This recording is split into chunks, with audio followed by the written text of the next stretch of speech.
problem. I just don't buy that. I don't there, and that's almost like one of those where they don't want you to use your cell phone on an airplane Right. because it interferes with telemetry, and it's like, yes, if under certain circumstances there's a 1 in a million chance that it interferes with it, you probably don't want that chance happening on a plane. I can't imagine there being anything detrimental about an AM radio that's just receiving, not transmitting, Right. on an electric vehicle. Yeah, and like I have a AM radio transmitter hooked up to my stereo, or a receiver hooked up to my stereo, and it's just like a square piece of plastic with wire wrapped around it. That's all you need to get AM Right. signal. It's not like you need a full stereo or radio head to get it. Right. You just need some wire that you stick out. And it's funny you mention that because during that 9/11 situation, the radio that we had was not getting a very good signal. So we actually took a piece of coax, stripped all the shielding off of it, and just turned that into a bigger antenna and got a clearer signal. Yeah, and like that's one of the reasons I love radio so much. Not just AM. I don't really love AM that much, but FM, radio in general. The concept of radio. It's so accessible, and I've always equated it to like sticking your hand in a river. Like the radio is always there, and there's so many ways to access it. And you could have a big boombox that you tune your favorite station to, but you can also have something in the palm of your hand that can do the same thing. And I just think like you don't really get that with any other medium. Not to mention it's very like personable. Like when you're listening to a DJ, it feels like it's just you and them having a conversation, and you don't get that with TV or movies. Sure. And I think AM does have that, and that's another reason why talk is so successful on AM when it is because you can access it in a variety of ways that are pretty easy, and you don't have to pay to listen to the radio. Like you don't have to pay a subscription fee. You can just have a wire and stick it up in the air and have some sort of output, and you're listening. There's no barrier to entry, and that's one of the reasons I love it so much. And it's so accessible no matter where you are in life. I just think it's great. Well, and it's funny because there's been a push by politicians to declare internet as a public utility. Everyone needs to have internet. And I don't want to argue with that. I mean, that's our medium of choice for the podcast. And I think everyone should have it. But if everyone should have the internet as a public service, everyone should have AM. Mm-hmm. AM already exists. Why would you take it away? And it's much easier to give everybody access to AM than it is internet. Absolutely. Because the less populated areas you get, it's way harder to get that internet working. I have a friend of mine who lives in Maine, and his two choices for internet were Spectrum or like satellite internet, which is way worse. Right. And the delay in that is insane. And this is in 2023, and he's not even in like a rural area. He's just in Maine. There's still parts of the country where you're not getting 5G, upload speeds and things like that. And, that's going to be a problem for many more years to come. They're not going to have that ironed out. Certainly not in a way that it works as reliably as AM does now. Well, and that's sort of what the auto industry is kind of counting on is people getting this information over the internet. And the problem with the model of the internet is it's cost-centric to the consumer, where if you want the internet, you have to pay for it in some form, either through taxes, through direct subscriptions or whatever, whereas AM is producer-centric. So if someone wants to produce content and put it out on radio, they have to fund it. Mm-hmm. They fund through listenership and through advertising, but there's no cost, like you said, to the consumer at that point in time. So it makes it accessible to low-income people, to seniors, to everybody out there who doesn't have unlimited income and free disposable income. And going back to that accessibility thing, it's pretty easy to understand. It's a dial. Sure. You flip it on and you turn it to where you want to listen to something. Yeah, and it's just, I don't think there's any other like medium of communication that's like it, and I think that's the reason it's still around. It's people say the radio industry is dying, and I don't think it's dying. I think it's just changing. I think it's evolving. But I think the core technology of how FM and AM transmission works, I think there's always going to be a place for that as long as, broadcasting towers still exist. Well, the fact that you have podcasts that have become so popular tells me that the content that comes over AM is still popular. The media may be changing, right? But that content is still deliverable. It's ease of use, it's low cost, and it's accessible to everybody. It makes a lot of sense to keep it around for people who aren't high tech and have disposable income to pay for the content that they're looking for. There's a market for all the other stuff, and there's nothing to take away from that. But AM still serves a huge portion of the public, and I think it's probably worthwhile to keep it around. Yeah, absolutely. On that note, I think we're going to take our first break, and we'll come back and we'll talk about why AM is so important. We'll be right back.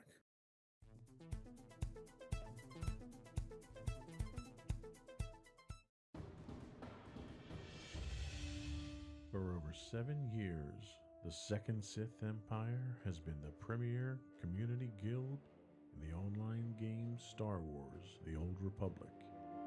With hundreds of friendly and helpful active members, a weekly schedule of nightly events, annual guild meet and greets, and an active community both on the web and on Discord. The Second Sith Empire is more than your typical gaming group. We're family. Join us on the Starforge server for nightly events such as operations, flashpoints, world boss hunts, Star Wars trivia, guild lottery, and much more. Visit us on the web today at www.thesecondsithempire.com.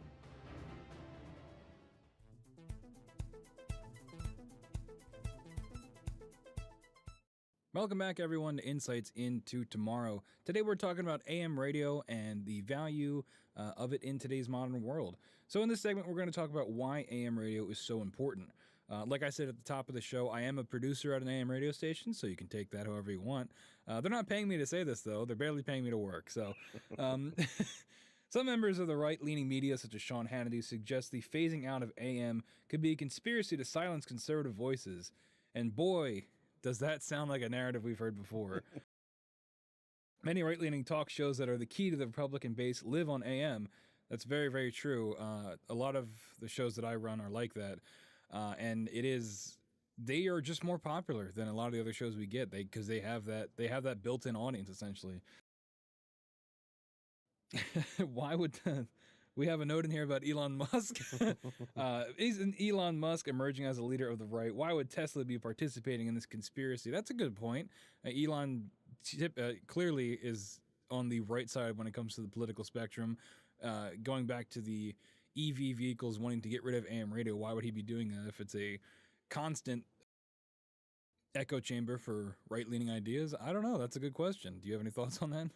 I don't. It makes me go back to the thought that it's a cost savings thing, but I don't know how you're saving money on it by getting rid of it. What other motivation would he have other than making sure that other medium, he owns Twitter too. So maybe it's a way of trying to make sure that the mediums that he favors more are at the forefront, removing. And I don't want to get into conspiracy theories here, but one of the things that right-leaning side of the country seems to think is that if they eliminate options for people and the only options that you have left to adopt are the options that they want you to adopt, then you obviously wind up following their indoctrination. Right. Is this a factor of that? I doubt it. I think that's kind of a stretch, but I think it's more of a technology thing. Like, I don't even know what kind of radio a Tesla has at this point in time because it's a computer interface that it has. Yeah, I have no idea. But I could see Elon being more of the mind of, there's a ton of right-wing stuff on like YouTube and their own sites that are getting plenty of traffic. And I could see Elon being completely fine with just moving past AM entirely to focus more on that digital side of things. Guys like I'm not even going to mention their names, but you know who they are, the guys that are, on that side of the spectrum that are online doing their shows. They're basically doing an AM talk radio show just on the internet, and they're getting way more eyes on than they would ever get on AM. So I could see Elon just being of the mindset that AM is dead and we'll just move on from it. Well, and let's be honest, the format that we do on this show here is very well suited, with the exception of the video, obviously, but it's very well suited to being on an AM radio station. Which is why I say, the most popular podcasts that are out there today are really an AM podcast. They're an AM talk show that happens to be on the internet. So there isn't a lack of demand for what AM offers from a format standpoint. Is it just a technology thing? I mean, yeah, Once again, we go back to this issue of technology. Jordan Walton, executive director of the New Jersey Broadcasters Association, tells us, due to the nature of the sound, AM lends itself to the spoken word, which is why the talk shows gravitate toward it, which is true. When I'm producing shows, we are very aware that we are spoken word when it comes to things like compression rate and what we're uploading our shows at. It really doesn't matter that much because when it's processed through the transmitter, it's going to sound like it sounds on AM no matter what we do to it. Hundreds of foreign language stations on the platform serve marginalized communities, which is also very true. I run a lot of shows dealing with Eastern European communities in the area, Ukrainian people, Polish people, and that was an aspect of the radio industry that I had no idea about before I started this job, and it's really opened my eyes to it, how important it is to these communities to have that access. I mean, holding full-on religious services that through the AM dial that they might not be able to get to otherwise, it's a big deal, and it's in those communities. It is still very active, and of course, nearly 47 million Americans listen to AM, which is a lot of people. And if that just happened to go away, that's 47 million people that just lose access to that platform. Yeah, and I go back to when I was a kid. You know, my grandmother lived with us. She was from, as my mother used to term it, the old country. She was from Lithuania, and she didn't speak English very well, didn't understand English very well. So she was very self-conscious going out in public because she couldn't communicate. There happened to be at the time a radio station, a local AM radio station that she would listen to that was done, I don't know if it was done in Lithuanian, but it was done in a language that she understood. And that was like her connection to the outside world. She would get religious services through it. She would get news through it. It was a friendly voice that she didn't hear unless she was talking to members of her own community. And that level of cultural sensitivity, I think, is very important to maintain for those marginalized people. Absolutely. I mean, some of the shows that we run are entirely in other languages, entirely in Polish or entirely in Ukrainian. And, you know, I don't speak those languages, but somebody's listening because otherwise they wouldn't be on the air. Right. So, and as with everything, cost is still a factor. You know, as a platform, AM's comparatively inexpensive, certainly to produce and create content for. AM's also the great equalizer across drastically divergent economic situations. From a millionaire to a Porsche, from a millionaire in a Porsche to a homeless person with a battery radio, anyone can tune in, is the quote that I found. And that was kind of what I talked about earlier, the accessibility of it. There's no subscription fee. As long as you have a way to receive the transmission, because they're all around you. You know, you can't see them, obviously, but, you know, FM signals and AM signals are all around you. As long as you've got a way to... You can't see them. I can see them. I think you got to see a doctor. As long as you've got a way to receive that, you can access it. And I think that's a wonderful thing. You're absolutely right. And again, talking about your friend who's in Maine and other people, you know, you've got farmers and seniors and immigrants who all rely on it because it's a cheap cost of entry into getting into these areas, these discussions. You don't need any high-tech gear. You don't need any advanced knowledge of computers. You literally flip a button, turn it on, turn the knob to where you want to go, and it's there. So that accessibility makes it appealing to a lot of people. Probably the most significant reason AM is important, again, we touched on earlier, is a means of emergency communication. Severe weather alerts, Amber alerts, and other emergency broadcasts all go out over AM frequencies. Now, a lot of those you can get over your cell phone now too, but in times of emergencies, hurricanes, tornadoes, earthquakes, the technology required to make the internet work, and you know, full disclosure, I think everyone knows by now, I work in technology, I work with the internet. The fact that it works as well as it does is a miracle. There are so many points of failure that can stop the internet from working, especially when you're talking about cell signals, that in times of a natural disaster, it's literally the first thing to go down. FEMA has spent decades building out its integrated public alert warning system, or its IPAWS system, using somewhere in the range of 77 primary emergency alerting stations around the country that are AM-based stations. So you've got a huge infrastructure for emergency broadcasting that's already been invested by the country to build this out, and it works. I think that's my biggest catch is there's no reason not to use it. It's not like it's failing. It's not like our crumbling road infrastructure where bridges are literally falling down within driving distance of us here. This works. The technology is sufficient enough to do the job that it's doing, and there's no reason not to use it. The stations brought vital information, warnings, and comfort during tragedies like hurricanes and earthquakes, and again, in the wake of 9/11. So I can't think of a compelling reason for AM to go away. The fact that it's an old technology shouldn't be a reason. The wheel is an old technology, and that's not going away because it's thousands of years old, right? Yeah, I don't really see why you'd get rid of it. I mean, it still works. It's worked essentially the same way for like 100 years at this point. I forget when it was invented. I think in the early 1900s, but like it still works, especially when it comes to things like this. Why would you get rid of it? And what is the alternative? Really, like, is there a plan from these automakers for? I guess they don't really. It's not their problem if AM radios are done away with. What the alternative would be for these kind of emergency broadcasts? No, it's not. And their solution to this is use an app. And I'm sorry, but there isn't an app for the emergency broadcasting system. There isn't an app that works when the internet goes down or your cellular connection goes down. The technology of the internet, and it's ironic because when the concept of the internet came out after Sputnik launched, the idea was to move away from circuit switched telephone networks that could be taken out in a nuclear strike to a packet switch network which can route around outages on the network.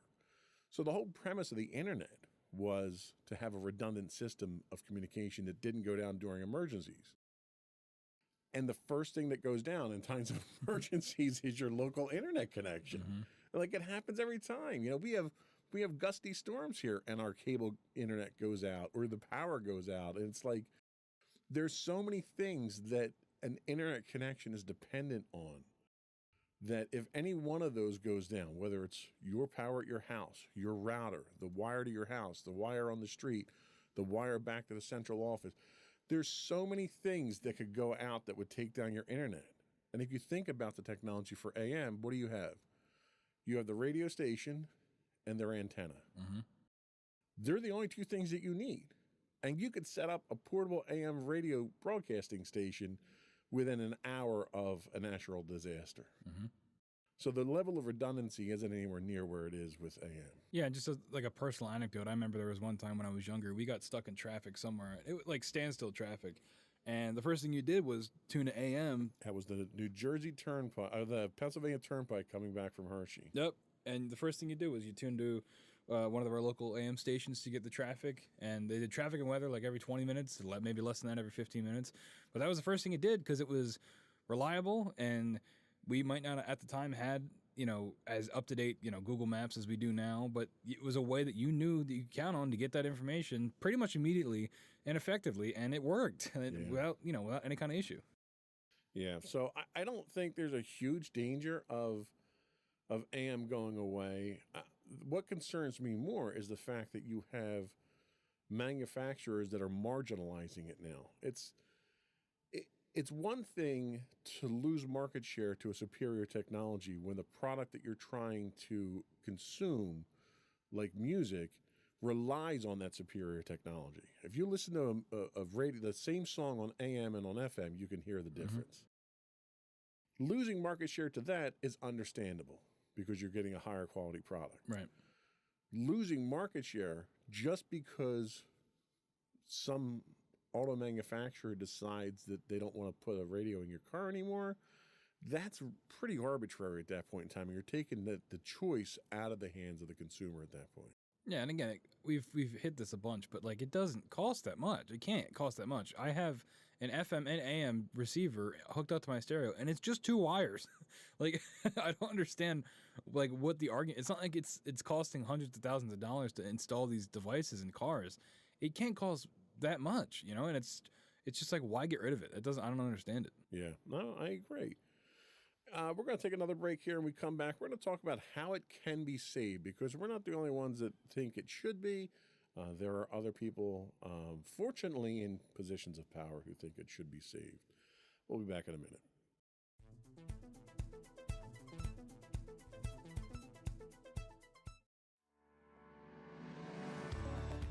Insights into Entertainment, a podcast series taking a deeper look into entertainment and media. Our husband and wife team of pop culture fanatics are exploring all things from music and movies to television and fandom. We'll look at the interesting and obscure entertainment news of the week. We'll talk about theme park and pop culture news. We'll give you the latest and greatest on pop culture conventions. We'll give you a deep dive into Disney, Star Wars, and much more. Check out our video episodes at youtube.com/insightsintothings.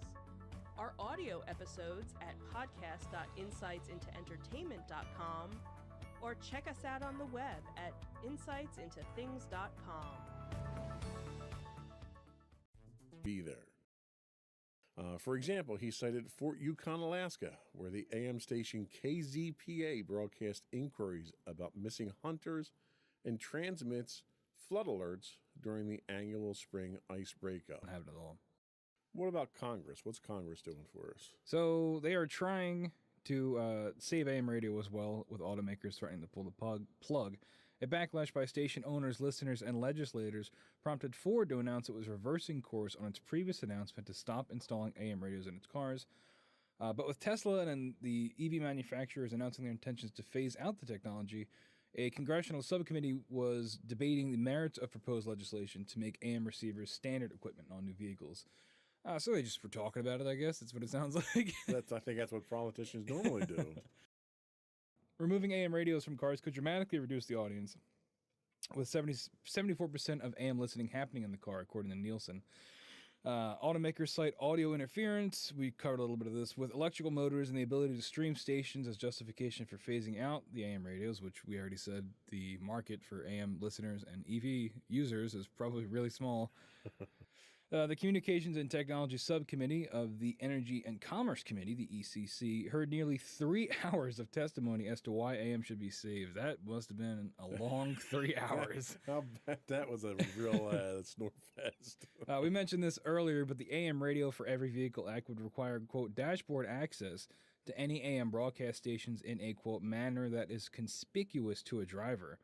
The primary rationale is AM radio's integral role in alerting the public of emergency situations as part of a national network. So again, it goes back to this thing of, if it's not broke, why do we get rid of it? And if it's something that we could use in an emergency where we can't really count on anything else, why get rid of it? And I think that's really what it comes down to. Even if, getting rid of the death in the future for AM to begin with. But Tesla hasn't been including AM radios in their vehicles for years. I didn't know that. And now a number of other manufacturers are kind of following suit there. They claim the electromagnetic interference from batteries generates an audible high-frequency hum for AM broadcast signals. AM broadcast radio, as part of the emergency alert system, we've decided to include it in all of 2024 Ford and Lincoln vehicles. It's a great quote. We forgot about the emergency alert system part. I guess we'll put them in. Yeah, at least they realized it. But the longer term future for AM kind of is up in the air there still. They're only doing it in their 2024 line. Clearly that's not a long-term plan of theirs. So we need more. Yeah. So what more do we have? A petition. There's a petition out there for everything, right? They always work. So change.org Save AM Radio, a part of the emergency alert system petition, has been put up by WABC Radio, actually. Like the ABC? Yeah. Oh, how about that? Yeah, as if they had some kind of stake in the race or something here. Again, they're pushing the fact that for emergency purposes, because, we're getting more and more weather events, Yep. which means there's more and more need for this. Again, is it profit for them that they're pushing this to keep it around because they make money off of AM? I've been trying to find a way to articulate this, but I really do think it goes back to the issue of satellite radio, right? Because I think they probably see AM as not profitable and not worth having in the car. I don't think they really consider the emergency alert aspect of it. But I think if they have a partnership with Sirius where Sirius pays them and they pay Sirius to have Sirius XM in the car when you buy it, I think that is, I think there's something to be said there of why they're pushing to get rid of AM so hard. FM is going to be a tougher sell because people do still pretty regularly listen to FM radio, but I think it starts by getting rid of AM. Yeah, I can't disagree with that, but I don't know if satellite radio is a replacement for AM.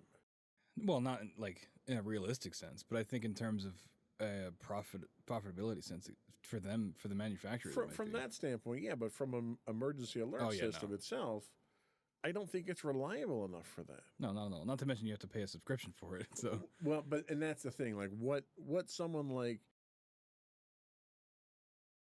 XM could do would be to provide a channel that anyone can access for emergency regions. Yep. The problem that you have with that is your emergency broadcast system is regionalized. Mm-hmm. So if you're going to have a single channel for emergency broadcast, Fort Yukon, Alaska is going to be sending me updates of hunters that are missing and breaking up with their ice cap, and it's not going to be relevant to me. Yeah, not to mention, I don't know how you would access that without having like Sirius installed in your car. And that's the thing. Standard radios can't receive it, whereas literally any standard AM radio can receive an AM broadcast. Right. You can get add-ons, that will do. You can get an AM or a XM tuner that then broadcasts an FM signal that you can pick up, which is what a lot of people did for satellite radio when it first came out. Mm. But again, it's ease of use. That's not available to everybody, so I don't think it's probably the best way to go about it either. Yep. I don't know. I guess time will tell where we are with it, but we're going to take another break here and come back. We're going to talk about why AM is fading and some detailed information on that. We'll be right back.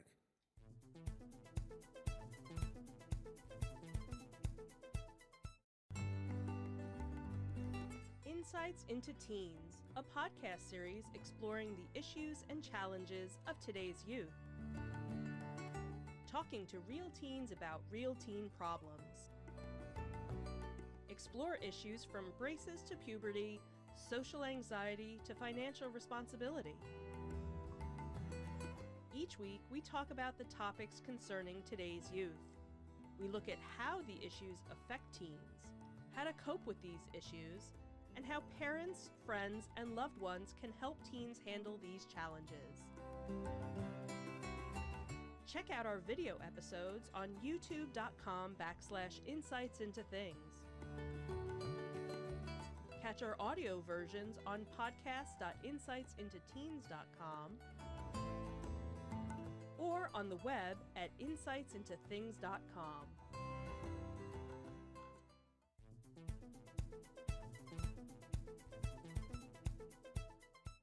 So is AM radio dying? Well, AM listenership has been in decline for years now.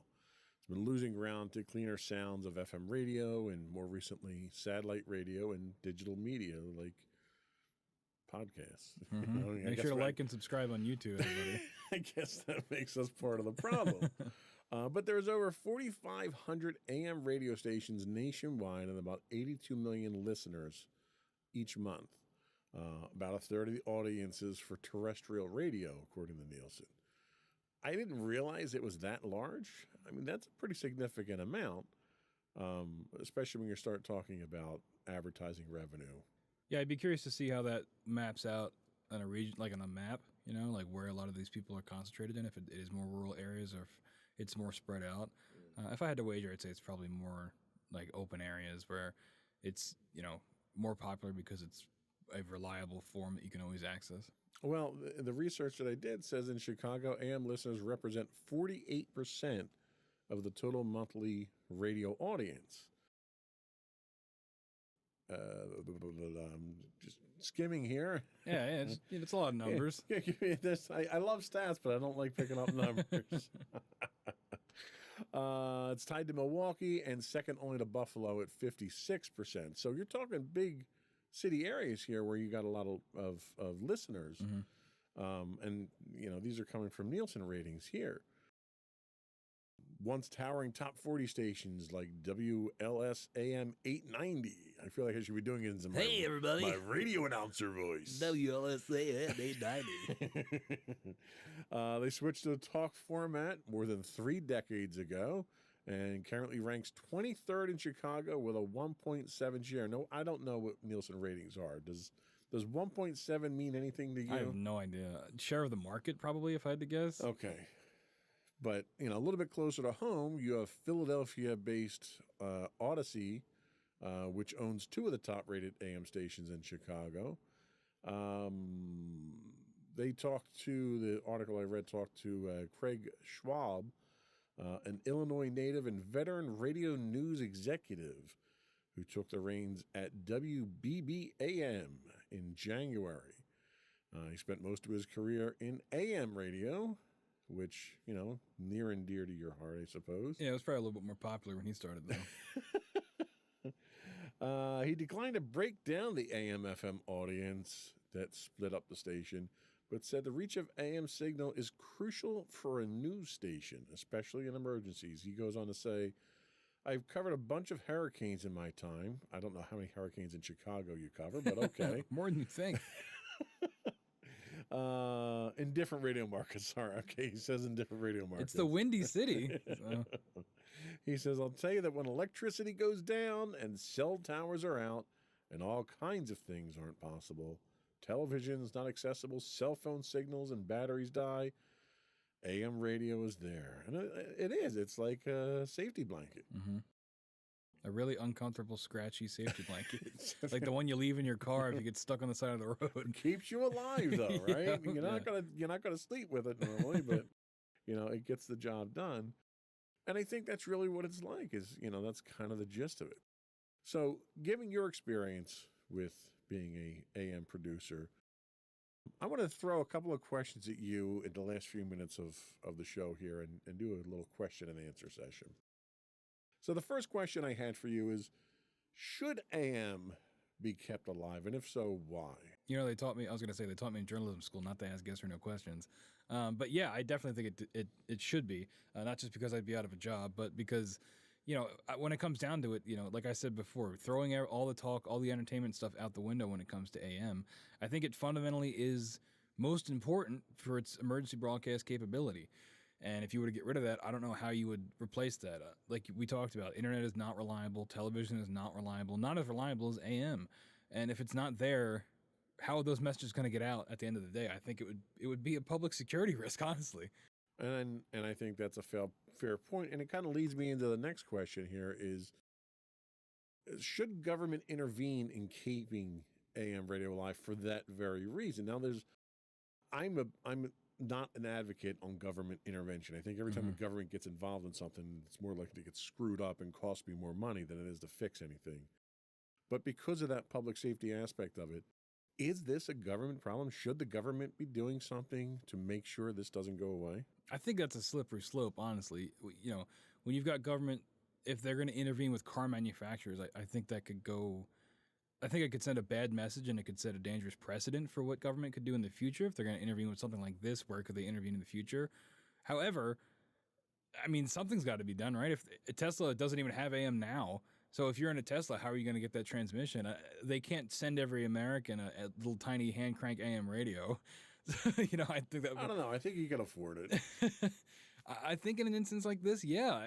Whether it's directly intervening with the auto manufacturers or whether it's finding some other way to get these transmissions out reliably, I think that, they've got to do something.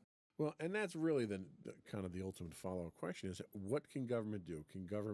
Should government regulate what auto manufacturers can do? Should they subsidize? If it's a cost issue, should the government subsidize the cost of AM radios? Or should the government mandate we not buy these cars? Like what else can the government do other than either legislate the car industry or regulate the car industry or subsidize it? Yeah, I really have no idea. I mean, it would have to be, again, there's always the thing of finding an alternative way to get these messages out. But I don't know what that would be. Large, like, speakers all around the country that would broadcast these signals if something happened. I have no idea.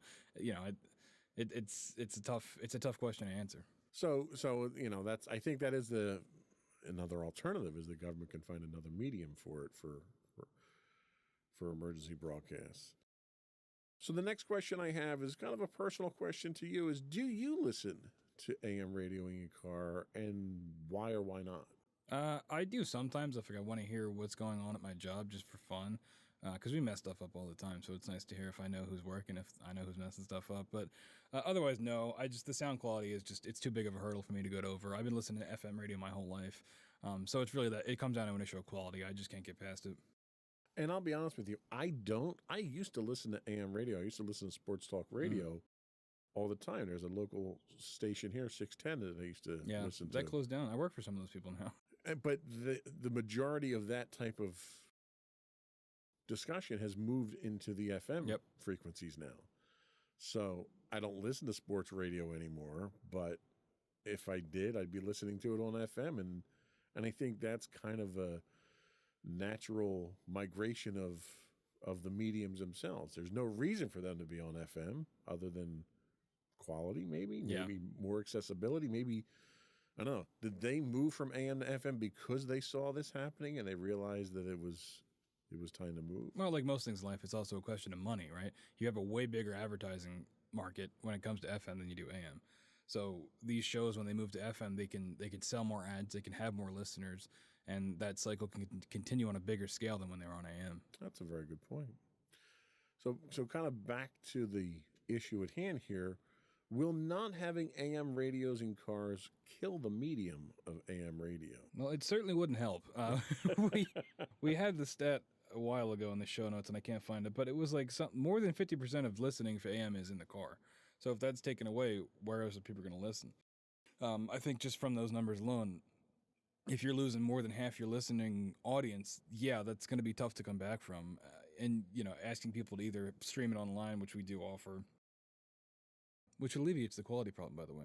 But then you run into the issue of having internet instead of just having a radio. I think it would. Yeah, I really do. I think losing that large of a chunk of your listener base would be tough to come back from. Well, if we're talking about AM, keeping AM around just for the sake of it being an emergency service, do you need listenership when you don't have an emergency, though? I mean, you got to keep the lights on, right? I mean, these things, unless you're being funded directly by the government, you got to keep the lights on. That's that subsidy I was talking about, where the government's going to basically pay for the service. I think that'd be the only way around it. Okay. And the last question that I had, and we can kind of wrap things up, what is the future of AM radio if it can be saved today? Is there a long-term future, short-term? Is it relegated to emergencies?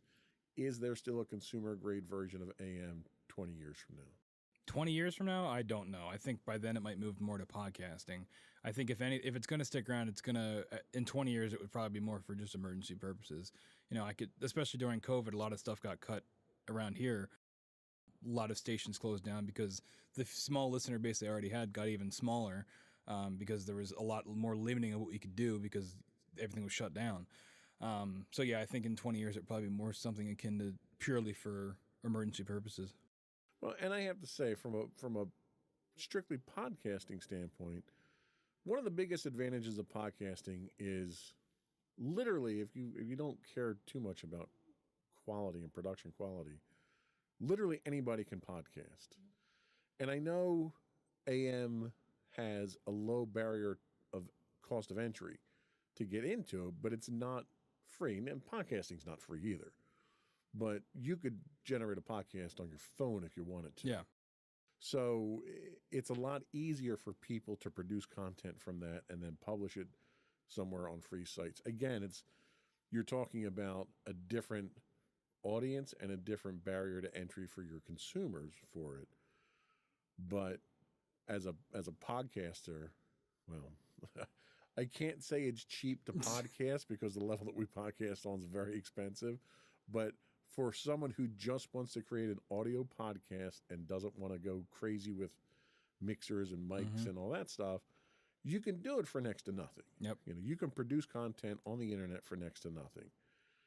Can AM radio claim the same thing? Like, what's your cost for someone if they want to produce this type of show, just audio on AM? What would something like this cost roughly? Well, I mean, it would be dependent because how we do things is people pay us to be on the air, so we basically facilitate. We give them the studio, and then they buy the time to talk. So I mean, it would be what we've got is on the level of this. Minus we don't have any video components, but in terms of the audio quality, we have the same, if not slightly better, audio equipment there. And a lot of it is the built-in audience you're getting by being on the AM station. You've already got our built-in listener base. Now, is that it would depend on what your product is, what your podcast is about, if that listener base is going to listen to that. So I think that's, you'd have to probably look at your market and your demographics from that. But that's really what it is getting that built-in audience, getting that guaranteed transmission from the same time every week or whenever you would want it. And I think that's the biggest selling point. And, we go back to the reliability of AM and the accessibility of it. If you're broadcasting on AM, people might have an easier way of accessing your content that might not be familiar with how to access things on the internet or how to access things, on YouTube or things like that. Okay, I think that's a fair point. So there's certain trade-offs. There's not a one-to-one comparison between the two. Okay, I mean, I think we've kind of drawn this out to a kind of a conclusion of wait and see at this point. It's not going anywhere anytime soon. But the future isn't bright for it. No, I would not. No, I would say it's not bright. No.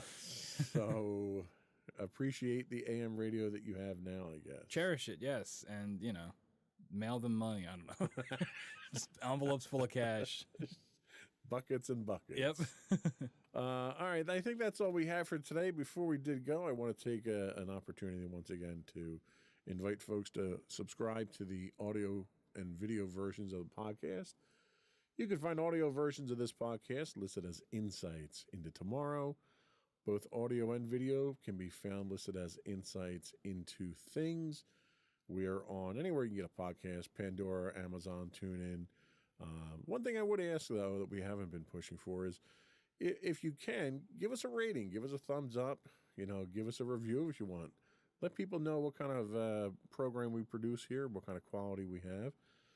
I'd even take constructive feedback, constructive criticism if there's things that we can do better. We're always looking to improve things. You can write us that directly to us. You can email us at comments@insightsintothings.com. You can hit us on Twitter at Twitter Yeah, okay. Don't comment on that one, though. You can hit us on Twitter at insights_things. You can find us on Twitch, streaming 5 days a week at twitch.tv/insightsintothings. Just a side note, if you do have an Amazon Prime subscription, you do get a free monthly Twitch Prime subscription. You can throw that our way. That would help us out a lot. You can find us on Facebook at facebook.com/insightsintothingspodcast or on Instagram at insightsintothings. Or you can find all these links and more on our website at www.insightsintothings.com. And that's it. Another one in the books. Stay safe out there, everybody. Bye.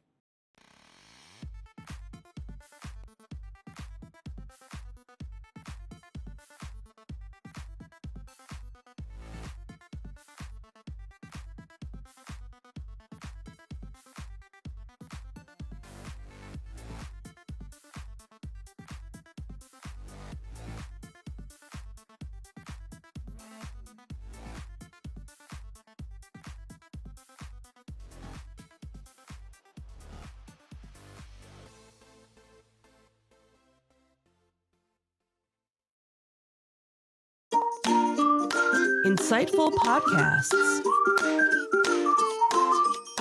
by informative hosts.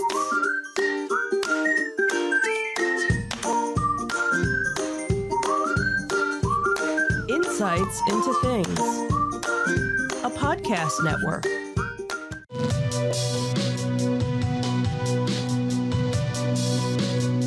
Welcome to Insights into Tomorrow, where we take a deeper look into how the issues of today will impact the world of tomorrow.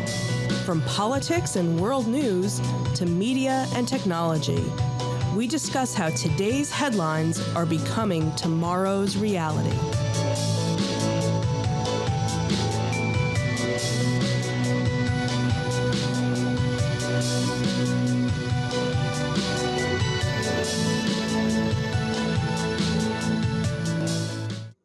Hello, everyone. Welcome into Insights into Tomorrow, episode 19, The State of Microsoft Games.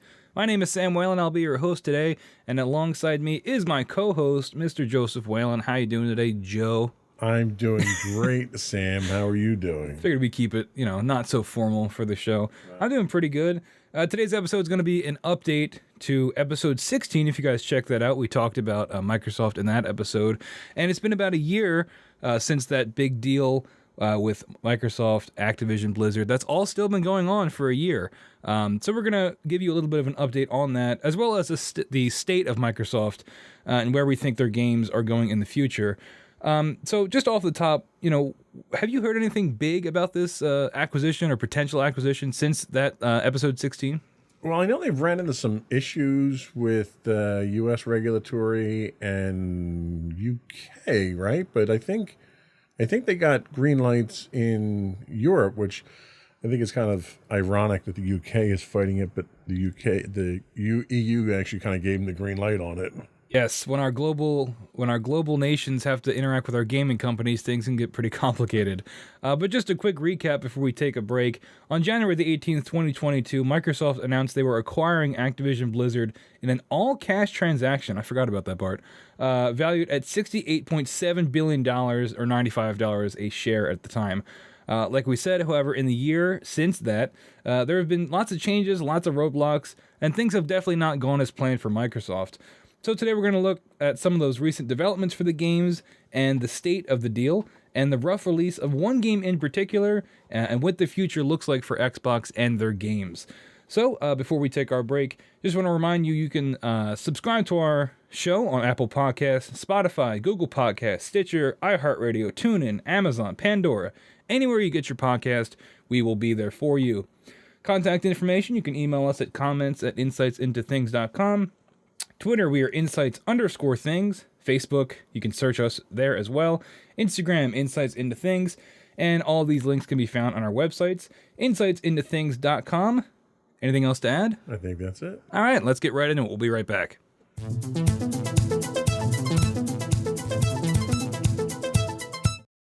And we're back. Welcome back, everybody. Insights Into Tomorrow, number 19, talking Microsoft, talking Blizzard, talking Activision. So, as I gave the recap in the beginning, this deal happened about a year ago for around $69 billion. However, there was some recent news which caused us to want to record this episode. So after months of deliberating, the United Kingdom's Competition and Markets Authority, the CMA, which is like their version of the FTC, blocked Microsoft's pending acquisition of Activision Blizzard, primarily citing the potential monopolization of cloud gaming services if the deal went through. Now, we're deep in the Microsoft ecosystem, I'd say. I play Xbox all the time. You've been a Microsoft fan for a lot of your life, I think. Sure. Do you think cloud gaming when you think Microsoft?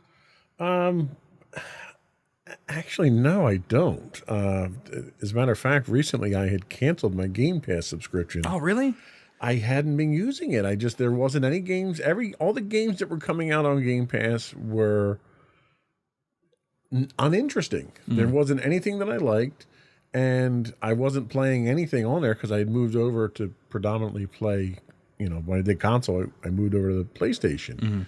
But most of my gaming's on the PC to begin with anyway, and I wasn't taking advantage of any of the Game Pass stuff on PC anymore. Like I played through Halo Infinite, and that was like the last big thing that I really did with Xbox, and I was playing Call of Duty and a couple of time killers is what I refer to as, but there wasn't anything that really kept my interest on it, so I couldn't justify the cost. Yeah, I'm partially responsible for your shift to Sony and PlayStation. I've definitely recommended a lot of those games to you. But personally, I use Game Pass all the time. I think it's still the best value in gaming. If you're, for the kind of person that I am when I play games, I like to try all different kinds of things. And I think for the price you're paying, you're getting a great variety as well as, all those things that are already included, and they're updating it regularly. Well, and I don't doubt its value. I just doubt my use for it at the time. Right. And I've taken the same mentality with streaming video now. Like, if there's something that I want to watch, I'll subscribe to that service. I'll watch whatever it is, and then when it's between seasons, I'll get rid of it if there isn't anything else that really interests me.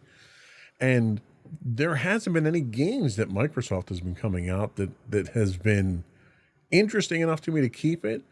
Whereas, you had me on PlayStation doing Ragnarok, you had me doing Last Spider-Man. of Us, Spider-Man. So I've been kind of embroiled in all those games now. So I wasn't touching the Xbox for anything other than physical games that I own, like Rock Band and stuff like that. Yeah, you mentioned the lack of games on Xbox, and that's something we're going to hit on a little bit later on the show. But going back to the citing of cloud gaming as part of the reason why this deal was blocked in the United Kingdom, this is a quote from Martin Coleman, who chaired the panel that investigated the deal. He said, "Cloud gaming needs a free, competitive market to drive innovation and choice that is best achieved by allowing the current competitive dynamics in cloud gaming to continue to do their job." Now, where this argument comes from is because part of your Games Pass subscription is something called xCloud, which is Microsoft's version of cloud gaming, where you can, boot up you can stream games to your phone or to your TV without having to download them. And it is very convenient. I don't really use it because I don't have a problem with storage too much. But that's kind of the main thrust of it. And we'll get into it a little bit later, but the numbers were slightly inflated because they're assuming that everyone that uses Games Pass is also using that xCloud service, and that's just not the case. This is from the Gamer article we have linked in the show notes here. The CMA claims that if the acquisition goes through, it would only reinforce the Xbox maker's strong position in cloud gaming, and it could potentially hold control of 60 to 70% of the cloud gaming market.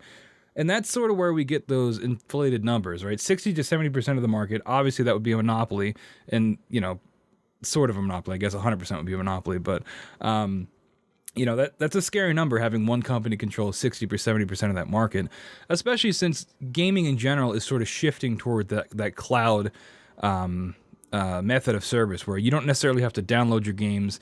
You can just stream them. You have the Xbox that you have, the one without the disk drive, Right. is primarily meant to have that service, so you don't have to download the games because it has a smaller storage capacity. It's funny you mention that. I've never actually streamed a game to my console. All the games I've had, I've downloaded and played on the local machine itself. If they're talking streaming as their definition of cloud gaming, I don't know how popular that is, because there are technological limitations to that. Yep. There's only, yes, it's great that I can burn somebody else's computer resources and graphics to generate the stuff and stream it down to me. But when you're playing stuff that's competitive, online gaming, like first-person shooters, there's latency from the time that you push a button on your controller to the time it gets to the server and gets back to you. You can't overcome. I mean, that latency is a limitation of the speed of light. You can't overcome that. We have no way to overcome that right now. So unless they're putting data centers in right around the corner from my house that I'm streaming from, there's a technological problem from running it locally to running it over there. And if that's what they're calling cloud-based gaming, I think you're limited in what you can offer. As far as you want to play Words with Friends or the puzzle games and stuff like that, I think you're okay. But when you want to get into the die-hard competitive games where people are running cheats to take advantage of that lag time, I don't think that's the right recipe for it. And I think that's a lot of the reason why Google got out of the streaming gaming too. Yeah, it's definitely the biggest barrier to entry, right? I mean, not everybody has top of the line internet all around the country, especially when you're getting into less populated areas. In some parts of in this country alone, it's just not going to work, right? Because you've got satellite based internet or something like that. Yeah. So you're already limiting your market there. Now latency has always been a problem with multiplayer games, especially in like fighting games, and they've kind of found workarounds with it with like rollback netcode, where the game is trying to anticipate and guess what you're going to do before you do it, and that can significantly help with that latency. But when you're looking at a company like Microsoft, whose predominant AAA games are all not first person shooters, but they're all like competitive shooters, like Halo, Gears of War, even Sea of Thieves, which is definitely not competitive, but it is still a multiplayer online experience. Latency is going to be a problem in all those games. So is cloud gaming the direction you really want to push this in if you're relying on that multiplayer ecosystem pretty much at all times? Well, and the other issue that you run into from a technological standpoint is when you're streaming games, you need a lot of bandwidth to stream the games. When you're playing on your local console to a server in the cloud, you're only sending telemetry at that point. So it's much less bandwidth requirements in order to handle that kind of data than if you're trying to stream the actual game back and forth. Yeah, you're upstreaming telemetry to it when you're streaming the game, but all that video is pre-processed, pre-rendered, and basically streamed down to you as if you're watching it at that point in time on a TV. So that takes a lot of bandwidth. And you've already got companies like Comcast and Verizon that are capping your bandwidth now because of the amount of usage you have. And as you move to a model where your model relies on enhancing the amount of bandwidth that you use, you're going to start getting pushback from your ISPs. You're going to start getting data caps. You've already got home internet from T-Mobile and Verizon and AT&T over their cellular networks where you only get that high-speed 5G for a certain amount of that month. And when you hit a certain cap, it drops it down to slower speeds, and that's going to have an impact on this type of gaming. Yeah, it's really interesting to think about. Like, if this is the push we're gonna go for, it seems like Sony has its own version of Games Pass where they've got a ever-changing catalog of games coming in that you pay a flat fee per month, and then you can download these games and play them as they come to the service. It's just like what they have with Games Pass, and Ubisoft has one. A lot of these companies, they're doing that Netflix of gaming approach, combined with the cloud gaming aspect as well. So, if that's the way the industry is going, what is that going to look like with other companies, like you talk about the ISPs and things like that? Is everybody going to have to change if that's where gaming is going in the future? Because this is still, a multi-million-dollar, multi-billion-dollar industry that can throw its weight around if it needs to. Well, and what's going to happen is the same thing that happened with streaming.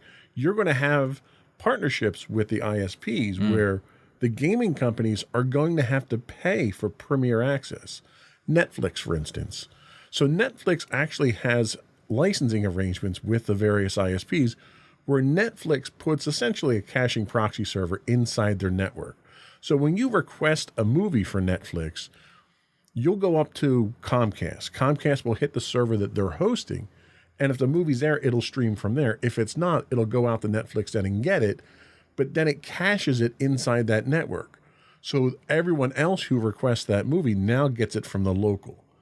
You're going to run into them doing the same type of thing where you're going to have exclusive partnerships with ISPs, which is going to cost the gaming companies money, and the gaming companies aren't going to absorb it. They're obviously going to pass it down to the customers. So you're going to see an increase in your monthly cost for that when the ISPs start getting fed up with it. Yeah, I mean, we're already seeing increases in prices of Games Pass and things like that. I mean, Netflix too is notorious for raising their prices. All streaming services, it's just part of the I guess the business practice is how these things go. And especially you talked about how you'll cancel your service if you're not using it. Most people don't do that. I'm one of them. The companies count on you not canceling and just letting it lapse every month so they can keep getting that money. Well, and they deliberately make it difficult to cancel. You can't say, oh, if I don't renew this, I don't want it to auto renew. You can't stop auto renews on these. And when you go to cancel them, you got to jump through, 4 or 5 flaming hoops to go through to cancel these because they're counting on people not to go through that hassle. Yeah, exactly. Getting back to the Microsoft Activision deal, though, this blockage in the UK is a huge blow for Microsoft, and the acquisition continues to face roadblocks from various international regulators. The FTC also is suing to block the deal in the US, citing concerns over Microsoft's habit of acquiring game studios as part of the Microsoft gaming brand.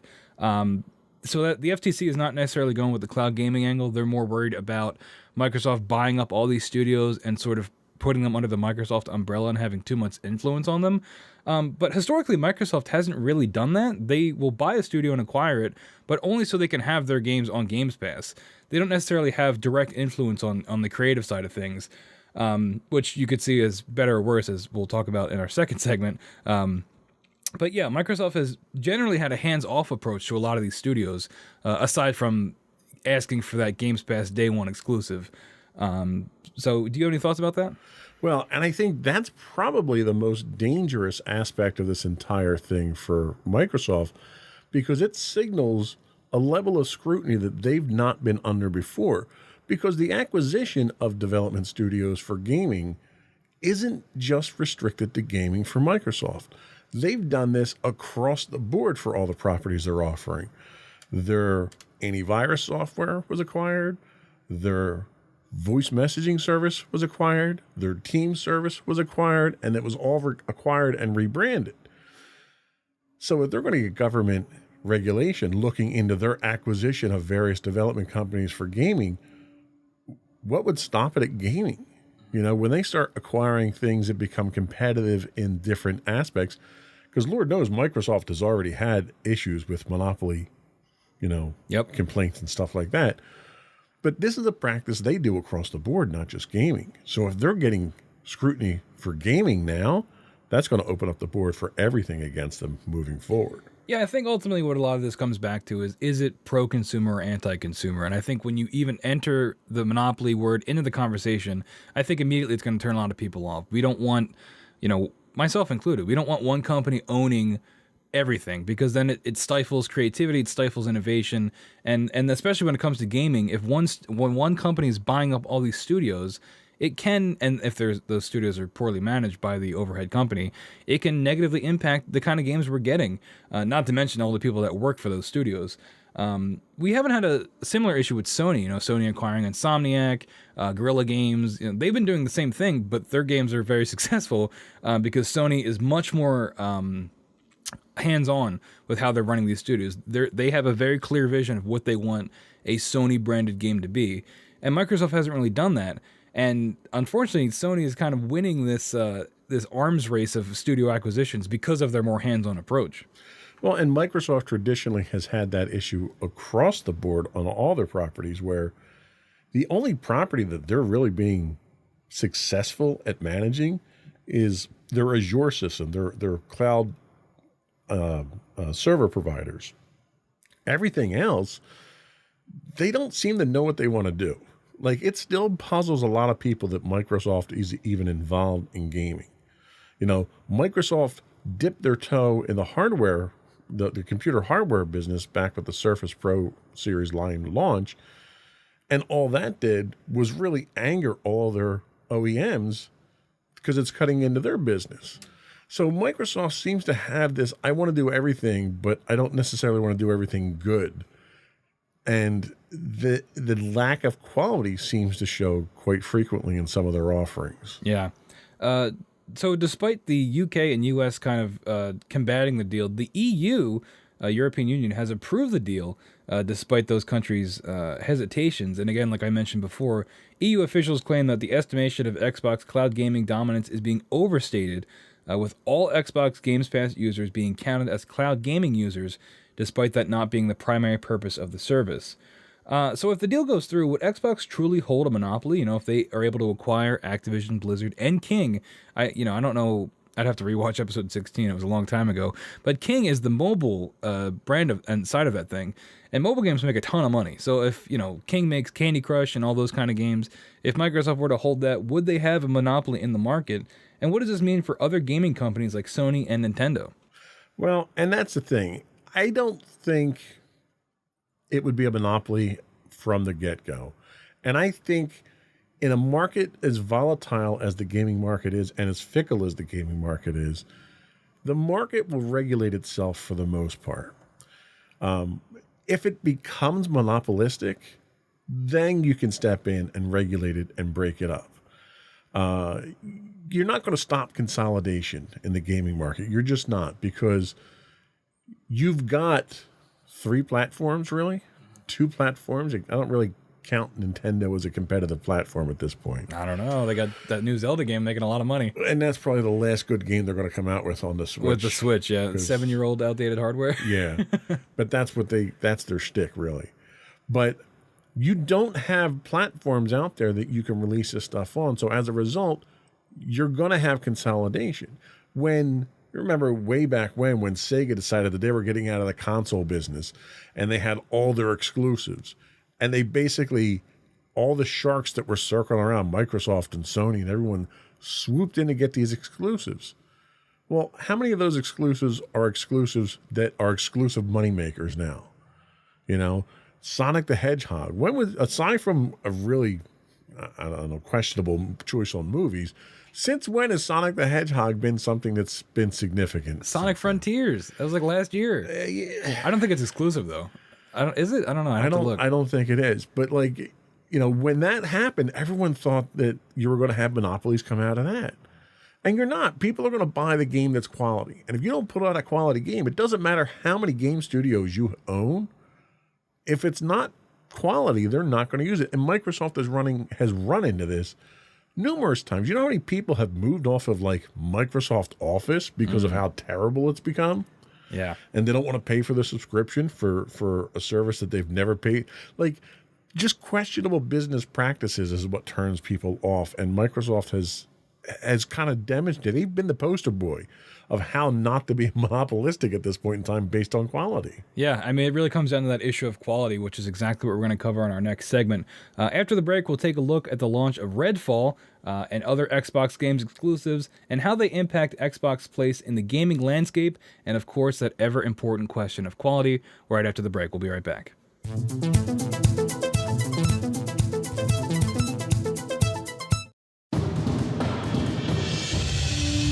For over 7 years, the Second Sith Empire has been the premier community guild in the online game Star Wars: The Old Republic.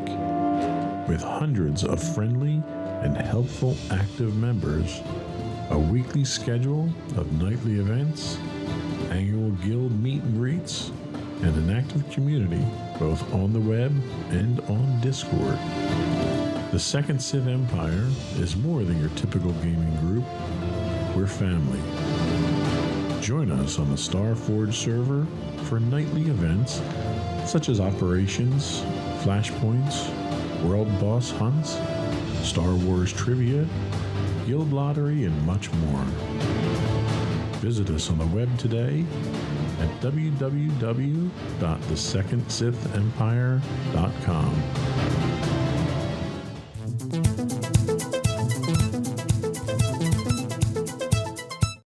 Welcome back, everyone, to episode 19 of Insights into Tomorrow, where we are talking the Microsoft acquisition of Blizzard and Activision and King.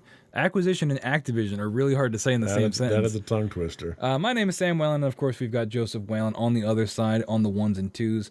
But we just talked about the deal itself. Now we're going to get more into the issue of quality and what that means for Xbox going forward. So the big news story in the past couple weeks, if you follow any kind of gaming news, is the release of Redfall.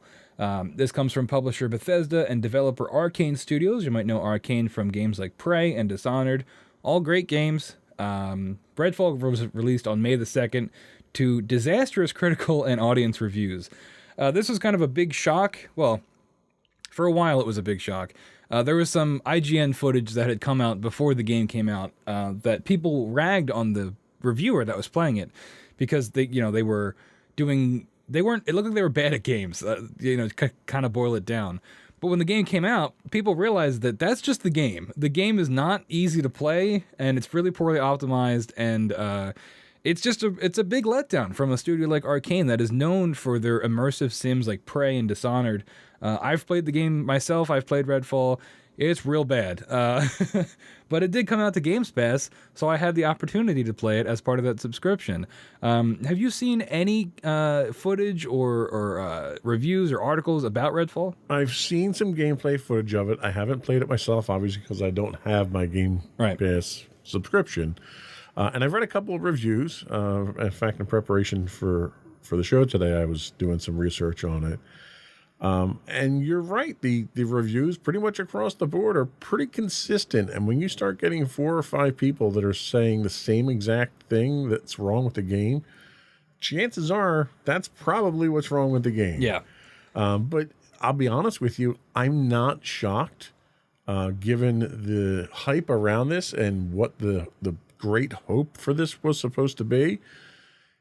The last 4 or 5 years of games like that have kind of fallen flat. You had Halo Infinite had the same problems. You had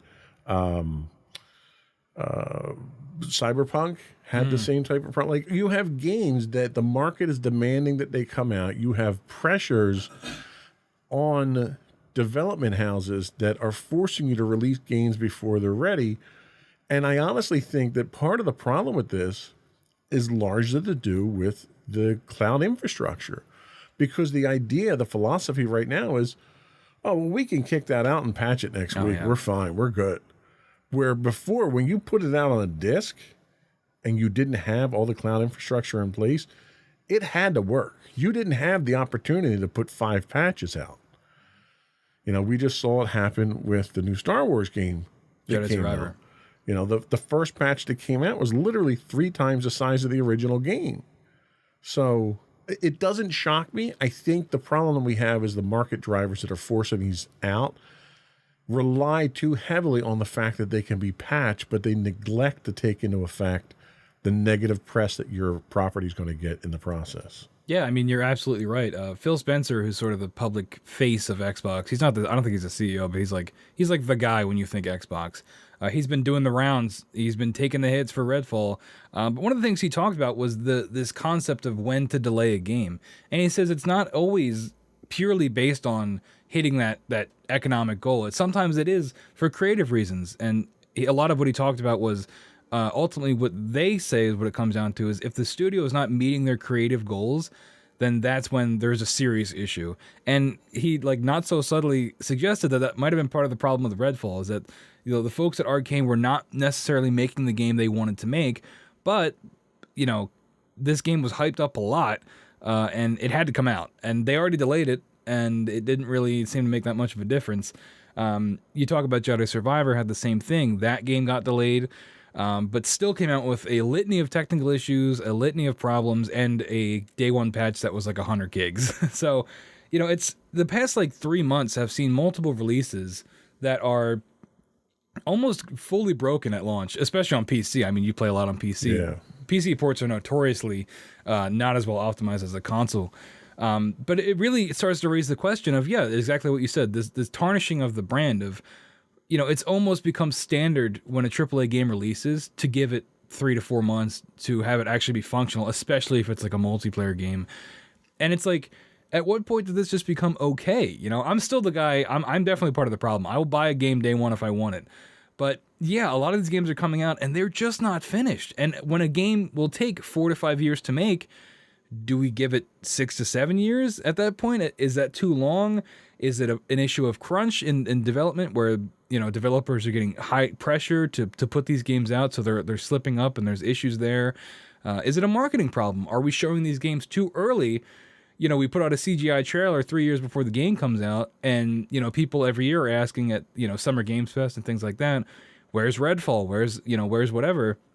That by the time the game comes out, it's not at all what people thought it was going to be, which is kind of what happened with Redfall. Nobody really knew what it was because it was a lot of cool CGI trailers. You knew it was a shooter. You knew it was Arcane, so you can imagine you're going to have some immersive sim elements, probably some supernatural or magic elements. But then the game gets closer to release and you have these people doing previews and they describe it as like Far Cry or like Destiny, and everybody's scratching their heads of like, what? That's not what Arcane has ever been known for. They're known for single player immersive experiences. And Redfall comes out and it's like a Far Cry Borderlands type game, and it doesn't even really nail that because those kind of games don't really perform as well as they used to. And like in the 2010s, that was sort of the formula. Massive open world, play how you want.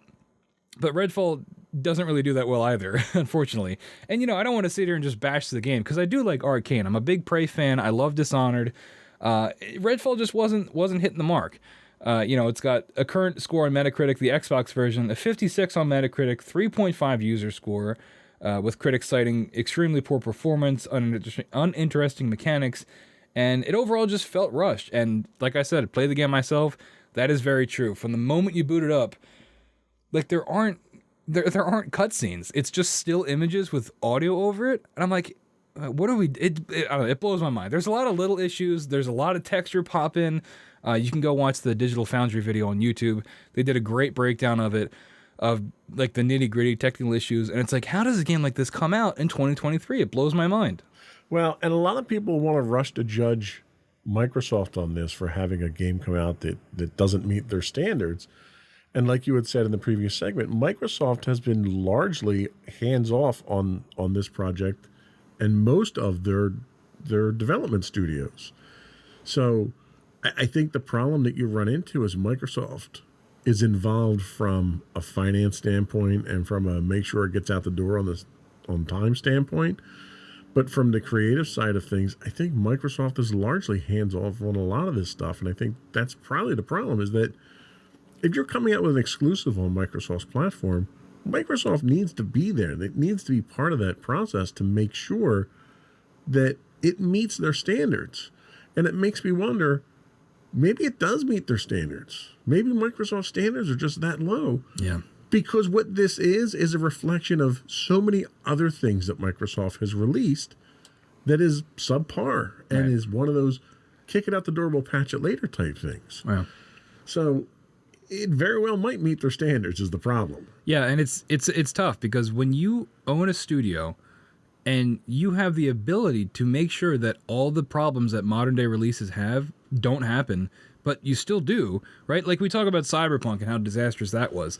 That wasn't owned by anybody. That was CD Projekt Red. That was their game, published on all platforms or released on all platforms, and it had all those issues. You look at a Sony game, you look at Ragnarok, you look at Horizon Forbidden West, you look at Spider-Man 2 whenever that comes out, or Spider-Man 1 even. There is a pedigree to a Sony game. When you boot it up, you know that it's probably going to be awesome, at the very least, or not have a lot of these problems that a lot of modern day games are facing. There aren't that many technical glitches.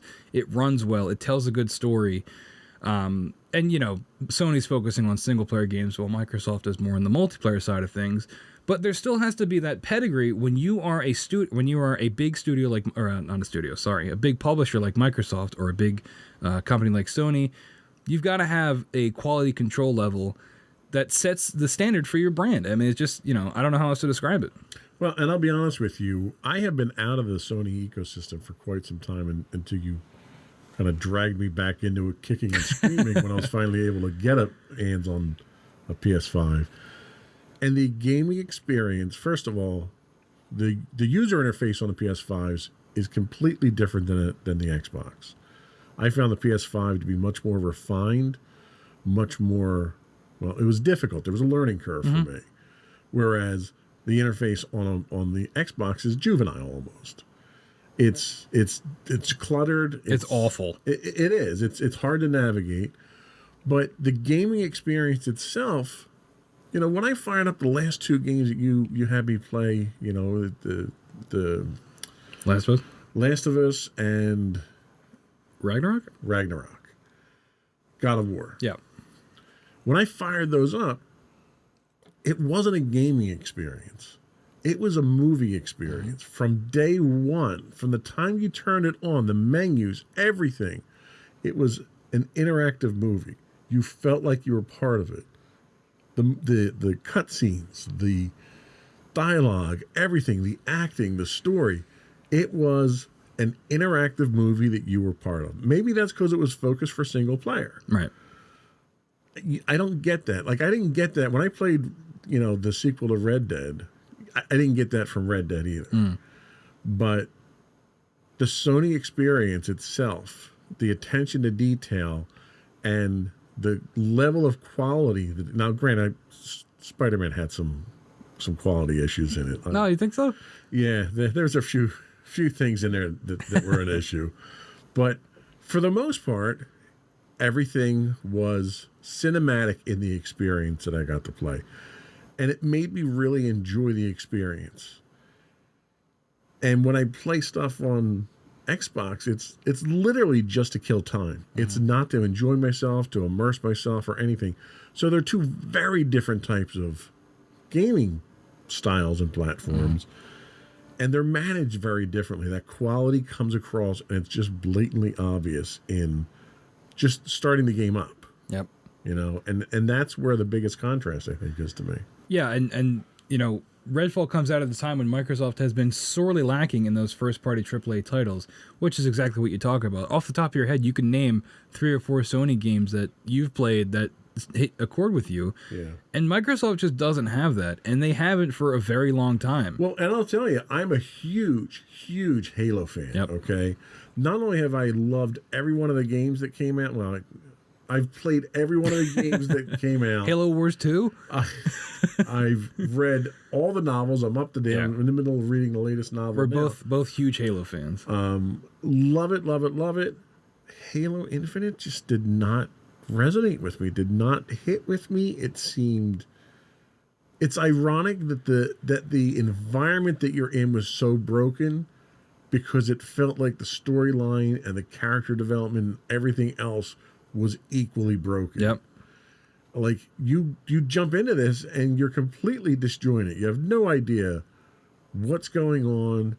It was buggy. There was a number of glitches that crept up through the thing that prevented me from progressing until a patch came out. But it just didn't have that refined feel. And the fact that the terrain that you're on is literally a shattered world only reinforced. And to me, it was almost like, oh, well, they just didn't finish it. Then they decided to make it part of the storyline. Yeah, the ring is unfinished that you're on. Right. Yeah. And, like, it literally felt like they just didn't feel like finishing the game. And so much the game was missing when it came out. I played through it. I did all the side missions, and I haven't gone back to it in months, probably a year at this point. And there's no reason for me to. Right. Yeah. So Halo Infinite came out in 2021. Personally, I really enjoyed the campaign at launch. But, you know, Halo is always kind of a weird story to follow. If you go play all the games, like the story is not always the forefront. It's always the gameplay. And the gameplay in Infinite was good, but a lot of where the issues come in is with the multiplayer of Infinite. It had little to no multiplayer support post-launch, and you know, it took forever to get the content updates going for that service. It took forever for that to start rolling out, and it ended up leading to Microsoft cleaning house at 343 months after the release, just because of how big of a failure it was. I still play Halo multiplayer every once in a while.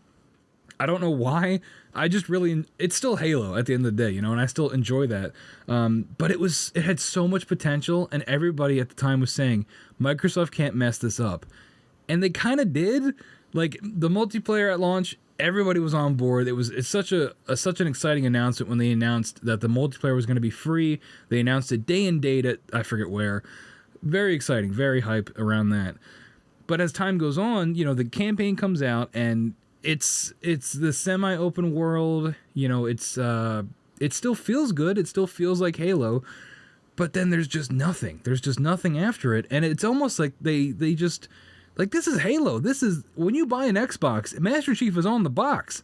And it's like, how are we not dumping all of our resources into this? It blows my mind. You know, you had the thing with co-op. Co-op didn't come out at launch. Forge was delayed. All these pieces. And I think Infinite was delayed like a year. Like a long time. And again, it still comes out at launch, and it's missing all these pieces. And it's like, guys, how did you not nail this? Like, it's Halo. Like, this is your one thing. Well, and the other problem that I had with this whole thing, one, you had two downloads, basically. Two applications that you ran, two games you ran. You could either run the multiplayer or you could run the campaign. It wasn't until months later that they were even integrated into each other. So it was a completely disjointed experience. But the other problem they had here, which I think really highlights the Game Pass problem that they're running into, is it was released on Game Pass. Yep, I was just going to mention that. Yep. How do you expect to make money on a premier game if you're going to give it away for free on your subscription service? Yep. Like, even Disney Plus is smart enough not to put their movies on Disney Plus the day they come out in theaters. Now, granted, there's legal reasons for that, too. But, like, make them wait a month, 2 months, 3 months. Like, there was a point in time when you would get pre-orders so that you could get exclusive content. You would get pre-orders so you could get the higher end versions of the games. You get a full on all that stuff. Nowadays, what's the point of a pre-order if you're going to release it at the same time on your subscription service? Pre-orders are also a way to project sales numbers too. They are, but right now, I think the thing with pre-orders is I'm willing to pre-order a game if I'm guaranteed that it's going to work on day one. That's really what I'm shooting for. If I pre-order for you, maybe you can pay the developers more to finish the game. Which it probably isn't going to work on day one. But yeah, you bring up the issue of Games Pass, and this ties back into Redfall as well. Games Pass is still a good value, but it's worth noting that any game that comes out day one on Games Pass is already going to face tough sales numbers. Games Pass tends to cannibalize sales numbers in exchange for that wider access. And I think that's what Microsoft was banking on with Halo, is that, hey, it's on Games Pass. If you guys get Games Pass, you'll have Halo, our flagship title. You'll have it day one on your new console. And yeah, that might have worked in the short term, but in the long term, where's the money coming from, really? Yeah. So going back to Redfall, in just 2 weeks since its launch, Redfall has had a drastic reduction in players. And this is coming from Steam, so take it with a grain of salt. I know it's tough to compare, but Steam numbers are probably pretty accurate still. At its debut, Redfall was averaging around 6,000 players, and that figure has plummeted to around 200 players since May 16th. So that's like 2 to 3 weeks. You're losing, I don't know math, a lot of players. And it's overall, this has been a bad look for Microsoft. You know, we talked a lot about Halo, and that was another big one where it's just like, you know, Microsoft hypes up these first-party releases, and they're almost always disappointments. Especially in a time when games like Ragnarok, like we talked about, Zelda Tears of the Kingdom are dominating critically and financially for Sony and Nintendo. You know, what is Microsoft doing to make themselves stand out in, you know, I don't like console wars. I think that's stupid, but it is competitive business still. It's not, you know, we're not going to say Xbox is better than a PlayStation, but like, these are businesses that are selling products, and some businesses are selling their products, better products, and they're selling them better. Well, and I think the real funny thing here is in doing my research ahead of time, I read one article and they talked about, from a hardware perspective, the Xbox is better hardware. Yep. It's more powerful hardware. But they can't get the software right. So it doesn't matter how much horsepower you throw at the problem.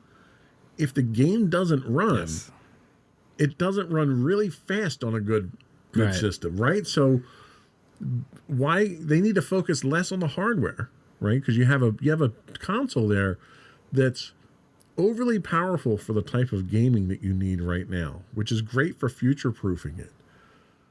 If you've got a future, if you can't keep your premier product, I mean, Halo is the Xbox franchise. Yep. If you can't do that right, what are you going to do right? You own it. Yeah. You made it, you know? And like people are longing for the Bungie days now. Like 343 Studios was clever and it was neat and it had promise, and it hasn't delivered on that promise. And there, you know, I mentioned that story about Microsoft laying off a bunch of people at 343. We don't like to see people get laid off. Obviously, that's bad. But also, it blew my mind that 343 kept Halo. They didn't give it to another publisher or developer. Like, after all this, we're still going with 343. Nobody liked Halo 4 or 5. Right. And it's like, we're still staying with 343. Like, okay. I mean, I guess if they fired a lot of the people, maybe they'll bring new people in to give it a new voice or to make it better. I don't even know what's next for Halo. I have no idea what they're going to do. Do you think they do another mainline entry? Do you think we get I don't know. Do you have any ideas? From a storyline standpoint, I don't think you can go much further down. I mean, granted, you've got the whole TV show now with Master Chief. That's a completely different animal. Yeah. But I think from a storyline standpoint in Halo, you either have to reinvent the brand itself, or you have to move on to some other storyline. And that's what everybody thought Infinite was going to be. Yeah. It looked like it was going to be, we're in the age of the soft reboot sequel. That's what everybody thought Infinite was going to be. And in some ways it was, but we still kept the convoluted plot that everybody didn't like about Halo. Right. They should have just stripped it down to Halo 1, where it's very simple objectives, and they just didn't do that. And, you know, it was like they had the setting of Halo 1, a very basic ring, you know, but with with the still overly complicated space epic that nobody knows unless you read 10 novels. Well, and that's the problem even with the novels right now, not to get off topic too much, but even the novels now are still sticking to this whole, we're going to fire the rings. Get over it, guys. Yeah. That ship has sailed already, you know, pun intended. You need to come up with another galactic, and don't do the whole Cortana thing, because that didn't work either. They're still doing that, I think. They are. It's still referenced in all the novels and everything. It's like the story. That's why I say the story itself. They don't even have anything in the wings waiting that they can pull from the novels that's really viable, because even the novels are getting kind of long in the tooth. I think you got to blow the whole thing up. I agree. I think if you're going to do it, don't just come out with a remastered edition of it. Reboot it. Reboot the whole thing. I'm with you there. Yeah. So as we wrap up this second segment, how can Microsoft reclaim the glory days of Halo? I put Gears of War in here, but I like Gears of War. I don't think Gears of War is anywhere near Halo in terms of mass market appeal. What is next for Microsoft? How are they going to reclaim, the days of they're dominating the multiplayer shooter market? Do you have any ideas? We'll talk about it when we come back. All right, we'll be right back after this quick break.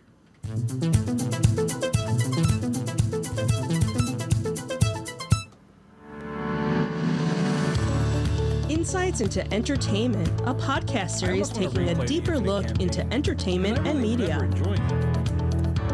Our husband and wife team of pop culture fanatics are exploring all things from music and movies to television and fandom. We'll look at the interesting and obscure entertainment news of the week. We'll talk about theme park and pop culture news. And the multiplayer is still We'll give you the latest and greatest on pop culture conventions. It's like after the... Can you dump out of this?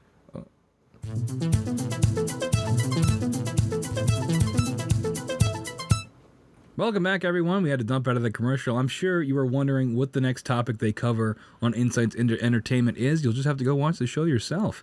Welcome back in Insights into Tomorrow. This program, episode 19, we're talking Microsoft and the state of Microsoft. As we teased in the end of the last segment, what is next for Microsoft? What are they going to do? We had the disastrous release of Redfall. Microsoft has one more trick up its sleeve. Xbox and Bethesda's Starfield, set to release on September 6th of this year, allegedly. Expectations are sky high for this title. From the same studio that made Fallout and Elder Scrolls, Starfield is set to be Bethesda's deep dive into the sci-fi genre. So I'll ask you the same thing I asked you about Redfall. Did you see anything about Starfield? Do you know anything about it? I have. Actually, a lot of folks, because I still play Star Wars The Old Republic, a lot of folks in there are really looking forward to this. This is supposed to be like the second coming of I know. Christ here, where it's going to be the savior to the entire game industry. And I'm like, have we ever heard this narrative before with another sci-fi game? Yeah, and it's like, okay, guys, let's wait and see. Give it 3 months once it's released, and we'll see where we wind up. Yeah, I pretty much feel the same way. I've kind of fallen off the Bethesda hype train ever since Fallout 4. I was a big Elder Scrolls. I mean, who didn't love Skyrim? Skyrim's like one of the best games ever made. Still play it. Yeah, me too. Fallout 4 comes out and it's not great. Fallout 76 comes out and is even worse. And it's like, okay. Now, the one thing I don't know, a lot of the reason those games feel old is because of the engine they're running on. Starfield might be on a new engine. I neglected to do the research on that. If it is, that's great, unless it's buggy and bad. But the game was recently rated 17 plus by the ESRB, with a potential ban coming in Australia for explicit drug use. But Australia bans, if there's like cigarettes in your game, they'll get it banned in Australia. But yeah, this is the big thing for Microsoft. When this was announced as an exclusive acquisition, you had Todd Howard come out. It was a big deal, and this game's been hyped for years. Do we have breaking news? So I just looked it up real quick. Starfield is using Creative Engine 2, which was a modified version of Creative Engine, which is what Skyrim, Fallout 4, and Fallout 76 is on. So modified is doing a lot of heavy lifting in that sentence. Hopefully it's heavily modified. They've released gameplay footage of it, and it looks, I don't get it. I don't understand the hype behind this game at all. I really don't even have any interest in it. I mean, honestly, I think everyone that I've talked to about it is looking forward to the immersion of it. It's the story, it's the size of the world that you're going to be in. I don't think anyone is looking at it for any kind of breakthrough technologically. Oh, no. It's just, hey, this is an escape for me, and it's going to be a big escape. Everybody wants the Fallout 3, or Fallout New Vegas, that's my favorite, the Skyrim, where you can just walk and just get lost in this world. And hey, I hope they can do that. But personally, I have pretty much no faith in Bethesda to pull that off. And it's like, does Microsoft? Because clearly they do, right? If they decided to acquire when they acquired the studio, they make Starfield their one of their tentpole games coming out, and their only tentpole game coming out in like the next year. Do you think that this is where Microsoft should be putting their eggs in the basket? I think this is another example of Microsoft not really doing the due diligence on acquisitions and projects. I think they were sold a good bill of things here that they could use, but I don't think they ever dug deep enough. And again, it's one of those things like 3 years ago we saw a trailer for this and it looked really good. Okay, well that trailer was basically just a movie someone put together. Yeah. There was no gameplay in it whatsoever. There was no technology demonstration in it whatsoever. I almost think that's what Microsoft saw and decided that that's the direction they want to go. They got tricked too. And they got tricked too. And I'm sure this wouldn't be the first time it happened to them. Yeah. The gameplay that was released, it doesn't look that special to me personally. It looks a lot like No Man's Sky, if you ever played that game. Another notoriously poorly received game on launch. However, credit to, I forget the name of the studio, but they fixed that game. That game is playable. Tons of new free content. They're updating it every couple months. No Man's Sky, check it out if you like, space adventuring.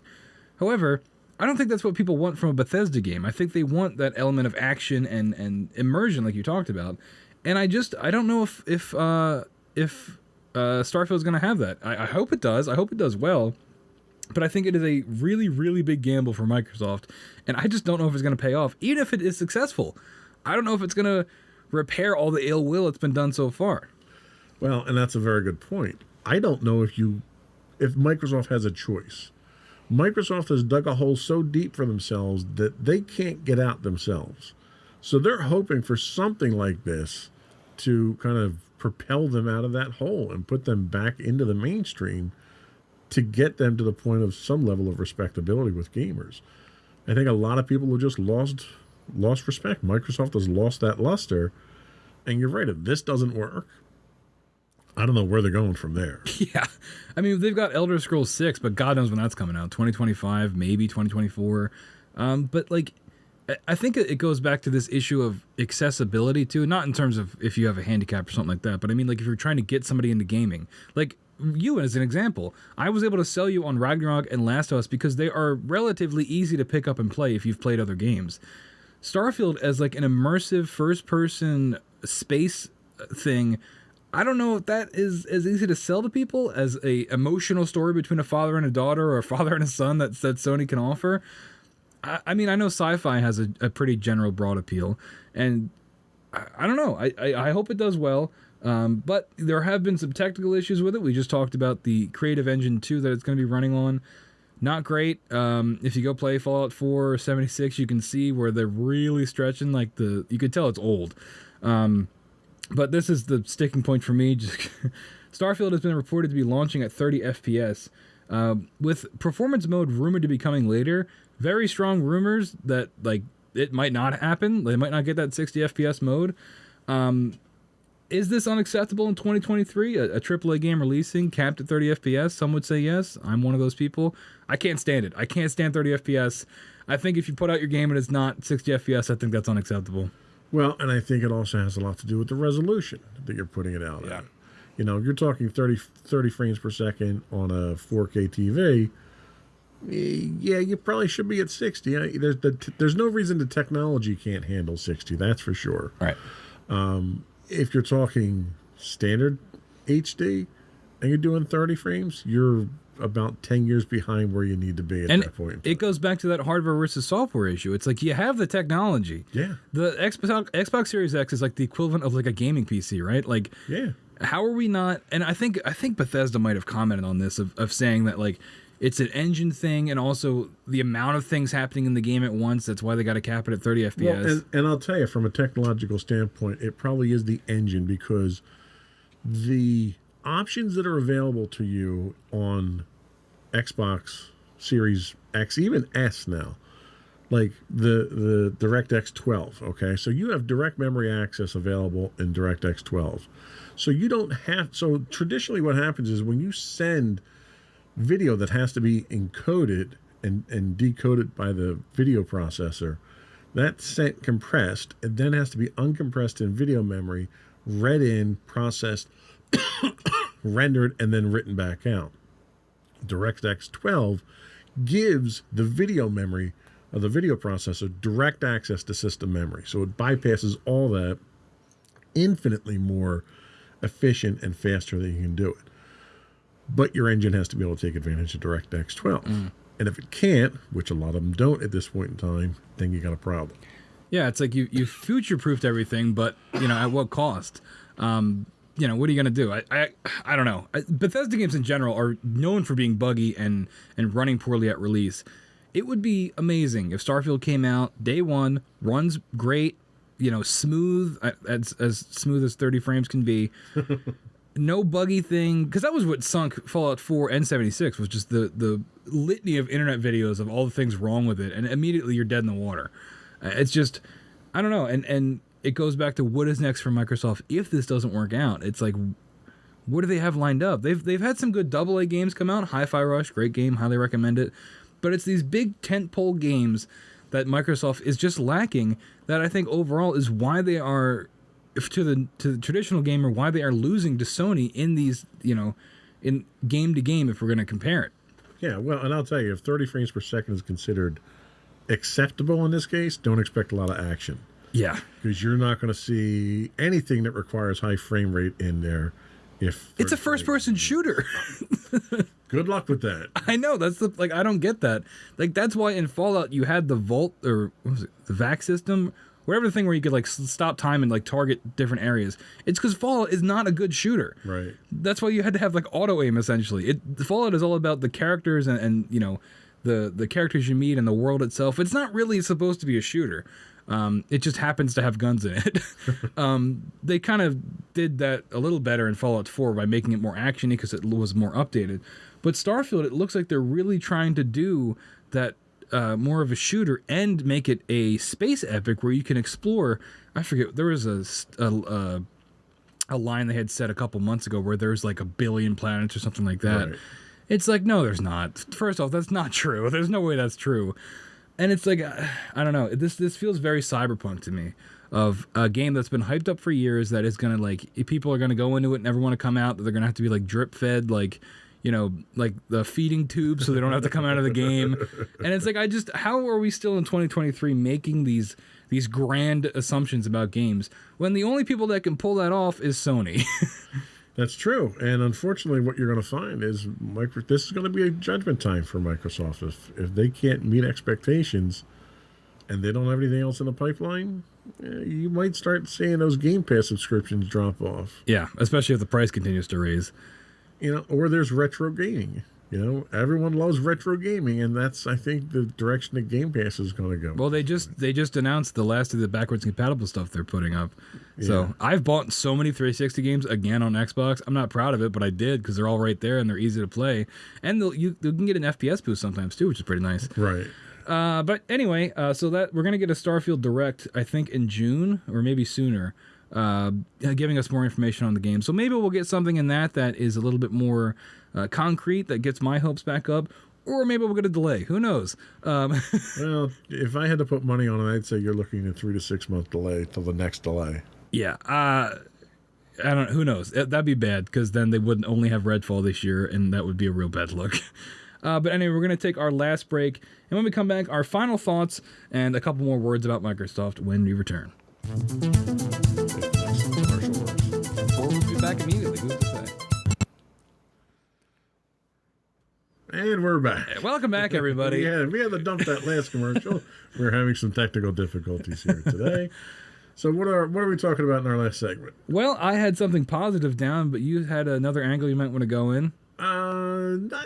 Nothing overly negative, I don't think. I kind of wanted to talk about what the future of cloud gaming looks like. I mean, we talked about kind of we played around what the definition of it is. But what are your thoughts on things like Google getting out of the market? Is that a sign that, Google has a reputation for testing the waters with things and kind of hooking people in and then backing out? Do you think that's a sign of where cloud gaming is going to go? I don't know. I think cloud gaming is a hard sell because when it comes to gaming, you got to have a box, right? You got to have a box to plug in your TV. It's been that way since gaming was a thing with the Nintendo Entertainment System and stuff like that. So I think the biggest barrier for this, well, the second biggest barrier, I'll get to the first in a second, is that how does this work? You're telling me it's just a USB stick I put into my TV, which Microsoft is testing that, by the way. They're working on that, or like an app on your TV. Right. I think in practice it's very cool. But the biggest issue is the internet, is the infrastructure for it to be able to roll it out. I just don't think we're there yet. And, we're getting there. And I think in small scale it can work. Like the fact that I can boot up an Xbox game, an indie game that's on Games Pass on my phone. I think that's great. But I think for it to become the norm, I think we're probably 5 to, if not more, years away from that. Well, and I agree. I think the technological limitation is sort of what we talked about earlier. Because of the type of games that they're talking about here, latency is an issue. And like when you transmit something over fiber optic, you get pretty much, with the exception of conversions on one end or the other, you get the speed of light. But we can transmit across copper, which most people tend to wind up doing. All your big networks that you're connecting to are copper networks. You're limited to about a third the speed of light with the resistance of the wire. You can't get over that. You can't overcome this. If you're bouncing it off a satellite, you're limited by the physical distance that you have between you and that satellite and back to Earth. There's no way to overcome that unless you start doing quantum entanglement at some level. Microsoft can do it. So I think the cloud gaming aspect is dangerous to try to go in that direction. But I'm curious how mobile gaming will go, because now we've got your Stream Deck out. Asus is now releasing a stronger version, PC-based version of a gaming system. You have the Nintendo Switch that's a self-contained gaming system. All these things can hook up to a TV system. Yeah. Is that the interim until we can correct the shortcomings of the networking or for cloud gaming? Yeah, I mean, maybe. I mean, we're getting the Switch 2. People are thinking maybe 2024, 2025. The Steam Deck and what was the other one? Asus Ally? Yeah, it's like the stronger version of a Steam Deck, basically. Those things are cool. I had a Steam Deck for about a week before I returned it. It's just not for me. I think it depends on the kind of gamer that you are. If you're somebody that wants to boot up and play a couple matches of Call of Duty and then, you call it a night, I think cloud gaming might be able to work if they can figure out the latency. Otherwise, you're going to have the 165 gigs that Warzone takes up in your console. If you want to get that intense single-player experience, cloud gaming could work for that because it's, you don't have to worry about it as much. Sure, yeah. And handheld, I think, is good to, if you travel a lot. I think it depends on the consumer on base to base. But I just think overall, the box, plug it into your TV, I think that's going to have the most mass market appeal and accessibility based off internet. I just think cloud gaming is going to be a hard sell everywhere around the country and the world until we can figure out a better infrastructure for the internet. See, and I long for the days of the LAN party when I used to pack up my gaming system and take it to a friend's house or take it into work and hook up to the network. And, that was, we were playing, I think, Quake back then. Mm-hmm. That was paradise to me. You took it with you. Wasn't quite as portable as they are now. No. But you didn't have to worry about the latency issue. Hey, but now Halo launches and doesn't have co-op at all. So it's way better now. But yeah, I think that's pretty much going to wrap things up for today, unless you had anything else to add. No, I think that's it. So maybe in another year or 6 months, we'll come back with another update on this acquisition because they're clearly going to drag it out as long as they can. I want to thank you all so much for listening. Once again, I want to plug the show notes again. The show subscriptions, rather. Make sure you can subscribe on Apple Podcasts, Spotify, Google Podcasts, wherever you get your podcast. We will be there for you. If you have any comments on today's show, you can email us at comments@insightsintothings.com. Make sure to follow us on Twitter at insights_things. Twitch, where we are live right now. If you've got Amazon Prime, that means you have Twitch Prime. Make sure you give us that Twitch Prime sub, twitch.tv/insightsintothings. On Facebook, facebook.com/insightsintothings, at insightsintothings on Instagram.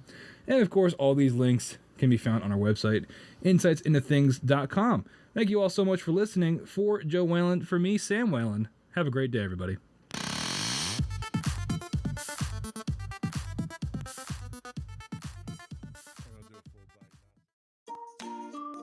Insightful podcasts by informative hosts.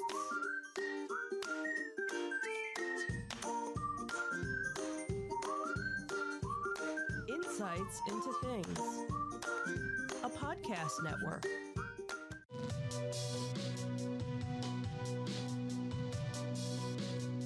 Welcome to Insights into Tomorrow, where we take a deeper look into how the issues of today will impact the world of tomorrow. From politics and world news to media and technology, we discuss how today's headlines are becoming tomorrow's reality.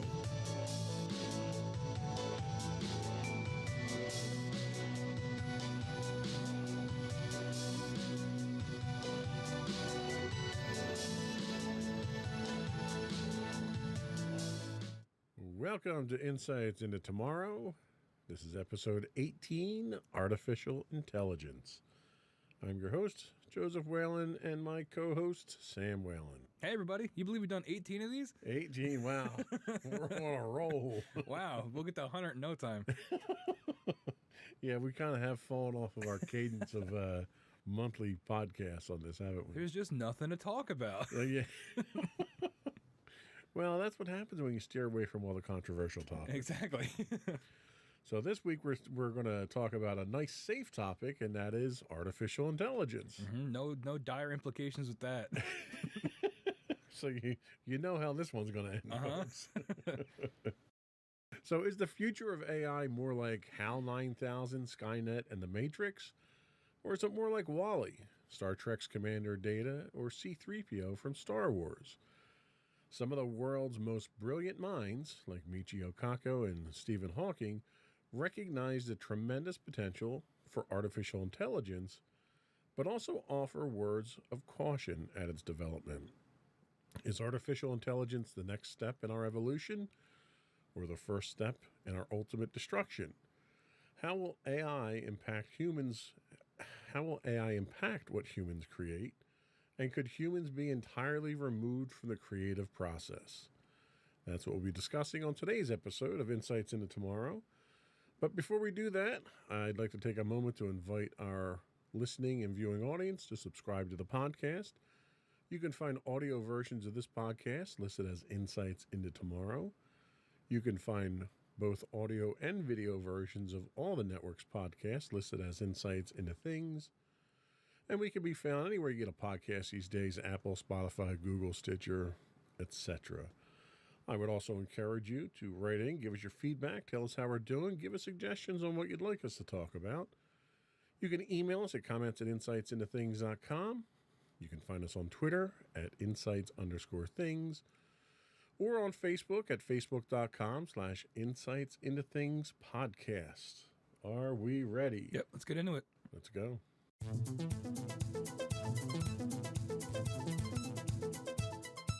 So what is artificial intelligence?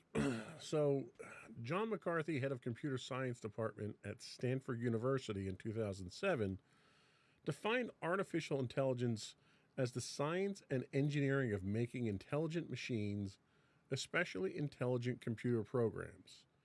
It's related to the similar task of using computers to understand human intelligence, but AI does not have to confine itself to methods that are biologically observable. Like a brain. Exactly. And this is kind of a different approach to artificial intelligence than what has traditionally been the measure of artificial intelligence. And that was really something called the Turing test that was created by Alan Turing back in the 1950s. So the Turing test basically said if it's observable and convincing enough to be a human. The test basically was two people having a conversation, a third party watching that conversation, and if the third party watching that conversation, it's all text-based, can't distinguish the AI for the human, then it's passed the Turing test. So kind of a loose definition of what AI was back at the time there. So it was basically how well it could emulate a human being. But I think AI has changed significantly in that time, don't you think? Yeah, definitely. I mean, we have to, change what we define it as well. It's not just text based. It can do way more than that now. It's expanded, pretty exponentially since then. So what is a modern take on on artificial intelligence. So we have some information here from Stuart Russell, professor of computer science at the University of California, Berkeley, and Peter Norvig. I apologize, Peter, if I mispronounced your name there. He's the director of research for Google, published Artificial Intelligence, A Modern Approach. It became one of the leading textbooks, I believe this is Norvig's book, in the study of AI. In it, they delve into 4 potential goals or definitions of AI, which differentiates computer systems on the basis of rationality and thinking versus acting. So we have the human approach, systems that think like humans, systems that act like humans as well, and the ideal approach, systems that think rationally, and then systems that act rationally. Turing's definition would have fallen under the category of systems that act like humans. And there's a little bit more here that I'm going to keep reading. I didn't realize that was part of it. At its simplest form, artificial intelligence is a field which combines computer science and robust data sets to enable problem solving. Basically, we're making these things as a sort of extra brain to help us out.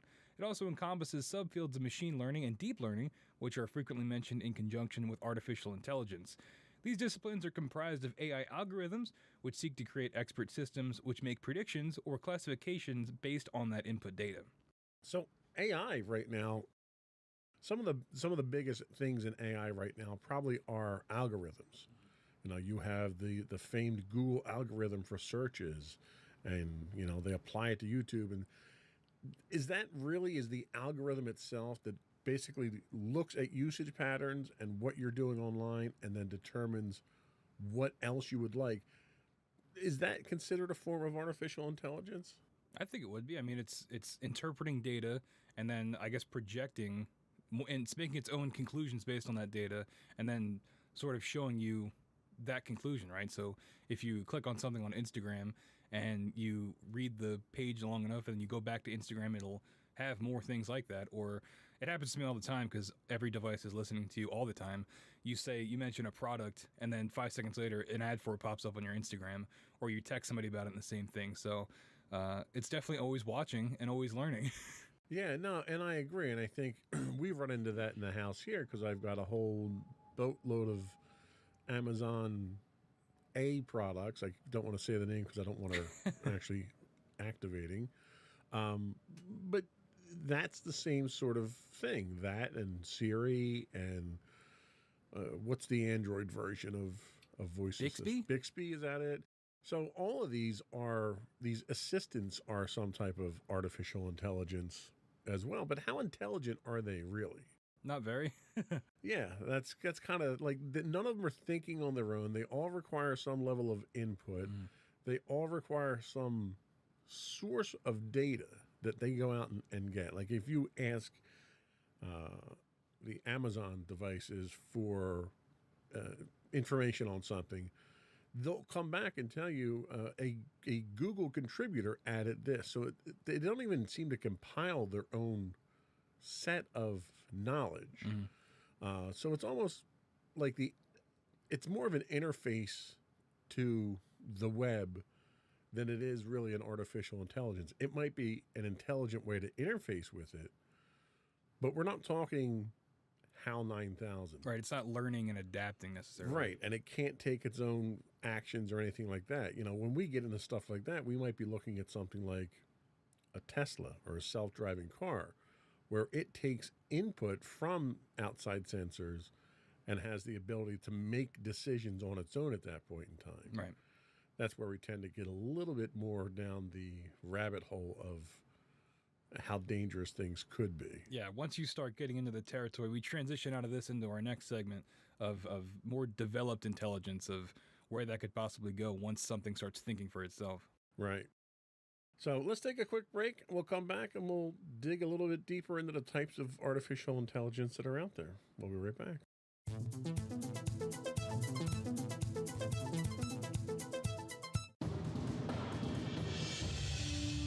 For over 7 years, the Second Sith Empire has been the premier community guild in the online game Star Wars: The Old Republic.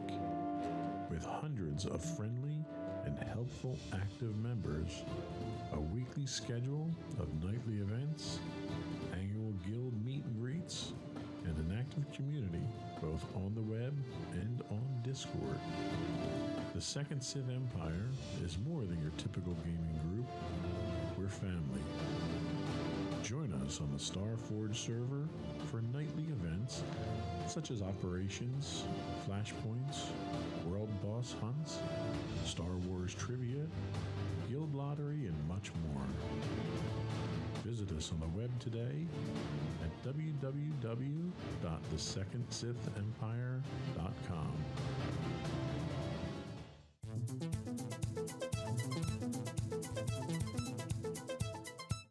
Welcome back to Insights into Tomorrow. We are talking artificial intelligence today.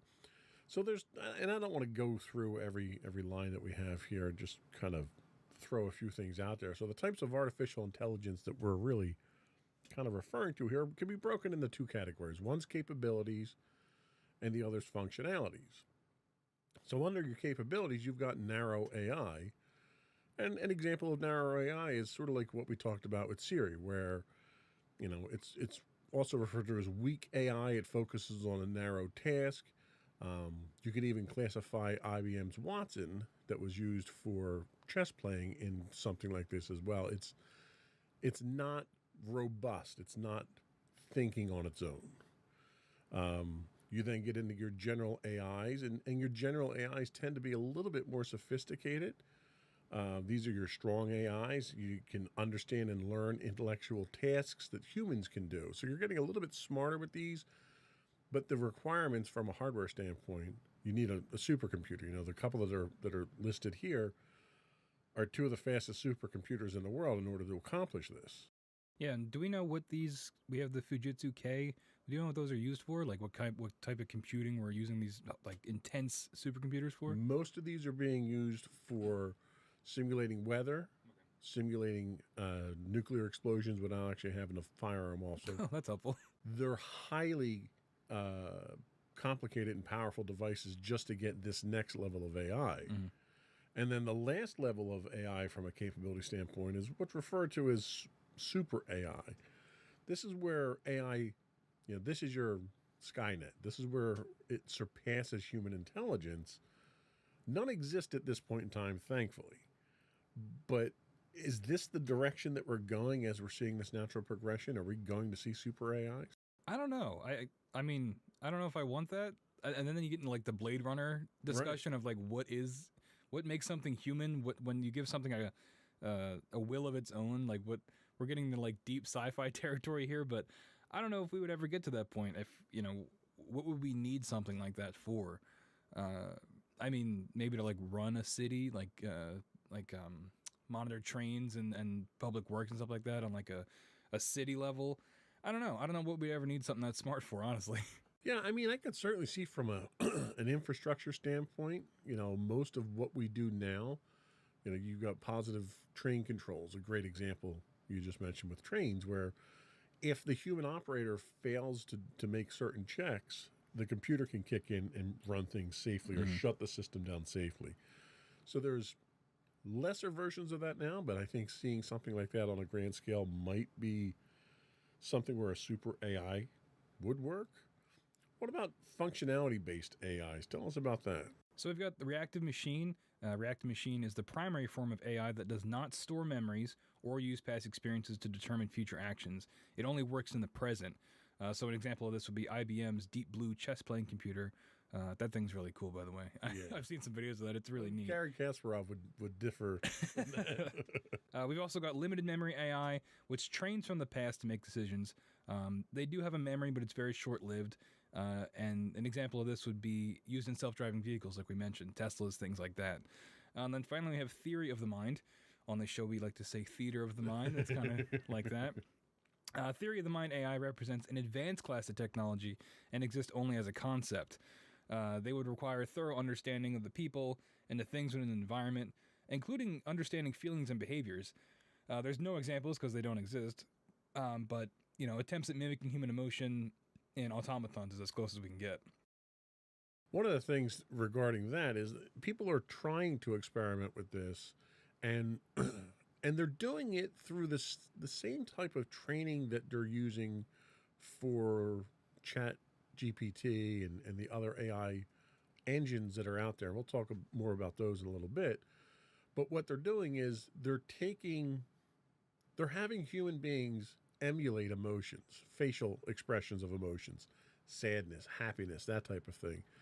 And they're having multiple iterations of people doing these. They're sticking them in a database, and then they're having a computer look at these and interpret them.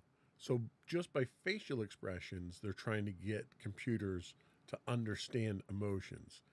How effective do you think that would be? How effective would it be for you to have no other communication method whatsoever, but just be able to see someone's face? Do you think that they would be able to convey emotions accurately enough?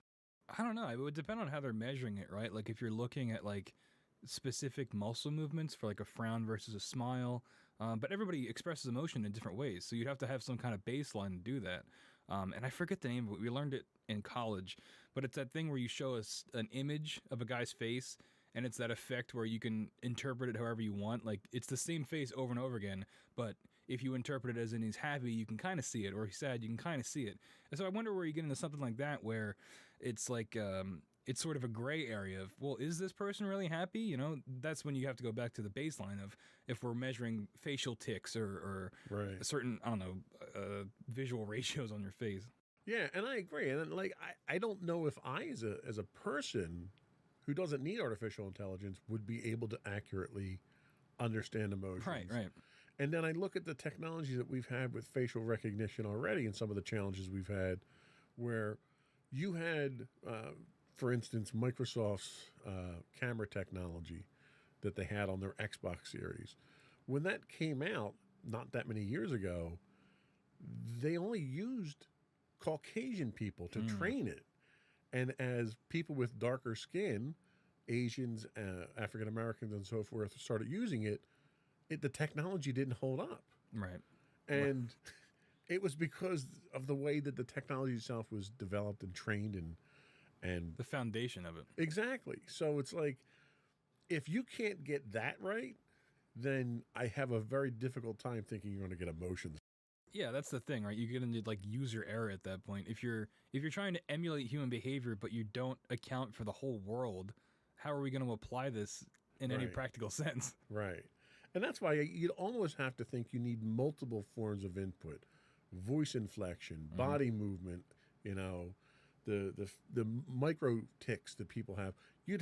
I could certainly see you coming up with enough data points that you could infer what emotions are, but you need to have those data points there, and it has to be more sensors than just trying to read someone's face. Yeah, and do we need this? Why would we need this?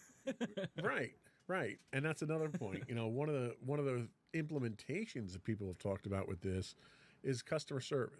You know, they had the one hotel in Tokyo that didn't last very long, that the front desk was entirely run by automaton. I'm sure that was a blast. And it was because they thought the automatons would interact better with people than people would, which I'm not really sure why you would think that.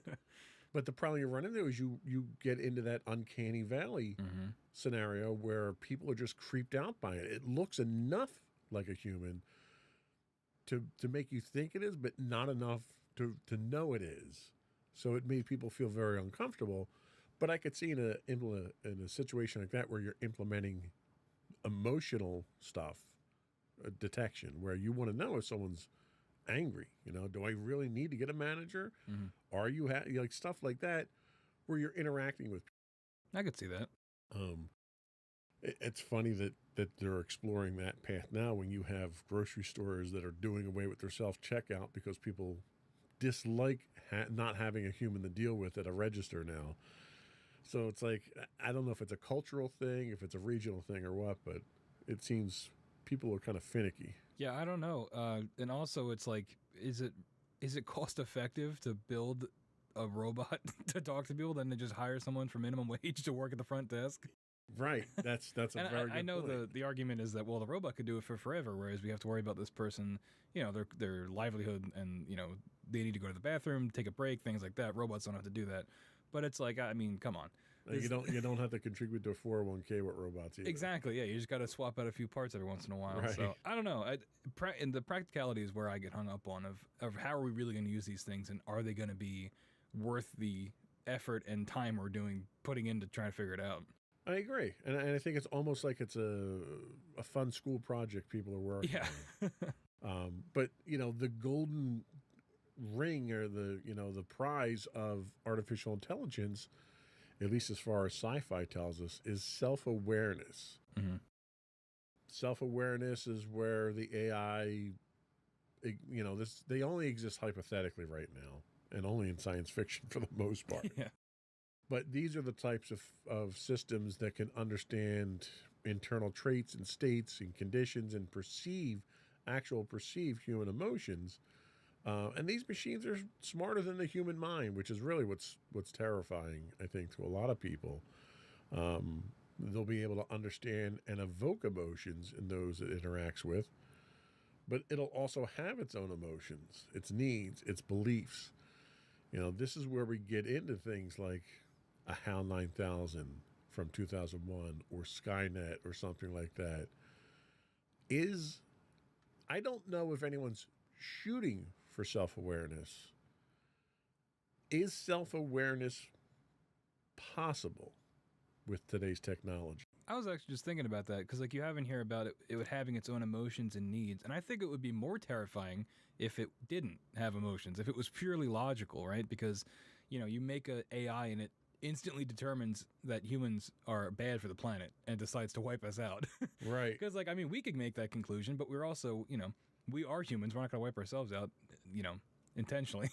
So it's I don't know if we would get to the point where that's possible. I don't know. I obviously don't know anything about programming, but how would we program emotion? I guess, you're seeing the baby steps with this facial recognition software, but at what point are we able to program emotions? Is it something like using a human brain as the blueprint? I have no idea where this would go, but it sounds like fantasy, but one that is close enough to reality that, maybe, but I just don't know how they would do it. And you make a very valid point there. I think humans in general have a very difficult time dealing with emotions, recognizing emotions, and coping with them already. I don't know how you would possibly translate that into software. No, I think it would have to be, you can't, it's all math based, right? So you can't, that's the whole point of emotion. You can't quantify it, right? Right. Unless you measure heart rate, I guess, if you're angry or sweating or, biological reactions. But when it gets to the thinking about interpreting emotions, I just think it's too nebulous. And if we did have a self-aware AI, it would have to be, maybe based off of personality, or it would just be purely logical. So then we're talking something more along the lines of RoboCop, where we take the ex-con and we stick his brain into the robot there, and that's the artificial intelligence. Yeah, I was thinking that, or in Halo, if you guys are familiar with that, they use a human brain to then make an AI. Right. So the AI is part human, kind of. Something like that, but I don't think we can do that yet, and I don't know how we would. And you know what? I think that's probably the biggest limiting factor right now, I think, is our computing power. Yep. In order to produce the amount of computational power that the human brain has, you need the fastest supercomputer right now to even approach it. And I think until we get to, real practical quantum computing, I don't think we have much of a hope of even reproducing that. People, I think, don't understand how remarkably capable the human brain is. A lot going on. Yeah, how fast it operates, how many different things it can do at one time. And computers just haven't gotten to that point yet. Yes, computers are very good at doing the same thing over and over again. And they're very good at doing math. But they're only that good because humans make them that good. Yeah, and it's when you get that line of where what we're creating is superseding us, that it's okay, well, maybe we've gone a little bit too far. Yeah. Well, it's a good point. We can take a quick break and we'll come back and talk about, is artificial intelligence dangerous in its current form and future forms? We'll be right back.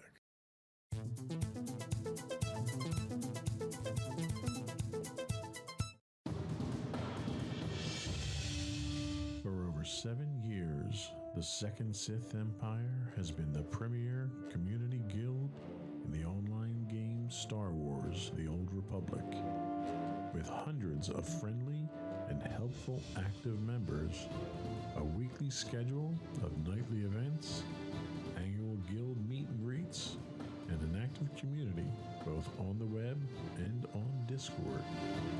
The Second Sith Empire is more than your typical gaming group. We're family.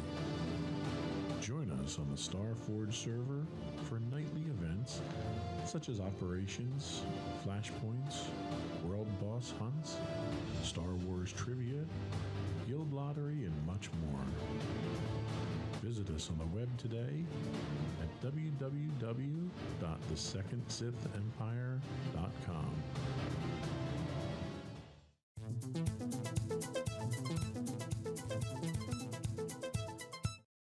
So Elon Musk, not Musk's, Elon Musk wrote, the pace of progress in artificial intelligence, he says, I'm not referring to narrow AI, is incredibly fast. Unless you have direct exposure to groups like DeepMind, you have no idea how fast. It's growing at a pace close to exponential. The risk of something seriously dangerous happening is in the next 5-year time frame, 10 years at most. Where was this quote from? So this was from Elon Musk. I didn't see Okay. where the quote. I just wanted to see if we were still in the window or not. I didn't get a date on that, but I have to imagine we're pretty close to that window. at this Any day point. now, the robot uprising is going to happen. Well, the fact that he made cars that are self-driving and running people over and Yeah, killing right. them tells me right now that AI actually physically is danger. He can make himself sound smarter by just becoming a self-fulfilling prophecy. So, what do you think of that? I mean, I think there's a lot of scholars, there's a lot of scientists that talk about AI. Elon Musk is a guy who's neck deep in it. He's building them. He's releasing them. You see what we do. SpaceX has rockets that fly back to Earth and land themselves. Tesla has cars that can drive themselves and park themselves and stuff. So that's real practical AI that's in the world now. How serious do you think you take this kind of warning from Elon Musk? Not that seriously. Just because I don't see any like real world application of this idea, right? I also don't know what DeepMind is, but it sounds very scary. But I just don't think. I don't know. I feel like we would be seeing more examples of it other than the Teslas running people over and causing traffic. But that's just faulty hardware. That's not necessarily, the AI thinking for itself and choosing to kill all humans. That's a functionality issue, right? So I don't know.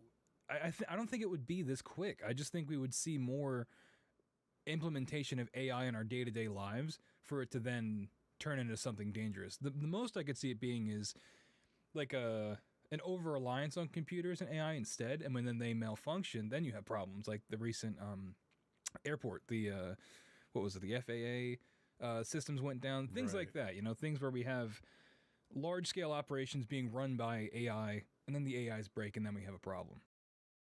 So Musk was quoted in a separate quote comparing AI to the dangers of the dictator of North Korea. Now, yes, it's Elon Musk, so there's a lot of Take it with a big old grain of salt. there's a lot of self-promoting, angles that he goes through here. But we've got artificial intelligence in machines that are capable of killing people, not designed to, but capable. Right. We also have it designed into devices that are designed to kill people. You've got Predator drones that are AI driven. You've got Tomahawk cruise missiles that are AI driven. You've got Phalanx Sea-Wiz close-in weapon systems on ships that are AI driven. These are machines that are built already to kill and are powered by AI. Are those potentially dangerous, or do you think we have enough control over those? Well, I mean, they're weapons, right? So they're inherently dangerous. It would be more about, again, I just think, are we shooting for the notion of them like rising up and like actively trying to kill people? Because I think it would be much more realistic for them to just be taken over by another human, right? To have somebody hack into them or to have them malfunction and instead of targeting here, you're targeting somewhere else where you're not supposed to.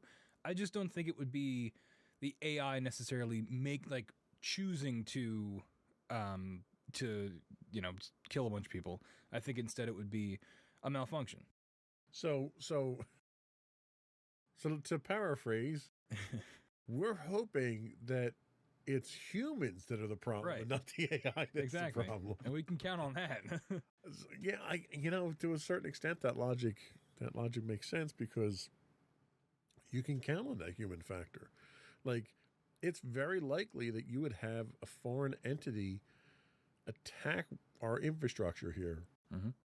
before I think you would have an AI go rogue and shut down the power grid. That's exactly what I'm talking about. Like, you're not gonna you talked about the Predator missiles. Like, the Predator missile's not gonna wake up one day and go, "Hey, I'm gonna go blow up that town." Someone's gonna have to tell it to go do that. It doesn't. We're not at the point where these things can actively, pursue missions or pursue goals on their own unless they're told to by somebody else, like an operator. So, all right, let's run with that for a second. So they're not going to rise up. You're not going to have a Skynet take over the world and nuke the entire world. But you have machines that are trusted to go do a job that may involve violence. Mhm.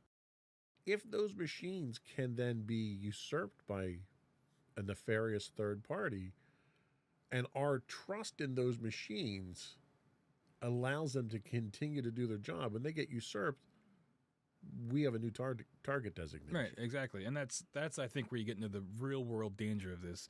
But I mean, that's our world in general has a heavy reliance on computers, right? And so I think that comes with the risk, right, of the ease of use and the scale of our operations. You need something like AI to run it because it's not feasible for people to do it all the time. And I think that just comes with the territory of, if this is how we're going to run things, then there's a chance that someone could take it over. It's no different than, well, it's different, but we're reducing a little bit. But if you had a gun and someone took your gun and killed you with it, it's the same thing. So AI is the tool. Yeah. It's not the intent. For now, yeah. Okay. Until we get to the point where, we have a fleet of drones that are, flying around the globe just taking pot shots wherever they want, that are programmed. Well, I guess they wouldn't be programmed at that point. But I'm saying, instead of a fleet of jets flown by pilots, if it was a fully automated, a bunch of drones where they could all communicate and make their own decisions, once they get into that level of autonomy, that's when you're running into more of an AI-based issue, I think. So Russia's president, Vladimir Putin, everyone's We're getting friend, all the banner people out here today. he said at one point in time, artificial intelligence is the future, not only for Russia, but for all humankind. It comes with enormous opportunities, but also threats that are difficult to predict. Whoever becomes the leader in this sphere will become the ruler of the world. That's a little extreme. First off, do you agree with that? I mean, I guess, because at that point, wouldn't you just have the strongest army too? If it's he says it's got enormous opportunity, right? So then by that logic, you would, unless I would think, yeah. those unpredictable threats make it worse for you. I don't know. I don't think it's any different than having the strongest standing army, right? And whoever has that, you're by default the most powerful, unless you control the economy. That's different. But in terms of military force, if you have a bigger or more effective army, yeah, you're going to be more powerful, right? So, do you think that in order to combat nations, assuming Russia's gearing up towards Right. artificial intelligence, do you think the only way to combat nations like that is with your own artificial intelligence?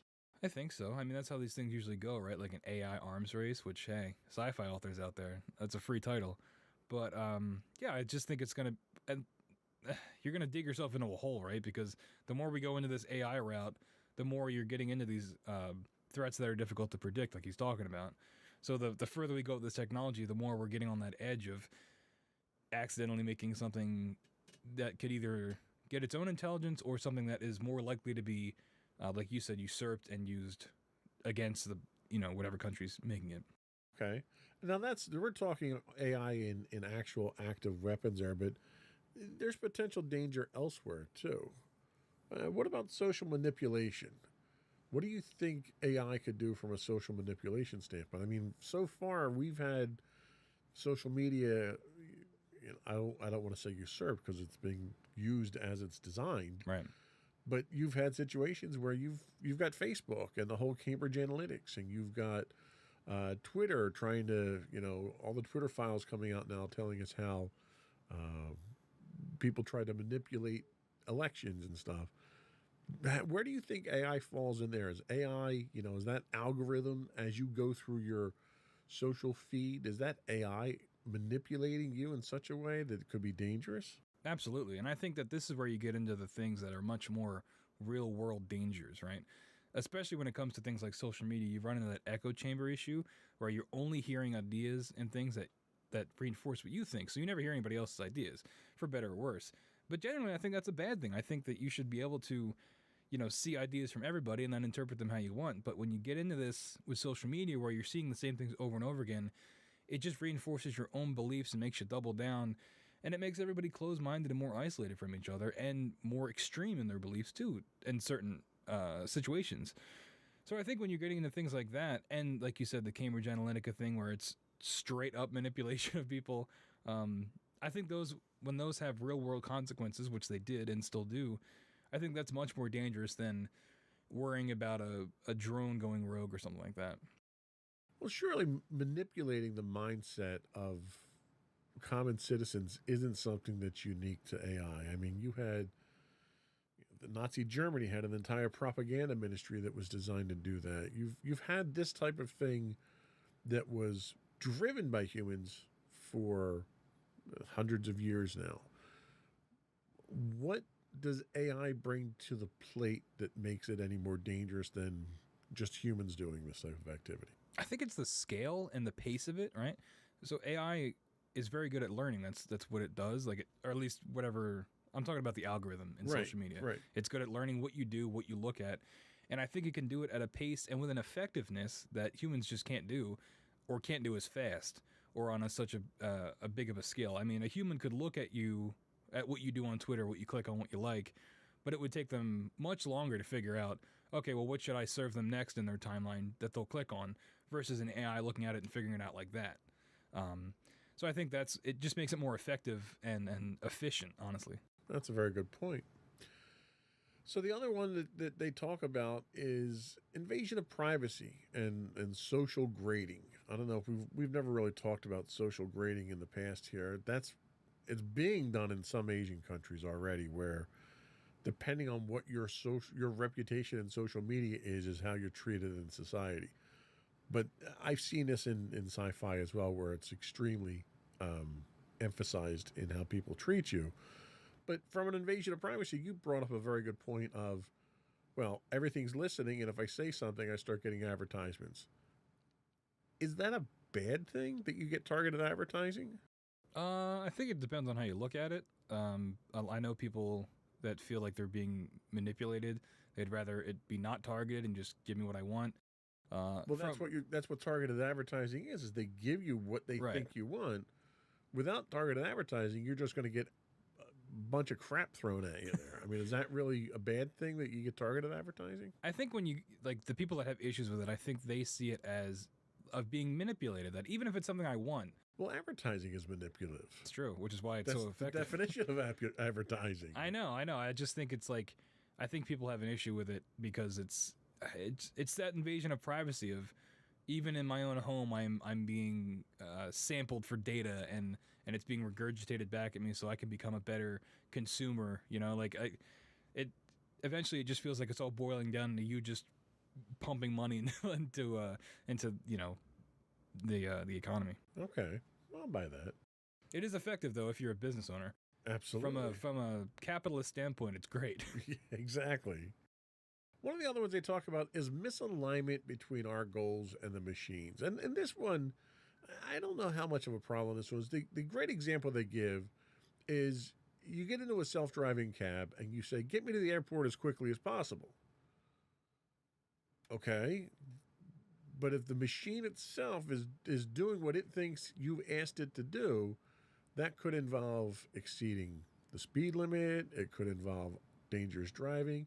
It could involve driving into the river that's between you and the airport to try to get you there. I think this is kind of a silly Yeah. example of, I mean, this is no different than people following their GPSs off the road, Mhm. you know. Is this something if we're putting our lives in the hands of these machines at some point in time, and you know, they're already talking about having air taxis to the airport and stuff like that. So you're ramping up the level of complexity and the level of danger associated with the reliance on these machines. Is it possible that somebody misses a line of code that says stop at stop signs? Like, is that a danger? I mean, not really, right? If these things are being put out on a global scale, surely they would test them, right, and see if that's an issue. You've had some issues with this with self-driving cars where they have malfunctions, where they'll, I saw one the other day where a Tesla was in like a tunnel and just stopped, and I don't know why, and then like 8 cars hit it. So things like that will happen, but I think if you're talking about like the foundation of the code getting out there, that's something's wrong with it, I don't really think you have to worry about that. I feel like it would be extremely irresponsible of whatever company is making it to put it out there at not having it be fully vetted, especially when you're getting into like transportation and things like that. There was one example of a Tesla that was driving on a highway at high speed, which they supposedly excel at. They're very good at that because that's how the sensors work best and the computer works best and everything. Going fast? On a highway Oh, okay. situation where they're not doing stop and go traffic a lot. And what happened was there was a vehicle that was in the left lane that this thing was driving in, and it wasn't expecting a vehicle. It wasn't expecting a stationary target. And because they use LiDAR and they use radar, and they'll gauge the distance between themselves and the next machine. And the assumption is that machine's going to be moving so he can make calculations based on timing. And what happened was this vehicle was stopped in the left-hand lane. The device, the smart car, saw that the machine was there. But because it wasn't moving, it assumed that it was a glitch in the sensor, never tried to hit the brakes, and literally accelerated right through the vehicle. And it did everything it was supposed to do based on the rules that it had. And someone had missed a rule that said, hey, there's a chance that something could be stopped in your lane. You have to stop for it. Yep. And that got out there after all this extensive testing. That still got out there into production. So there's a chance that you can get code that's broken out there. That's true. How do you deal with that? Who's liable at that point in time? I mean, probably the company still, right? I mean, it's still their self-driving car that rammed into it. I think the onus is still on them. Even if it's something that they could never predict, then don't make the technology. If there's a chance that something like this could happen, then maybe it's just not meant to be. Or we just go through the trial and error of, potentially people losing their lives until we figure it out and put out enough software updates, if you want to look at it in like a morbid sense. But I mean, there's things that could be a high attrition rate. That's what I'm saying. Like, I just think maybe at a certain point, if the body count gets high enough before you get version 4.0, maybe we just don't do it. Maybe we just stick to driving ourselves around, or we limit it to, certain public transportation options instead of every consumer having their own self-driving car. And that's certainly a consideration to solve some of these things. And the last danger I wanted to talk about was discrimination. We had already kind of talked about this to a certain extent with the social grading, and with the malfunction of the Microsoft camera system for minorities. How do you think this would have an impact on society itself from a discrimination standpoint? Either facial recognition AI. We had one situation very recently in our area here where somebody was arrested and held for, I think, 48 hours based on facial recognition that was completely wrong. So it's already happening. Is that a danger that we need to be aware of? Is there checks and balances that can be put in place? Should we not be relying on AI for this type of thing? I mean, yeah, no, we should not be. if this is gonna happen, yeah, I mean, sure, there's mix up with, people getting held when they're not supposed to, and that's an issue for another day of, the justice system and things like that. But I think that when it comes to things like this, where you're affecting people's lives, you should probably have a double check system or like a backup to be like, okay, well, the robot figured it out, but let's just use our own eyes and see if this is the guy. Well, and I see something like this being used extensively in high traffic areas, airports, right? So you want to be safe going through the airport, but you want to be expeditious in moving people through. So a lot of things that we do, we rely on technology to accomplish that. If you get a certain failure rate of that system itself, is that tolerable, or should that be 100% accurate? That's a good question. I mean, if you're going to be the 99% effective and you get that 1%, there still needs to be a human element so that person isn't held for 3 days because they got the wrong person. Like there needs to be, if someone gets pulled up on facial recognition, someone needs to look at it and have that person come and I'm just saying there needs to still be a human element. We can't let it totally be run by the machines. They're not going to be 100% accurate. So you need a path of resolution Yeah. as human involved. And I have my own story. There was about 2-3 years ago, I got a ticket at the mail for a vehicle that I didn't even own. And it came back as a red light camera somewhere in North Jersey, which I knew I'd never even been to the town. It's like Amboy or something like that. So they send it with a picture, and you look at the picture, and there's a link to the video for it, and you look at the video, and it had, 5 characters, 6 characters on a license plate? It had all the characters on a license plate that I hadn't had of the vehicle in 20 years. And that plate was originally registered to me, but there was a glitch either on the camera or on the plate. You couldn't read one of the digits in the middle. So the AI just assumed that it was my plate, generates a ticket, and sends the ticket out to me, and I get an order to appear in court. That's AI-driven problems that you have that should have been looked at by a human being, but because of the number of tickets that they produce, you can't.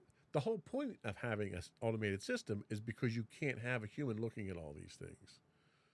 However, to your point, I was able to call them up, explain to them what it was. They were able to resolve the ticket on the phone, and I didn't have to go for the court appearance. So that system at least had that path to resolution, whereas I think as long as we have that in place, we're safe. But do you want to be that guy that they make that mistake with?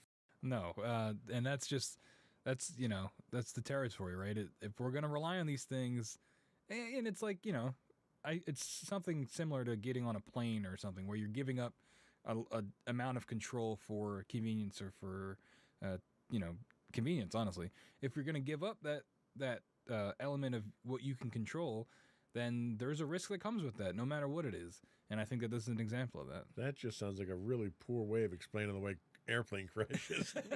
Hey man, you get on the plane, you gotta expect it. All right. We expect the least expected. I bring a parachute every time I travel.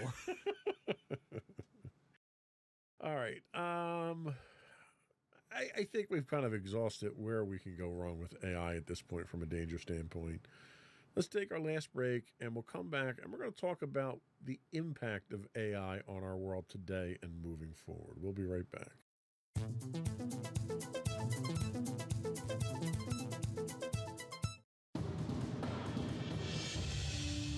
For over 7 years, the Second Sith Empire has been the premier community guild in the online game Star Wars: The Old Republic.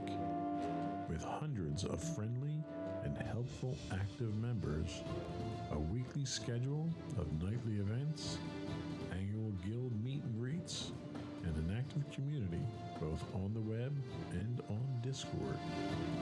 The Second Sith Empire is more than your typical gaming group. We're family. Join us on the Starforge server for nightly events such as operations, flashpoints, world boss hunts, Star Wars trivia, guild lottery, and much more. Visit us on the web today at www.thesecondsithempire.com.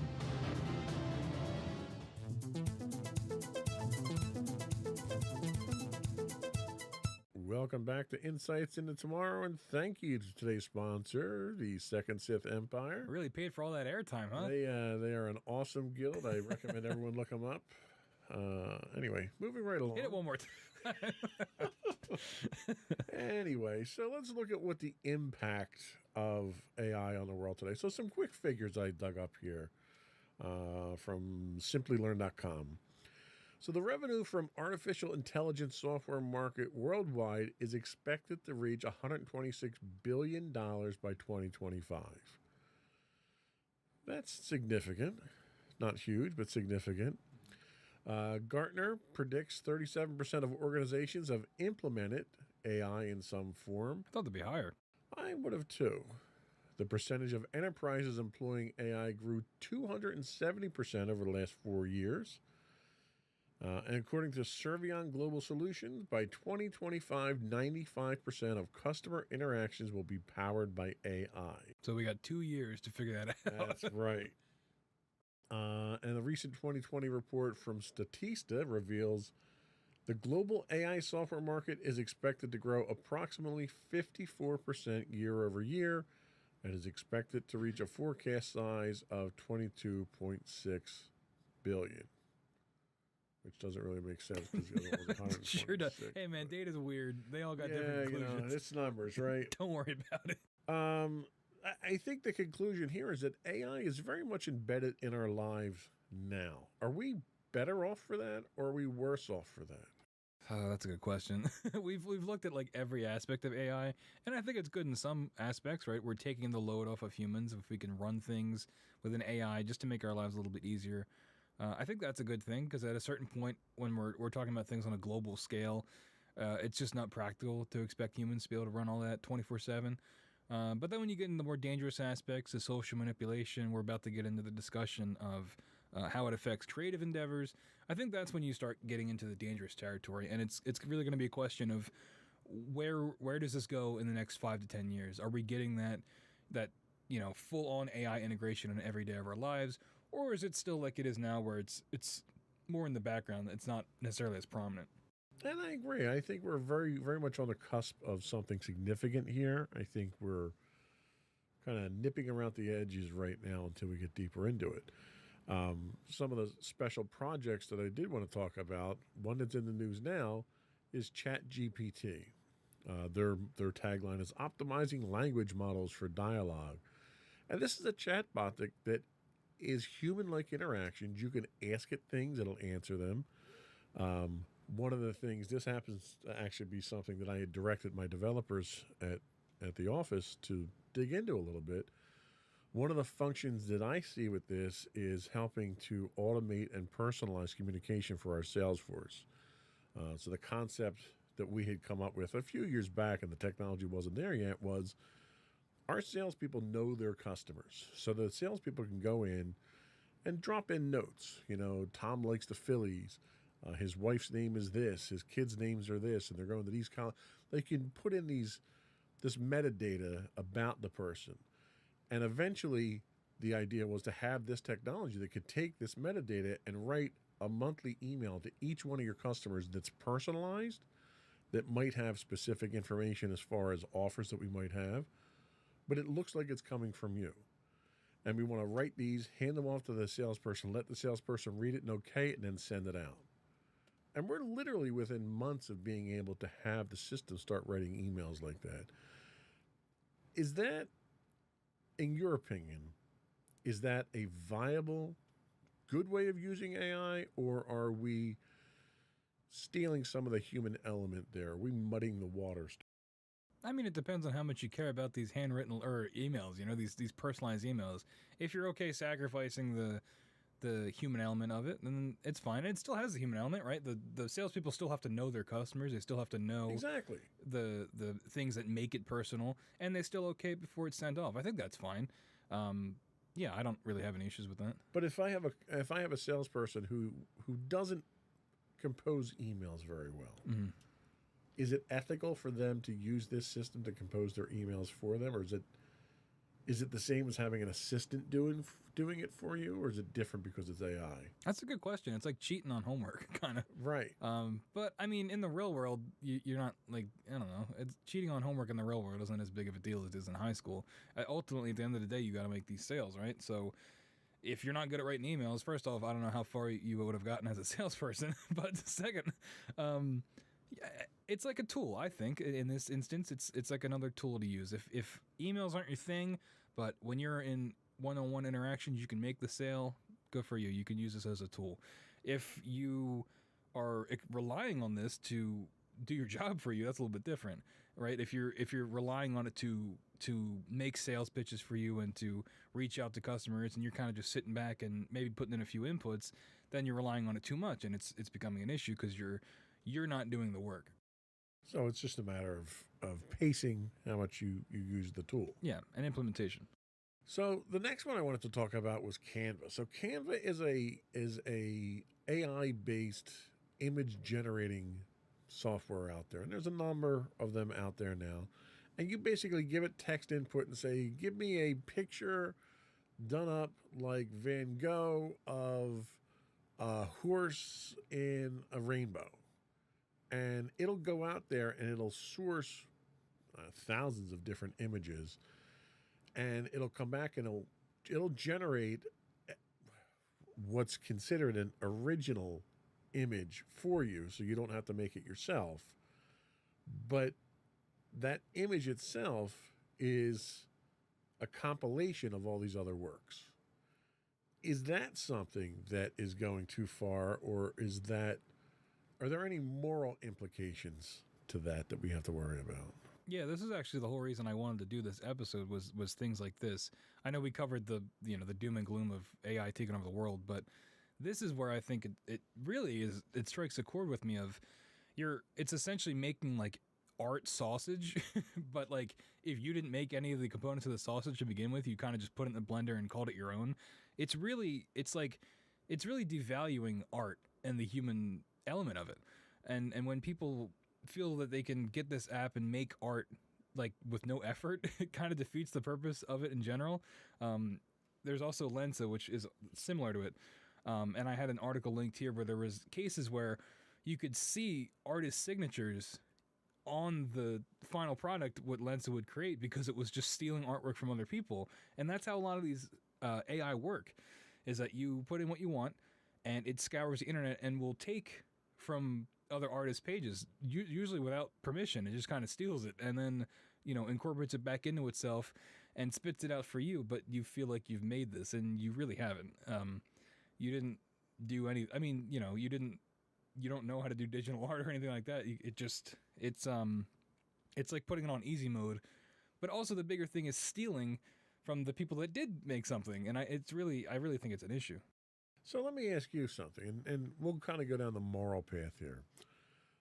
If I don't have any artistic ability whatsoever, but I need to come up with a picture, and let's say I need a picture of a tree, and I don't know how to make a picture of a tree, so I'm going to go out and I'm going to look at other people's samples, and I'm going to find one that I really, really like, and then I go and I kind of try to recreate that as my image of a tree. Is that the same moral ambiguity as what a Canva is doing? Because Canva had the same problem. They wound up getting sued by Getty Images. Oh, really? Yeah. I didn't know that. Because they weren't even pulling the watermarks out. Oh, It was man. so bad. Is me using someone else's inspiration to make my own different than these AIs going out there and grabbing these? Because they don't always take a one-to-one image. They may take portions of an image, almost like sampling a track in music, and then they assemble it together from multiple different sources. What's the difference in the two of those? Well, I think, in your example, I'm assuming you're like drawing it yourself. Exactly. Right? Yeah. That's the thing. That's where I think the line is. With the AI generated art, you're just typing in what you want and it just appears, and it's compiled from other images. With the inspiration, you are taking inspiration from that thing that somebody else made and then making your own interpretation of it. Even if it's not very good, you still put in the time and the work to make it something original, even if it's inspired by something else. Like you said with sampling music, you can take a sample from another song, that somebody else made, but then you incorporate that section of it and you make a whole new thing out of it. It's its own thing, even if it's borrowing from something else. And I think that's kind of where the line is drawn. That's a good point. The other thing with Lensa is Lensa has one of the big functions Lensa adds is what they call their magic correction. So you take a picture of someone, you run it through the Lensa filter, and you have the filters with Snapchat and stuff like that that can make the googly eyes and all that crazy stuff that you can do. Is the AI that's doing that different, or do you take exception to that from a creative standpoint when it's taking your art and enhancing it because maybe you don't have the technical capabilities to do that? I mean, that's a good question. It's similar to, photoshopping an image, right? Or using a filter on Instagram, where it's not authentically the thing, but it's, I don't know. As long as you still made it from the beginning, I think it's a little bit better than just straight up stealing the art. But I still think it's messing with the authenticity of it, right? And it gets into our perception of what is made by humans and what is made by AI, and what does that mean for art if we can't tell the difference. And I think that's sort of the road we're going down at this point. When it gets into the enhancement, it's not as bad. It's still not great. Well, and I'll counter that and say if you can't tell the difference between whether it's man-made or machine-made, isn't that really the ultimate goal of AI at that point, is to make it indistinguishable from human hands? Well, that's the scary part, right? Because if you can't tell the difference, but it still stole a bunch of other people's art, then it is actively devaluing all the art that it just stole from, even if you can't tell the difference. Even if you don't know that it took from, 10 other artists to make this, it still happened, right? And it's still, even if it's indistinguishable, the consequences of it are still real. So the dilemma that you're referring to here is more the sourcing of where it gets its material from, rather than the generation of that material. Right, because it's not magic, right? Like the AI is not making, it's not like physically drawing it, but it's not necessarily entirely originally from the mind of the AI. It's taking from other people to make it, and that's kind of where the issue is. So it's just creative copying. Yeah. So all right, let me ask you this. If you were an artist and you had a vast portfolio of your own artwork and you use that solely to power your AI, and you decided that you're going to recreate your art in the AI style, is that legitimate? Yeah, as long as it's only taken from your stuff. Like if that's things that you made that are, I'm not going to get into the legal aspect of it. I'm not a lawyer, but if you can guarantee that it's only pulling from your art and you are totally signing off on it, then yeah, that's fine. It gets into it when it's taking other people's art without their consent or knowledge.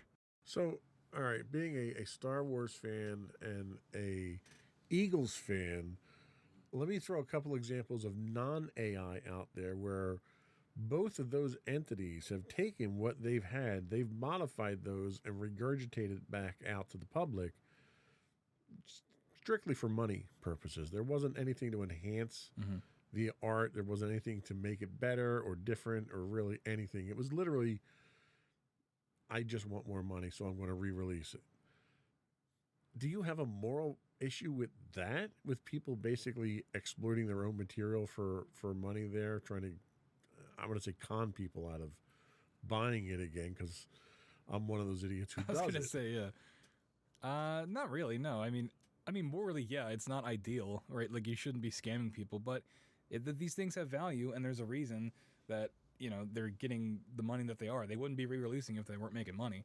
But it's not like fundamentally impacting how we view art, right? It's just someone making a quick buck because they're re-releasing their greatest hits for the 1,000th time.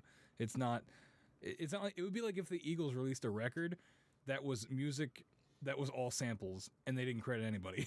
Like, that is what we're talking about here. But everybody loved it and acted like it was their original music. So are we really to the point where Canva and ChatGPT and Lensa are making us fundamentally reconsider art at this point?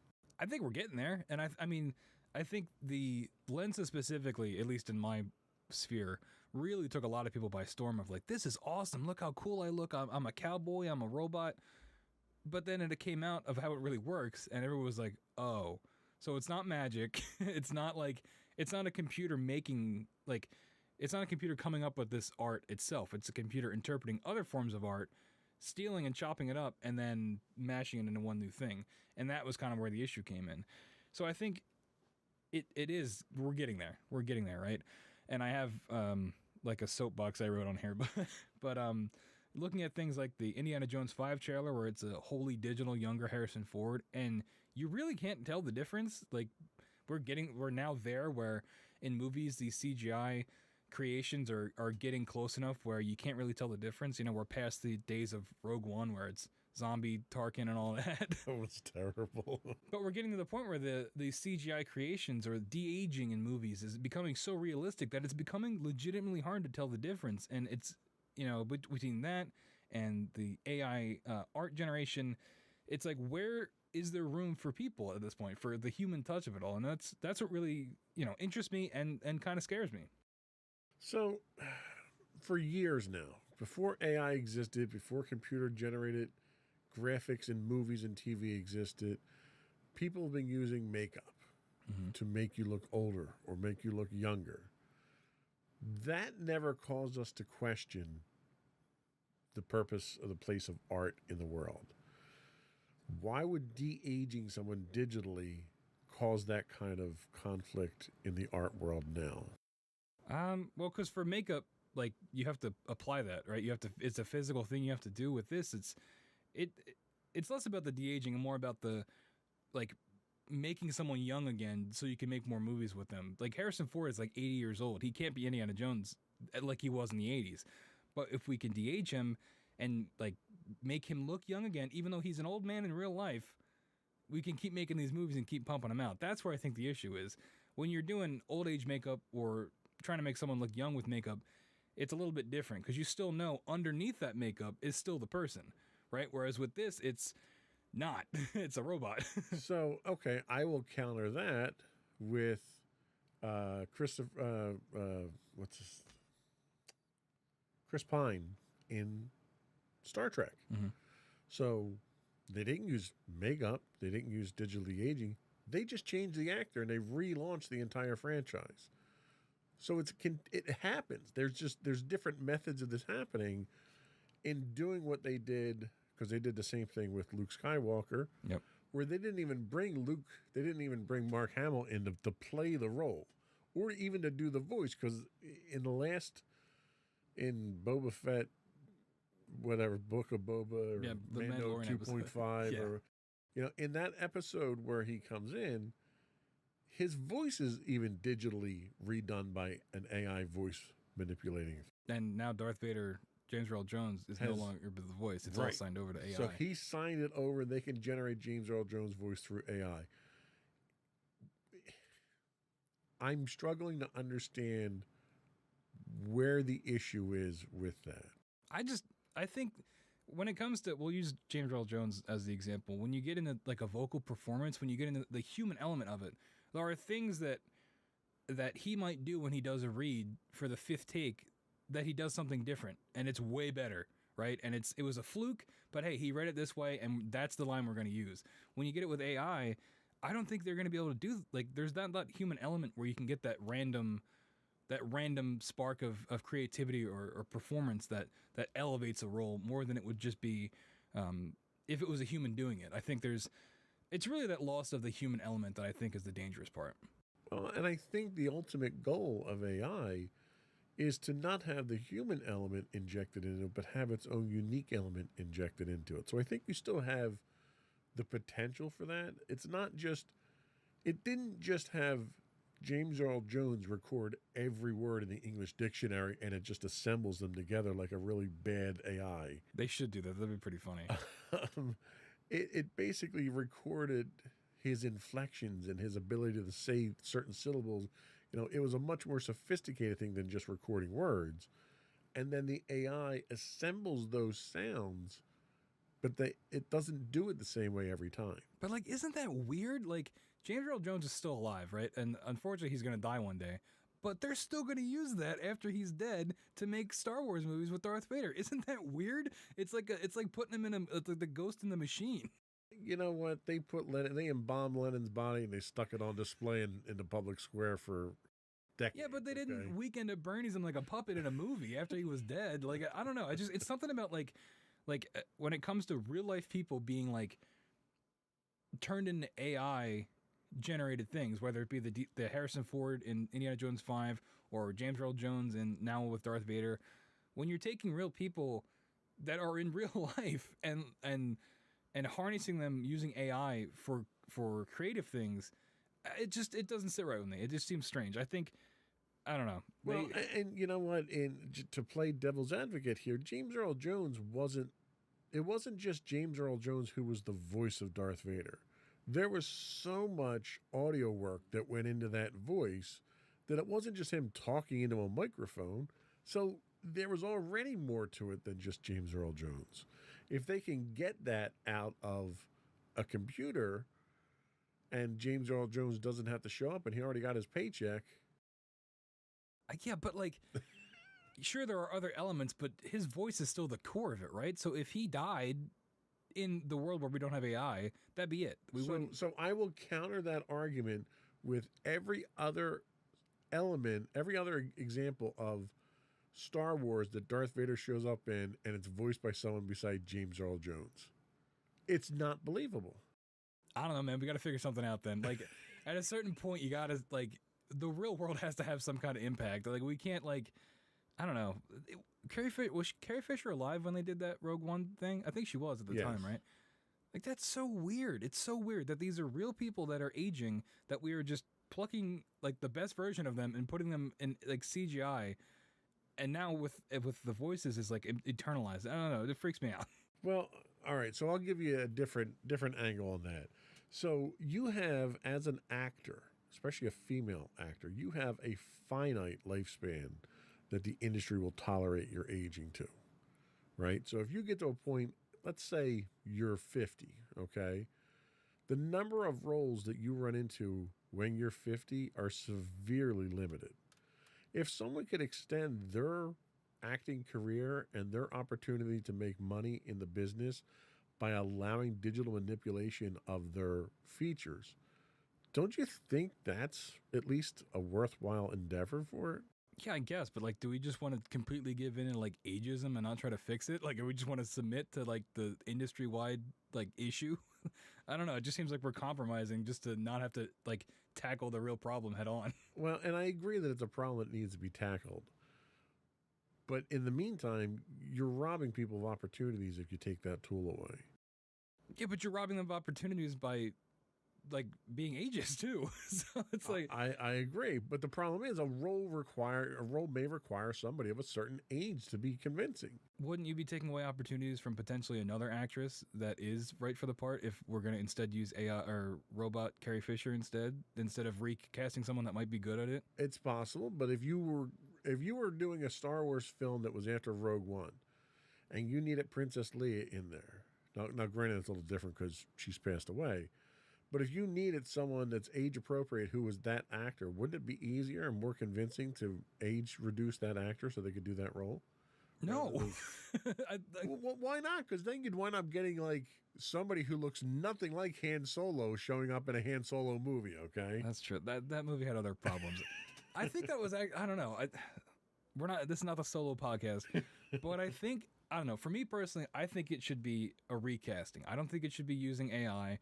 People cling, especially when it comes to Star Wars and properties like it, people cling to that past so hard. The past, what did Kylo Ren say? Kill it if you have to. Like, I think, I don't know, we're getting, like, it's like the metatextual level of this, but I think, like, we can't just, like, keep digging up these people and putting them in the computers. And, like, Indiana Jones. But you can. That's the point. That's the beauty of it. We can. We never have to move on. Nobody has to die now. No one's ever really gone. I don't know, man. I guess we'll see when Indiana Jones 5 comes out and they just make a whole movie with CGI Harrison Ford and call it a day. Okay. So hey, man, support your local artist, all right, before the robots come for us all. So that's really what you're getting at here. The risk that you're seeing here is that it could severely negatively impact actual artists with what Yeah, it's like the old auto factories, right? Once they figured out how to automate all that stuff, all those people got fired. If we can automate writing a script for a movie, the people that are in the movie, their voices, the effects, if we can automate all that stuff, we don't even need people anymore. And at a certain point, so that's a twisted idea of what history is. When they automated factories, people, instead of doing menial, repetitive tasks, were trained to do better tasks. What killed auto factories were unions that kept trying to get more and more money for people. Okay, so let's just put history aside for a second there and not distort it that much. it would still be the same outcome though. With if we found a way to automate all this stuff, where people couldn't tell the difference, we wouldn't need people to do it anymore. And No, I think, but instead of being a makeup artist, you become a digital effects artist. what if they don't want to do that? What if they like makeup? They shouldn't be forced to change because of. So then you work in stage, okay? They go work at Walmart. They're not digitally enhancing anybody on the stage in a play, okay? Not yet. We have holograms. You're killing me. I'm just saying it's something to think about. It's really important that we keep the human element in these things because that's where we get sparks of creativity that you couldn't get from a robot. There's things that they don't understand. There's ways to perform, ways to say things, ways to create that AI will never know. Until we get to the self-aware AI, and then you got to worry about other things. Yeah, then they're coming here and they're going to get me first. They're going to turn me into AI sausage. You picked over most of your soapbox here. Was there anything else that you wanted to sum up there? No, that's pretty much it. Watch out. Just be weary. Anything AI, I think you should be weary. Make sure you're making sure where this stuff is coming from. Don't just look at it like it's like science magic. It's not. All these things have to come from somewhere, real tangible things. I agree. And to be honest with you, the point of support your local artist, I absolutely agree with. That's why one of the things that I really enjoy when we go to these comic book shows and these pop culture shows is interacting with some of these artists, looking at what they're doing, watching what they're doing live, communicating with them, talking to them, what inspires them. I find that to be one of the most rewarding things of going to these shows and actually seeing the brilliance that's out there in a lot of the young artists today. Absolutely. I don't really have any artistic talent, so I have a lot of like admiration for people. You have a lot like, of pent-up frustration. Yeah, on that. why couldn't it be me? I want to use a robot. No, but people that can just pick up a pen and just make something brilliant. Like it's incredible, and I just think that we need to make sure that sticks around. Also, when you're going to these shows, make sure that whoever you're buying from isn't using Lensa to just make this art and sell it to you, because that is for sure going to happen. Because people will try to swindle you. So just think about it. All right. I think that was all we had today, unless you were... No, that was it. You still worked up? You get all off your chest? Hey, man. I think we fixed it. Okay. As with every show, we've solved all the problems. You know what? We didn't end with doom and gloom. That's true. though. We led with it, and then we worked our way back. There you go. A little reverse psychology there. All right, so that was it for the show today. Before we do go, I do want to once again ask that you subscribe to the podcast. Audio versions of this podcast can be found listed as Insights into Tomorrow. Audio and video versions of all the network's podcasts can be found listed as Insights into Things. We are available on Pandora, Castro, Stitcher, Amazon, anywhere you get a podcast. I would also ask you to write in, give us your feedback. You can email us at comments@insightsintothings.com. We do stream on Twitch 5 days a week at twitch.tv/insightsintothings. If you are an Amazon Prime subscriber, you do get a free monthly Twitch Prime subscription. We'd appreciate if you threw that our way.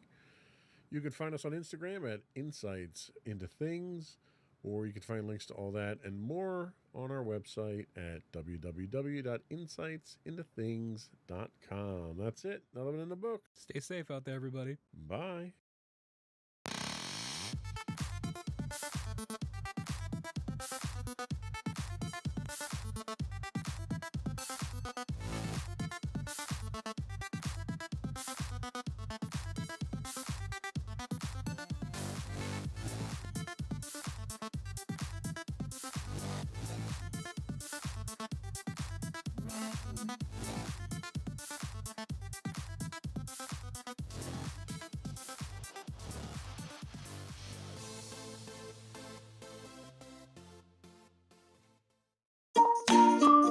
Insightful podcasts by informative hosts.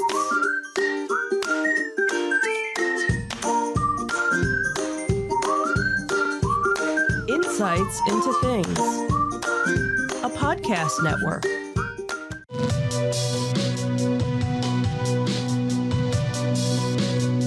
Welcome to Insights into Tomorrow, where we take a deeper look into how the issues of today will impact the world of tomorrow. From politics and world news to media and technology, we discuss how today's headlines are becoming tomorrow's reality.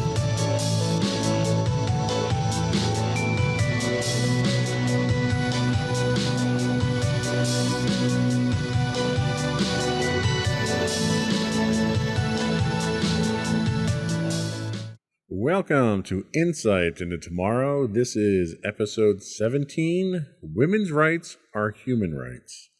I'm your host, Joseph Whalen, and my special guest host this week from our Insights into Entertainment podcast, Michelle Whalen. How you doing today, Michelle? Full of many, many emotions. I can imagine. We had actually planned on doing this podcast for a little while now. We've been working on putting it together and stuff. Right. Understanding that there was going to be an impending decision. And today was the scheduled day that we were going to do this. Right. Not knowing that yesterday was going to be the day that the other shoe dropped. Right. So we're going to continue to go through the material that we did plan, and we reserved the last segment to have an open discussion on the groundbreaking, rule-shattering,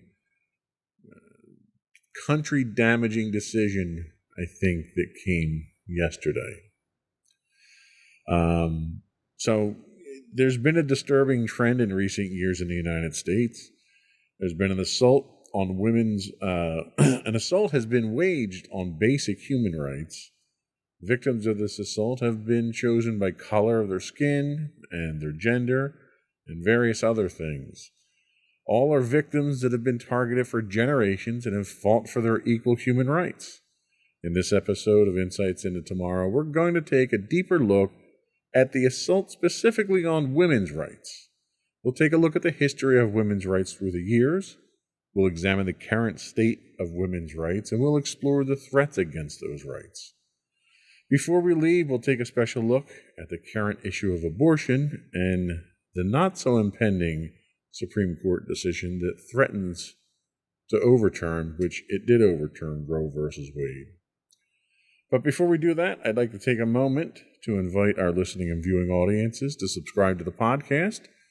You can find audio versions of this podcast listed as Insights into Tomorrow. You can find video and audio of all the network's podcasts listed as Insights into Things, and you can pick those up anywhere you can get a podcast these days. We're pretty much everywhere. I would also invite you to write in, give us your comments, give us your feedback, tell us how we're doing.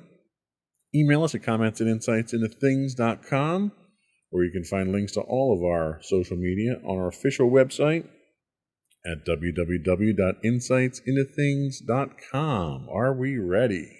As ready as we'll ever be. Let's get into it.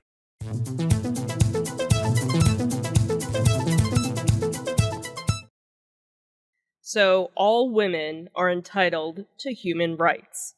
These include the right to live free from violence and discrimination, to enjoy the highest attainable standard of physical and mental health, to be educated, and to own property, to vote, and to earn an equal wage. Across the globe, many women and girls still face discrimination on the basis of sex and gender. Gender inequality underpins many problems which disappropriately affect women and girls, such as domestic and sexual violence, lower pay, lack of access to education, and inadequate healthcare. For many years, women's rights movements have fought hard to address these inequalities, campaigning to change laws or taking to the streets to demand their rights are respected. And new movements have flourished in the digital age, such as the Me Too campaign, which highlights the prevalence of gender-based violence and sexual harassment. So there has been a fairly long history of women's fight for their rights, in the United States at least, because when the country was formed, there was no explicit provisions in the Constitution for women's rights to anything. Mm-hmm. The Constitution protected, quote, consent of the government, consent of the governed, which at the time meant white landholding men Mm-hmm. only. Right. The Bill of Rights did not protect everyone either. Women were considered second-class citizens. They were essentially property of their husbands.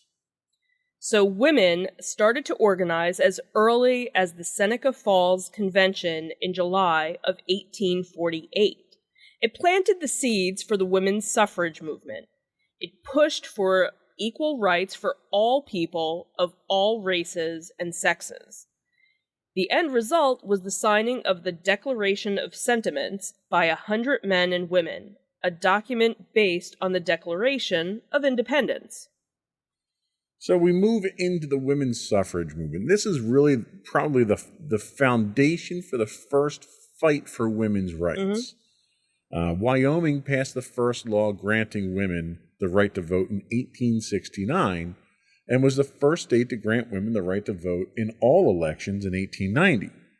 But it took until 1920 for the 19th Amendment to the Constitution to allow women the right to vote across the country. So now let's talk a little bit about abortion and contraception. So there were widespread anti-contraception laws on the books as late as 1819 before they were challenged, starting with Margaret Sanger in New York. Abortion laws criminalized the act of ending a pregnancy apart from saving a woman's life were in place and well into the 60s before any challenges were raised. These obviously culminated into the 1973 Roe v. Wade Supreme Court ruling that being drawn into question, unfortunately, as of yesterday. Yeah. So then we move on to women's equal employment and equal pay. The first minimum wage laws applied to women didn't come into effect until 1912. This was later superseded by the 1938 Fair Labor Standards Act, imposing a federal minimum age regardless of gender. It wasn't until 1963 with the Equal Pay Act that any attention was given to equitable wages, well, wages too probably, but wages for the same work performed by men. It took until 1974 for Congress to include gender protection in fair housing and education as part of the Civil Rights Act. Now, it's worth noting that even though these laws were on the books, they're on the books today. They're not observed. There's still discrimination today, despite the fact that we have these laws on the books. Right, exactly. And finally, leadership in government. So the first woman to serve in Congress was Jeanette Pickering Rankin, who didn't take her seat until 1917. But it would take nearly 100 years for a woman to take on the leadership role of Speaker of the House when Nancy Pelosi assumed that role for the first time in 2007. And we didn't see our first Supreme Court justice until 1981 with Sandra Day O'Connor. And Madeleine Albright was our first Secretary of State in 1997. And obviously, our first female Vice President, Kamala Harris, in 2020. So, the disturbing trend that I see in this history here is there's spurts of progress. There's long periods where there's no progress. Then you get a few exceptional people that just get mad as hell and they're not going to take it anymore, and they do something about it. Yep. And the establishment throws a couple of crumbs out there and gives a little bit of rights to people. And then there's a long period of time until it happens again.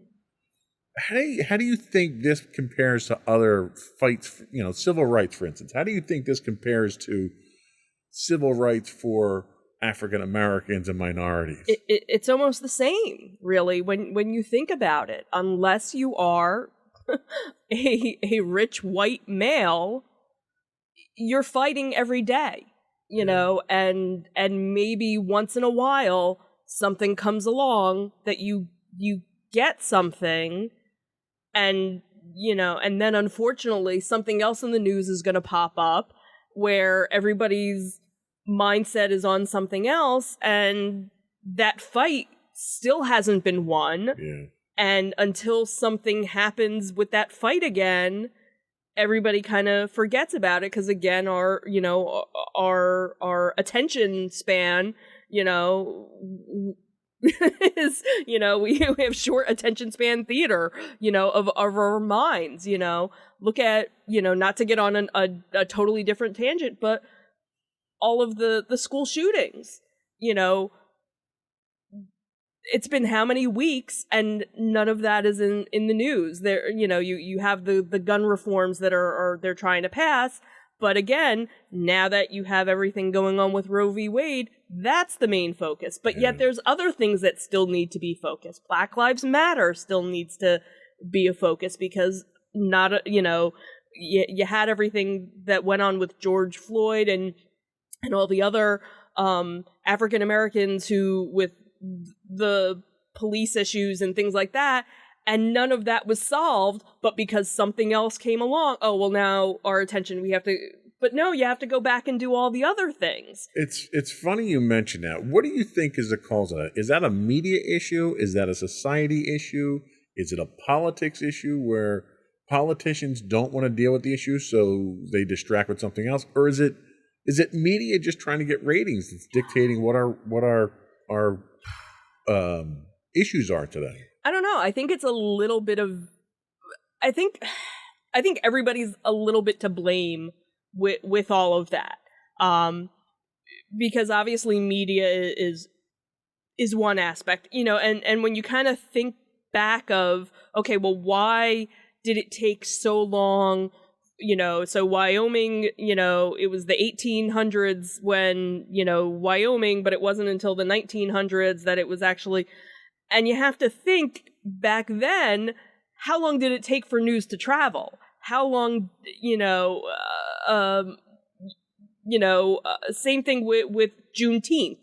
You know, it was signed into law that blacks were no longer slaves, but how many years did it take for the news to actually travel? Right. You know, there was no quick way to do it, where now we have that instant gratification. We can, you know, as soon as news broke yesterday of the Supreme Court's decision, everybody in the world knew about it. So I think a lot of it is because we're so hungry for information right now, what's the next thing? What's the next thing? What's, you know, what do I need to do? And also, we're all so tired. We're all so tired of having to stand up for everybody. And there's just so much injustice. It's like, well, where do I put my, you know, my energy? Where's my next fight? Yeah. And it's like, I have no more spoons to give. My jar is empty because I've given, so much, because there's so much that's needed, you know, from all of us. I think that's, you know, where it comes to, because there's obviously thousands and thousands of organizations and different things that are in need, but it's, you know, how much can the average person give before you have nothing left to give? Sure. Yeah. Yeah. I mean, it's historically, it's definitely been a problem. Let's take a little break. We'll come back and we're going to talk a little bit more detail about where we are right now with these specific women's rights. We'll be right back.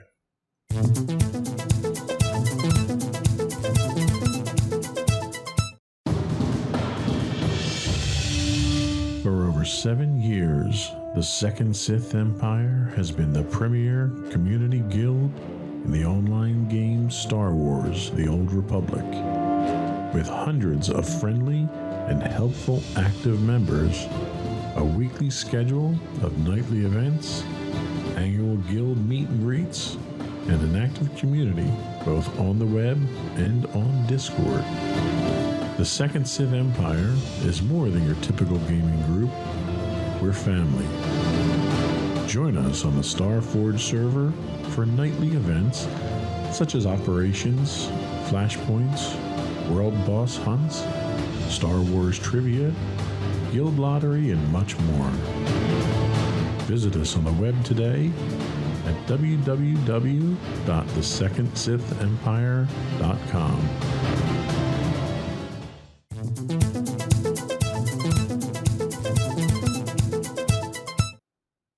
So let's talk about the current state of women's rights.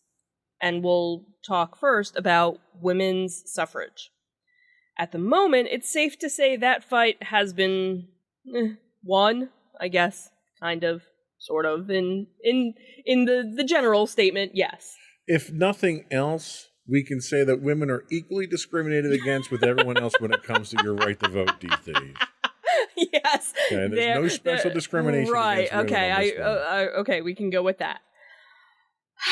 Abortion and contraception. Well, this had been won, but it looks like it might be a split decision with the much anticipated ruling from the majority right-wing Supreme Court that was held yesterday. And we'll have more on this later on in the show. So we take a look at employment and pay. So legally on paper, this was a win back in 1963 with the Equal Pay Act. Do you feel like this was a win? No. And I think most women would be of the same opinion. In practice, there's a long fight ahead of this one. Progress continues to be made, but not nearly enough to level the playing field between men and women, equal pay, equal work. It's a mess. And the fact that people are still getting away with it is frankly disturbing, that you can get away with it. Yep. Leadership in government. There was a surprising amount of progress early on this, but it's been painfully slow in coming into the modern time. Since, the 80s, 2000, we've seen some progress here. Many parts of the country are progressive enough to make the progress that's needed. There are other parts, and less progressive, less evolved parts of the country, where politics is still an old boys network. But from a national standpoint, we're seeing, we have a female vice president now, which is huge. How do you think, let's talk women's suffrage, your ability to vote. Do you feel you have the ability to go out there and vote when you want, for who you want, how you want? Absolutely. And that's something I've never felt I wasn't able to do. I've never felt that I wasn't allowed. Even in high school, senior year was when I turned 18, and I had a history teacher who was very passionate about the women's movement and made sure she had her little pamphlets in her desk drawer, and who's turning 18 this month, fill out your form so you can vote. And she said, it doesn't matter if it's a presidential election, if it's a governor election, even your little local election, you will vote every time, because there are women that died doing this. It is your heritage. It is your responsibility to pass this on and make sure you vote. How do you think how can I say this without getting hate mail?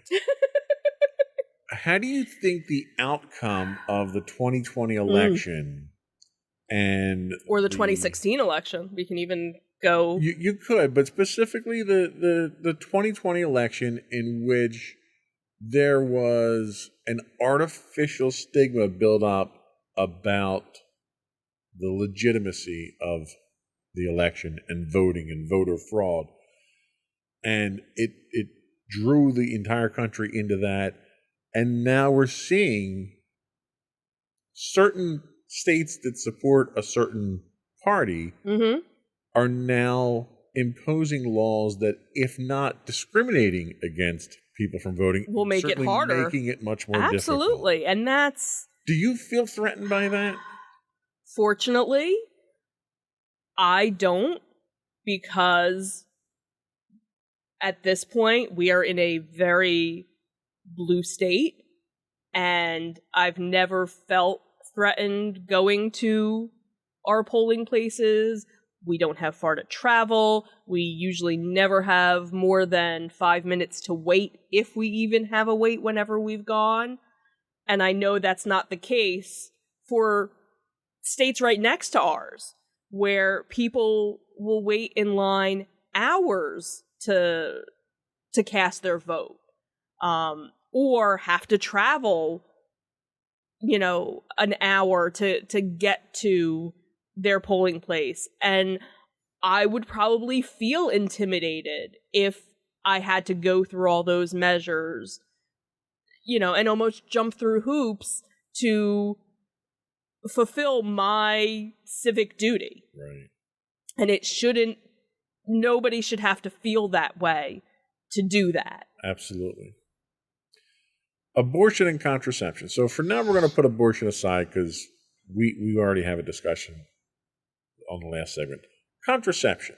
Mm-hmm. Do you feel that you can acquire the contraception that you want, and that the health care that you need as far as women's health is readily available to you? Do you think that's a threat? Do you think progress needs to be made on that front? So, again, being a white female, a middle-class white female in a blue state, I don't feel discriminated at all against any healthcare. I know that's not the case for others of my gender in other parts of our country. That now that is something that there are rumors about being taken away. Now you see all over social media people saying, if you're on some sort of IUD, if you're on any sort of implant, get it replaced now. Anything that, has a couple of years, because we don't know what's coming down the pike. The fact that some male can make a decision what I do with my body absolutely blows my mind. And that, whether or not I'm a married woman or a single woman should have nothing to do with it either. And that if I want to have a child, it should be by choice. Right. I should not be forced. I am still of age where I could have a child. I am not at a point where I would want to begin that process all over again. And I need to have that body autonomy. That's my right to decide that, and nobody else should decide it. I don't make a decision for anybody if they want to be on Viagra or not, or if they want to get, reconstructive surgery or some. I don't make that decision for anybody else. So nobody should be making a decision Sure. for what I do to myself. And I agree 110%. As long as you don't expect the government to pay for it, then Right. it's your say what you do. Mm-hmm. I'm totally down with that. Mm-hmm. Employment and pay. Where do we stand with this? Do you think there's sufficient progress? Do you think you're compensated fairly for what you do? And do you think that there is a threat to that looming? I don't know. It's one of those things because, of course, at most places of employment, one of the rules is you don't talk about how much you make. So, you don't find out how much somebody else is making. So that's a really hard, I know, or I shouldn't say I assume within the company that I work in, there are people that work in the North Jersey facility that make much more money than the people in the South Jersey facility. And that's unusual because of geographics. Right, absolutely. But again, it shouldn't matter where I'm physically located because I'm doing just as much work as well, there's certain factors else. like cost of living and stuff like that. Absolutely. That you have to factor in totally. I totally. But compensation-wise, on a 1-to-1 ratio, are you being fairly compensated? I really don't know because it's one of the things that probably bad on me is I kind of stopped paying attention because there's always these websites you can go to and say, how much does a person that does this job make? And the thing is, what I do for a living is kind of specific to my job, so it's kind of hard to say if I went someplace else where I could kind of try and figure it out. And I think I know I'm probably underpaid. Just one, because I'm, is it because you're a woman or because you're a one-of-a-kind person doing what you do? I don't know. It might be a combination of both. We recently at my company had somebody who left the company who was a woman. I never asked her or found out how much she made. I knew she probably made more than I did, even though I've been with the company much longer than she had been. And we recently hired somebody who I knew was a grade level or a position higher than her. And I have a feeling probably started out making more than she did. Okay. So that's another, So clearly we're not where we need to be. No. Leadership in government. So my question to you here is, clearly we're seeing progress certainly on the federal level. Mm-hmm. A lot of states are making progress with women in leadership positions. You personally, do you think the door is open for you if you wanted to get into, say, local politics? Do you think you'd have any obstacles with that? Do you think you'd be discriminated against because of your gender? I don't know. I think in a lot of cases it's still a boys' club when you come to, your local. But I'm sure there are some areas of the country where it's not like that. I've never been interested in wanting to run for a government position, so it was never something that I thought about, but I could see where I wouldn't, again, where we live, where we are. I'm sure if it was something where I started volunteering or doing things, I could, eventually see something. What's interesting is of the 4 fundamental rights that we talked about, 3 of these you attributed to some level of political influence on how it impacts you. Mm-hmm. That's disturbing. That women's rights are a matter of politics. And they shouldn't be. No, they shouldn't. And I think that is a highlight of where we are today. And it astounds me, and we're not going to pull any punches here. You're obviously a Democratic supporter. I am? How did you know? What astounds me is your experience, I would say, is pretty typical for most women. Democratic women or Republican women.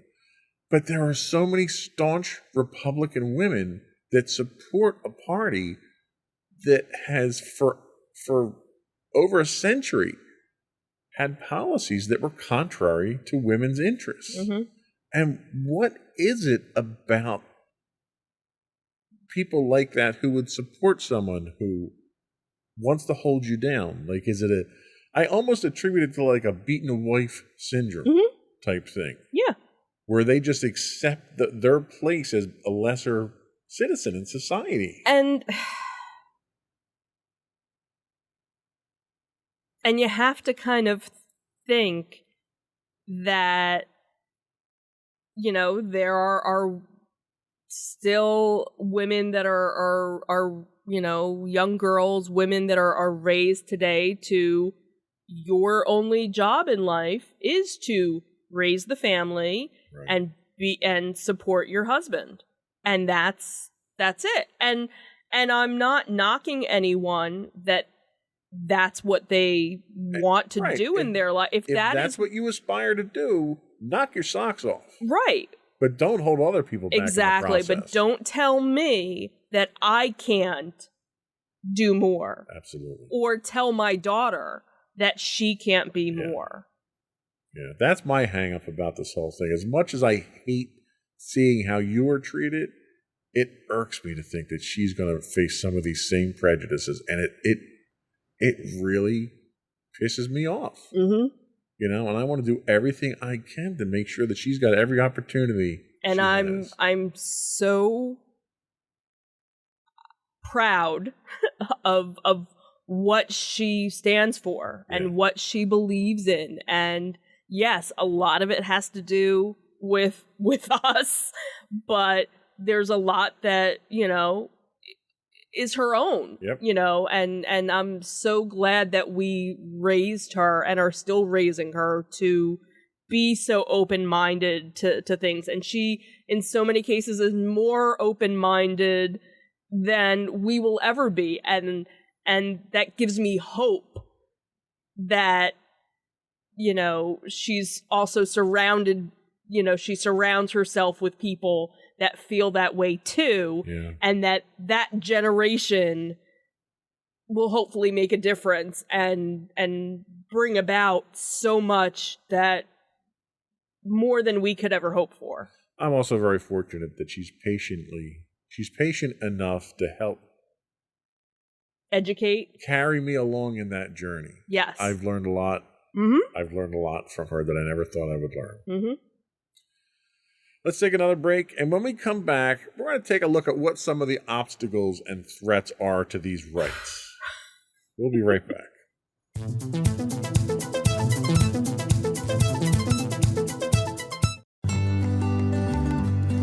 Insights into Teens, a podcast series exploring the issues and challenges of today's youth.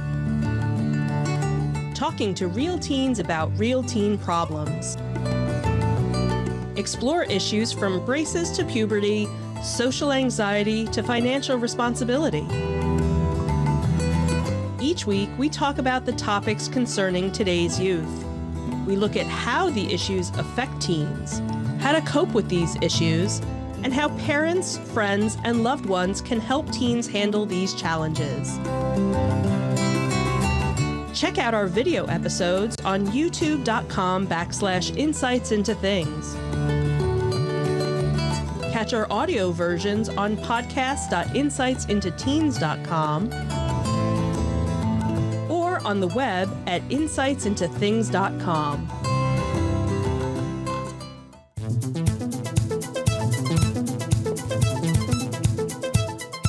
So, threats and obstacles to women's rights in America. And, you know, we'll attack these rights as we've been doing in order. So the first one we're going to talk about is women's suffrage. So in the wake of the toxic 2020 elections, there's been a wholesale attack on voting rights.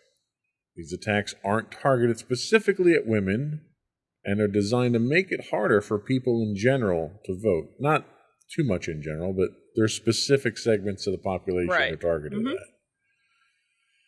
So some of the obstacles. 17 states have enacted 28 new laws that restrict access to voting by targeting citizens with disabilities. You know, the fact that they're not including accessibility, common accessibility options to get into voting places that make it difficult for people with disabilities to vote. They're attacking absentee voting. After the 2020 election, when excuse me, when absentee voting was done because we were in the middle of a pandemic. Right. A pandemic that the sitting president ignored for the first 4 months and downplayed it and pretended it didn't exist and created the crisis in the first place. Right. They're attacking provisional ballots. They're requiring voter ID, which there's nothing. Take a drink here. I'm joking to death here. This is how much I hate these rules. There's nothing in the Constitution that says voter ID is required to cast your vote. Nowhere.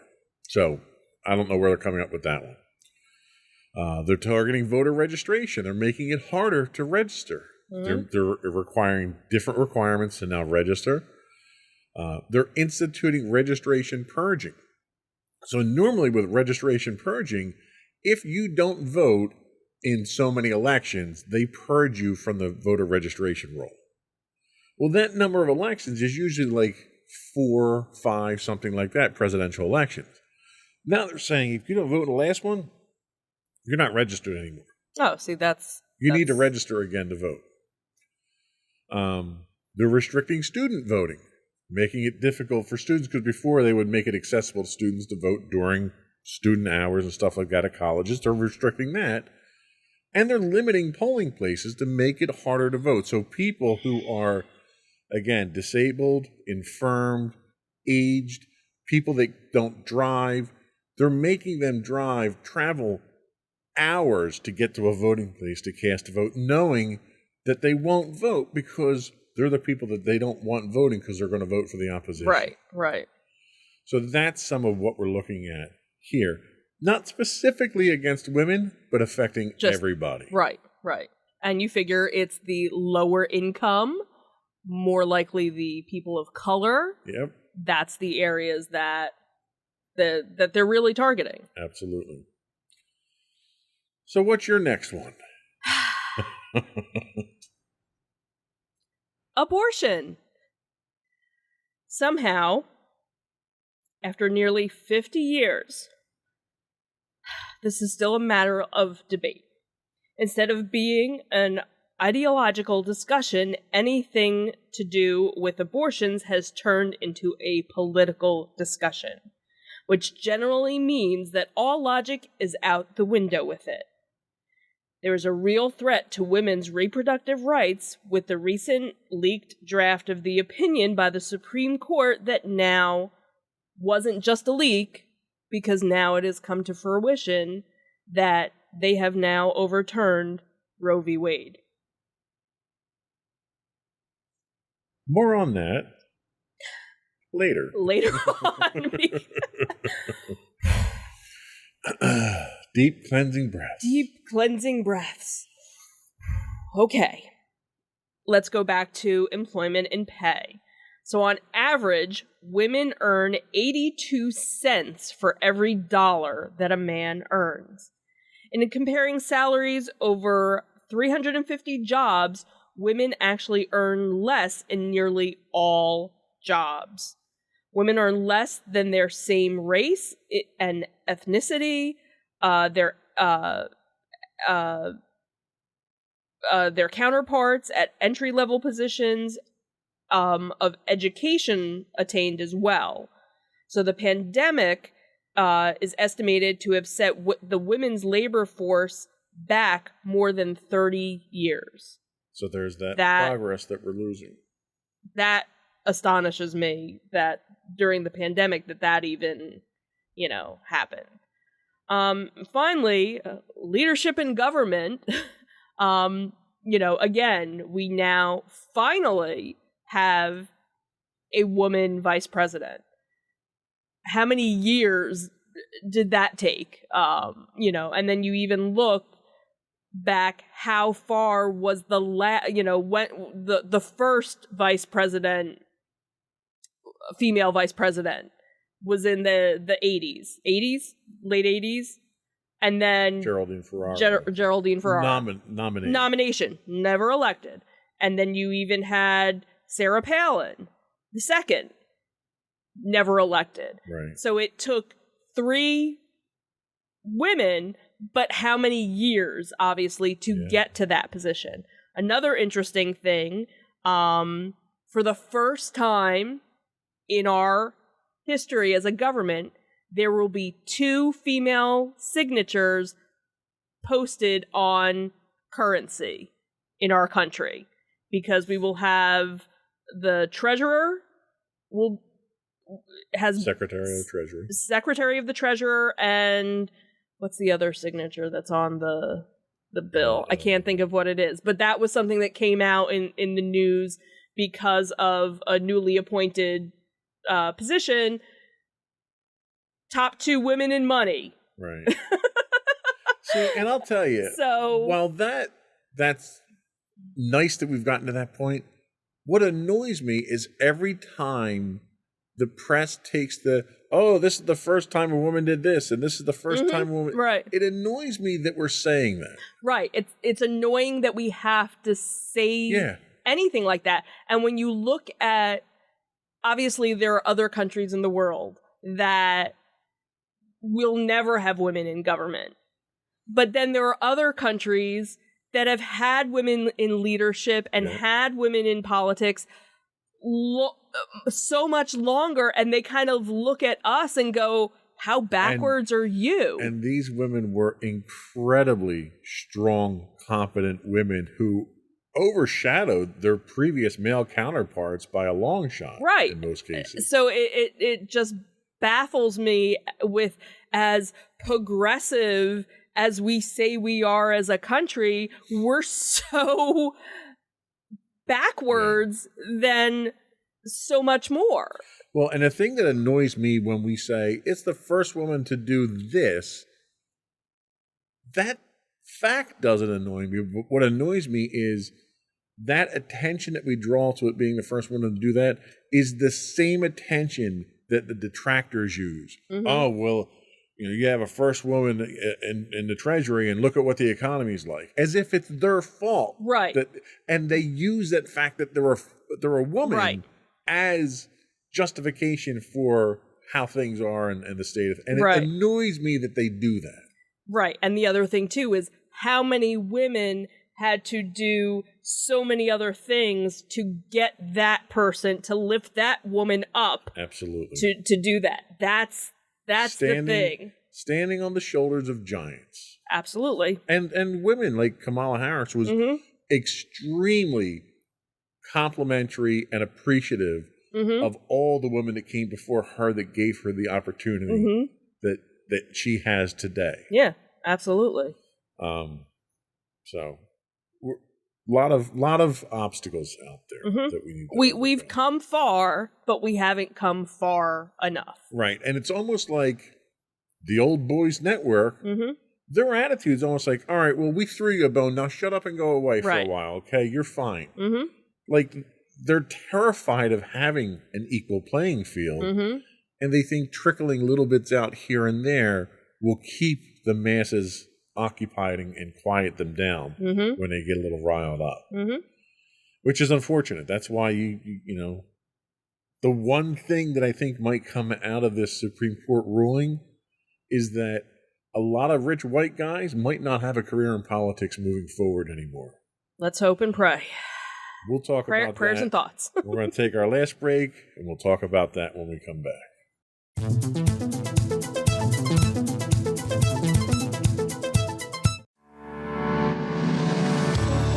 Insights into Entertainment, a podcast series taking a deeper look into entertainment and media.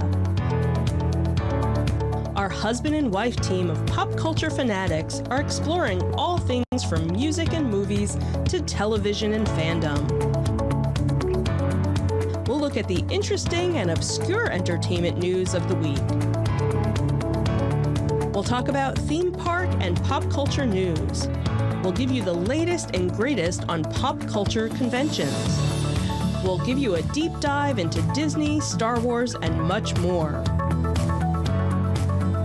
Check out our video episodes at youtube.com/insightsintothings. Our audio episodes at podcast.insightsintoentertainment.com, or check us out on the web at insightsintothings.com.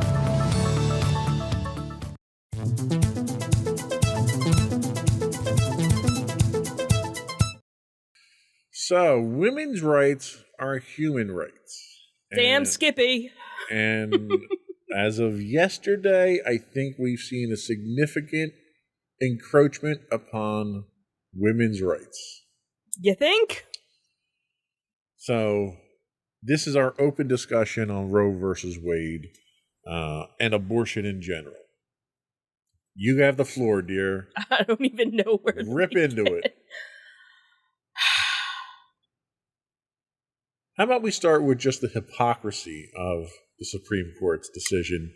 Because the day before, they had a very contradictory decision. Absolutely. They said that you could carry a gun, that it's okay to carry around a gun now. You don't need to conceal it anymore. Right. So New York had some very common sense gun safety laws For over 100 years. designed to save lives. Right. Which the Supreme Court decided that was a constitutional violation. Right. Where if you read the Constitution and the Second Amendment, nowhere in there does it say anything about carrying concealed weapons by citizens. Right.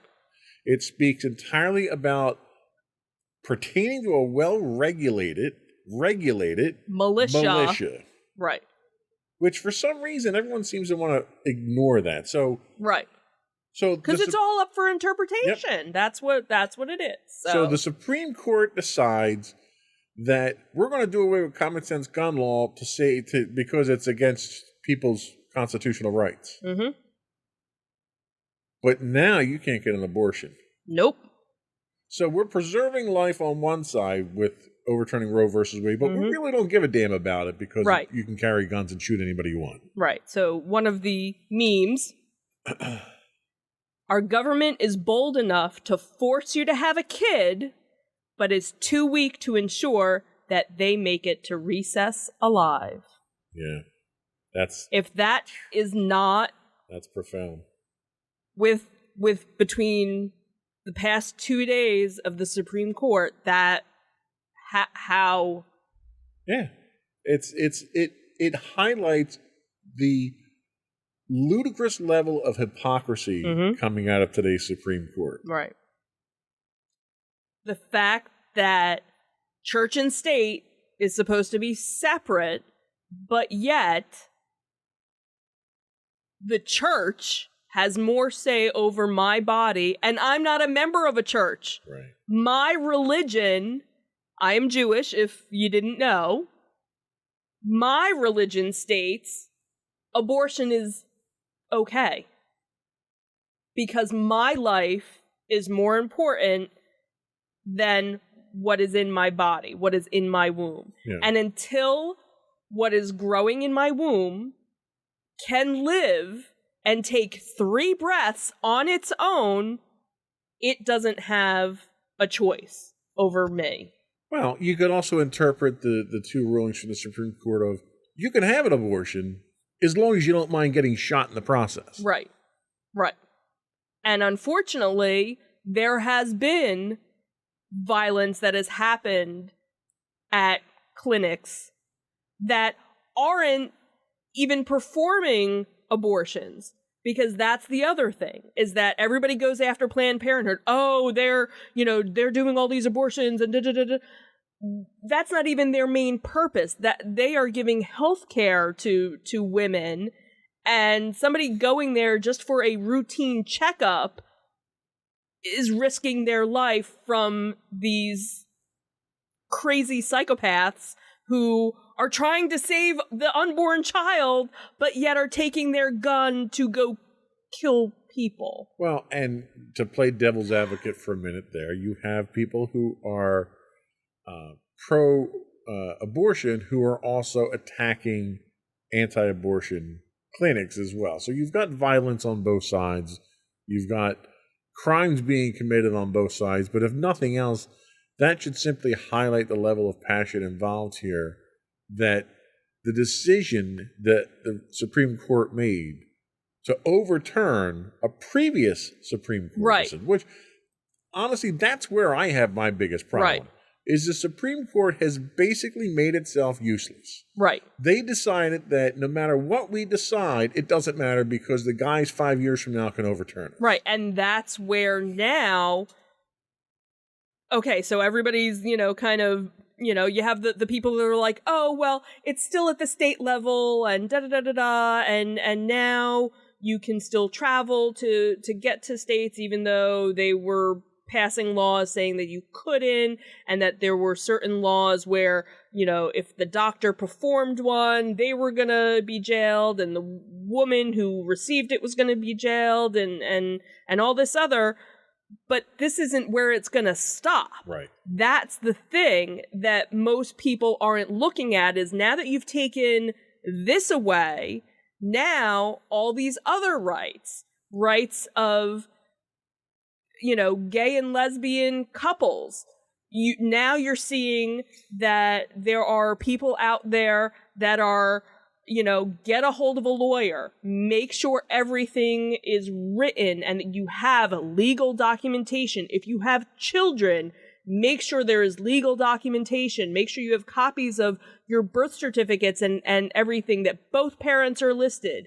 If you got married in a state that is in danger of overturning your marriage decision, I have various clergy friends that are now offering free to remarry you in a state that is protecting you. And the contraception, that's another thing that now, oh, thank God for Clarence Thomas, for everything. But you know what law he's not going to overturn is Loving, because that affects him, because he's married to a lovely white woman but all the recent things he's picking in, oh, well, I can't do that one, but I can do this one. And this is the problem that I have, is that our current Supreme Court has turned into an activist court. Mm-hmm. And their job is to rule on the constitutionality of laws and situations. Right. It's not to make new laws. It's not to overturn laws. The Supreme Court should never be able to overturn a Supreme Court decision. Right. Because the Supreme Court is the Supreme Court. Right. It's the law of the land. Right. If they can overturn their own decisions, where do you go from there? Right, exactly. And that's the thing, is now what else is on the books that you can overturn? Right. The only way a Supreme Court decision should be overturned is with a constitutional amendment. Mm-hmm. That's the only thing that should overturn. Right. So a couple of things that come out of this. One, you're going to see an assault on other freedoms that the right-wing nut jobs in the Supreme Court don't agree with. That's the number one concern. Number two, you're going to push decisions like this down to the state. Mm-hmm. So you're going to have 50 different laws in 50 different states governing all these different things. We're basically becoming 50 different countries at this point. Yep. The other problem that I have is now, because you're going to see the Supreme Court overturning Supreme Court precedent, the only way to defend against that is a constitutional amendment. Mm-hmm. And to think of our politics today and who's, how that razor sharp edge that we're on right now between Republican and Democrat, to think that these idiots would contemplate doing amendments to the Constitution terrifies me. Mm-hmm. Yeah. I mean, we thought we were ripping the Constitution apart with the 2020 election. These people are just itching to rewrite it in their favor. Mm-hmm. And that's what scares me more than anything else. Yes, the whole abortion thing is probably never should have gotten to the Supreme Court, because really it's not, and at least it shouldn't have gotten there in the form that it did, because abortion is not a constitutionally protected right. Your health is, your personal well-being is, and that's how it should have been presented to the Supreme Court, and then you couldn't overturn it at that point. Right. But things that go to the Supreme Court now don't matter. Right. Because after a couple of years and you get a couple of justices retire, whoever happens to be president at the time, they're going to switch it their way. Mm-hmm. There's a real threat that Joe Biden might pack the Supreme Court now because of the situation that's going on. Mm-hmm. So then, okay, so 5 years down the line, when we have a new president out there, what's going to happen there? Are we Right. going to wind up with 50 Supreme Court justices? Because every time a new president comes in, they want to make sure that the court's tilted in their favor. Mhm. Like it's this decision breaks the country. Mhm. In so many ways. Yeah. Do you feel threatened by this? Absolutely. Absolutely. And fortunately, again, I'm an older woman. Ugh, as much as that hurts me. Who I know if, again, something were to happen, I have the means, I have the ability to get the help that I would need. No matter what, because again, we live in a state where it is still legal and will probably always remain legal. I worry about women, girls, trans men, even, who live in areas where they don't have it accessible and can't get the help that they need. Yeah. That's what makes me angry. And you know, I want to go fight. What do you think needs to happen to set this right? What does the government, the president, the Supreme Court, citizens, what do we have to do to fix this and have it stay fixed? Because we thought it was fixed. Right. And that's the thing, is there are certain states where it is fixed. No matter what the law of the land is, it's, you know, it was voted in.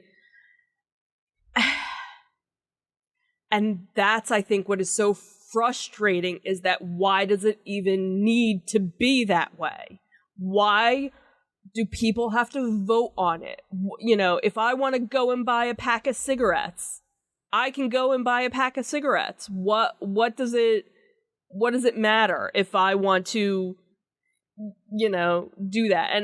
And I've never been a smoker, and you know, I would never want to smoke, but yet you can go and that's what's just so. Your point there being it's your body, you can do what you want to do. Right. You know, and granted, I got into a discussion, a little bit of a debate with a friend of mine that from high school, where, you know, again, my body, my choice, and she's anti-vax and, you know, but very liberal in certain respects and conservative, and, you know, she's kind of like all over the board. Like, she would never get a vaccine because she just doesn't trust the government, you know, and when I, you know, and I said, but, you know, I don't have to do certain things, or I can do certain things. And, you know, she said, well, you wore a mask when you were told to.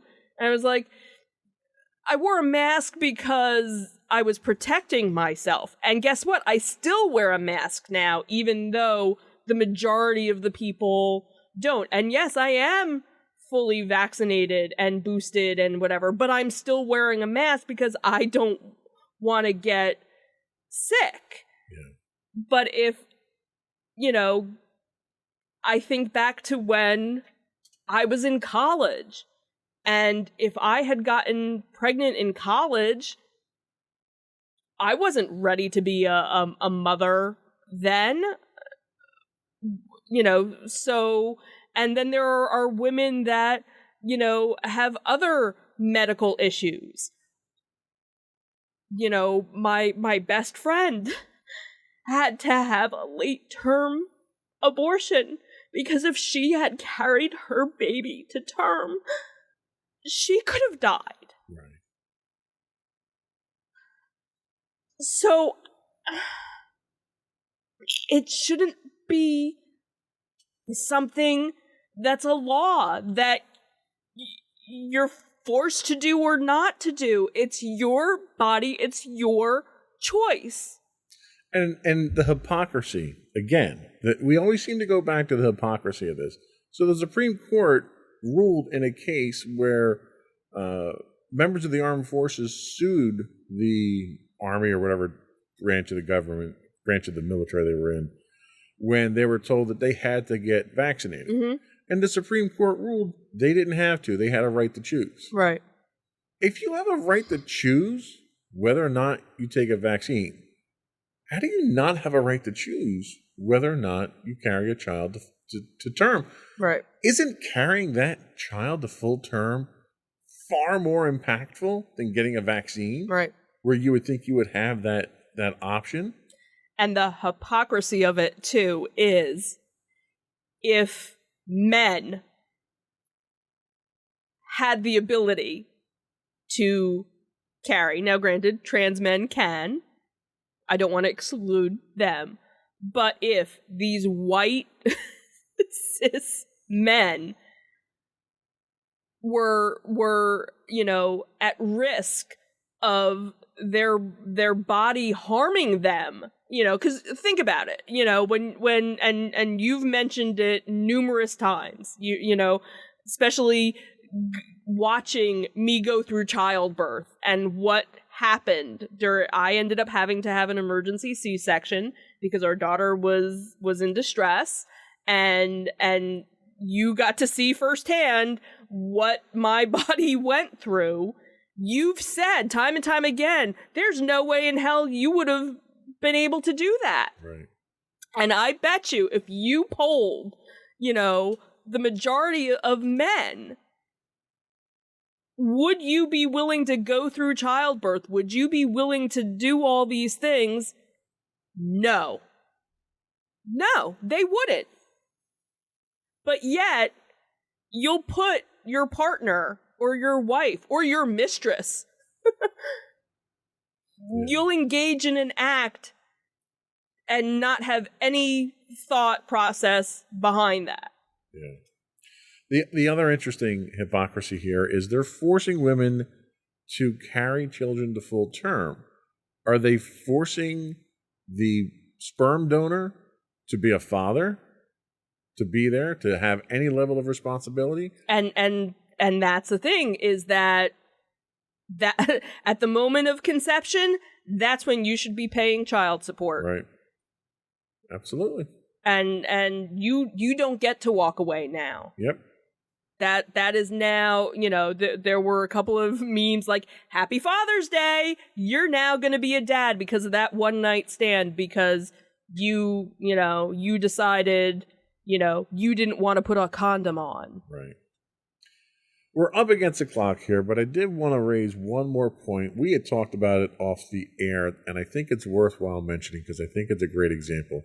Tell us about the adoption one. Yeah, let me bring that one up. So this was an interesting, because I thought this was very poignant. Yes, this was recently posted and is something for the Supreme Court to consider.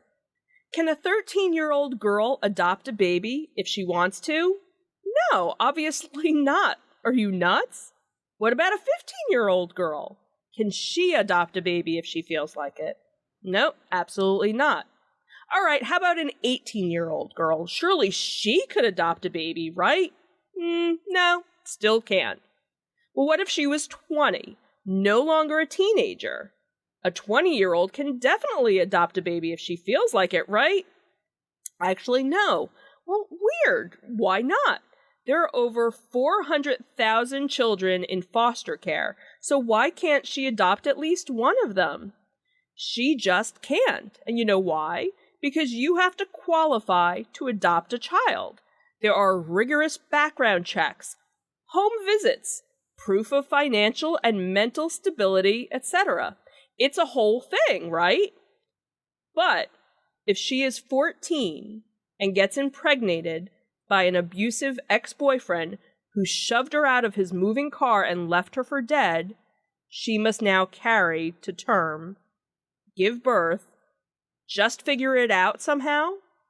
Yes, that is correct. But she's only 14. She will figure it out. But she should also have been more careful and made better choices. So, to punish her for her poor choices, we force her into motherhood. which we've established she's totally unqualified for. And now we are suddenly comfortable with a young, traumatized girl caring for a vulnerable, little screaming human being that is wholly reliant on her for survival? Yes, absolutely. Such an unexpected blessing. And I think that right there sums up the problem.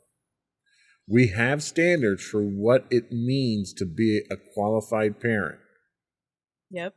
We enforce them in one instance in adoption.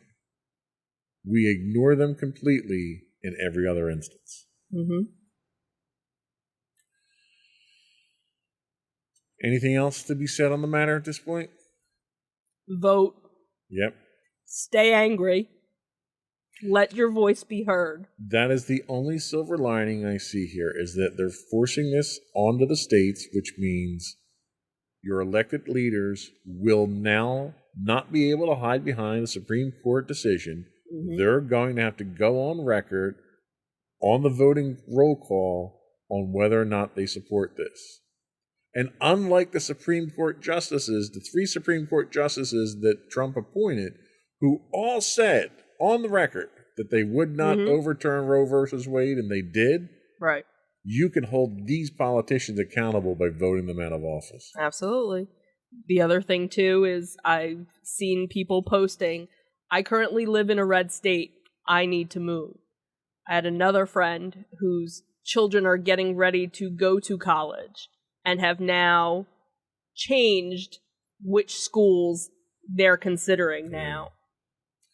If only we could impeach Supreme Court justices for perjuring themselves during their confirmation hearings. And that's something, that's making the rounds.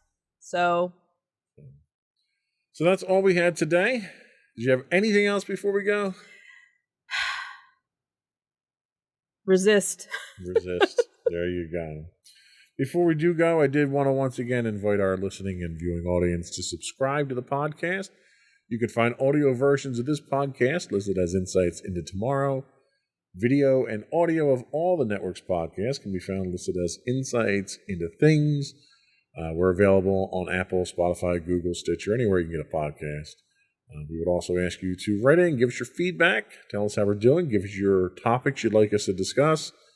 You can email us at comments@insightsintothings.com. You can find us on Twitter at twitter.com/insights_things. We do stream 5 days a week on Twitch at twitch.tv/insightsintothings. You can find us on Facebook at facebook.com/insightsintothingspodcast. You can find high resolutions of all of our video on YouTube at youtube.com/insightsintothings. You can find us on Instagram at instagram.com/insightsintothings. Where you can find links to all this and more on our official website at www.insightsintothings.com.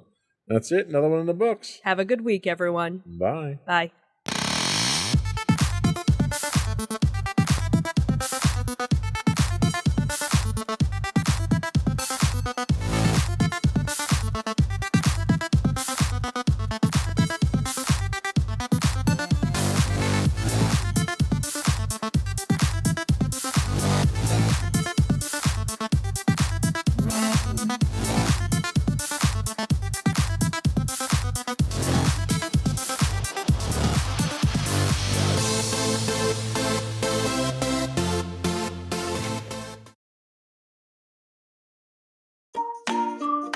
Insightful podcasts by informative hosts.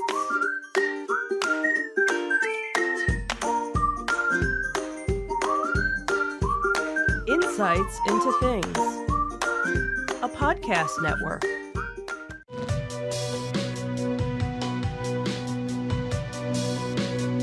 Welcome to Insights into Tomorrow, where we take a deeper look into how the issues of today will impact the world of tomorrow. From politics and world news to media and technology, we discuss how today's headlines are becoming tomorrow's reality.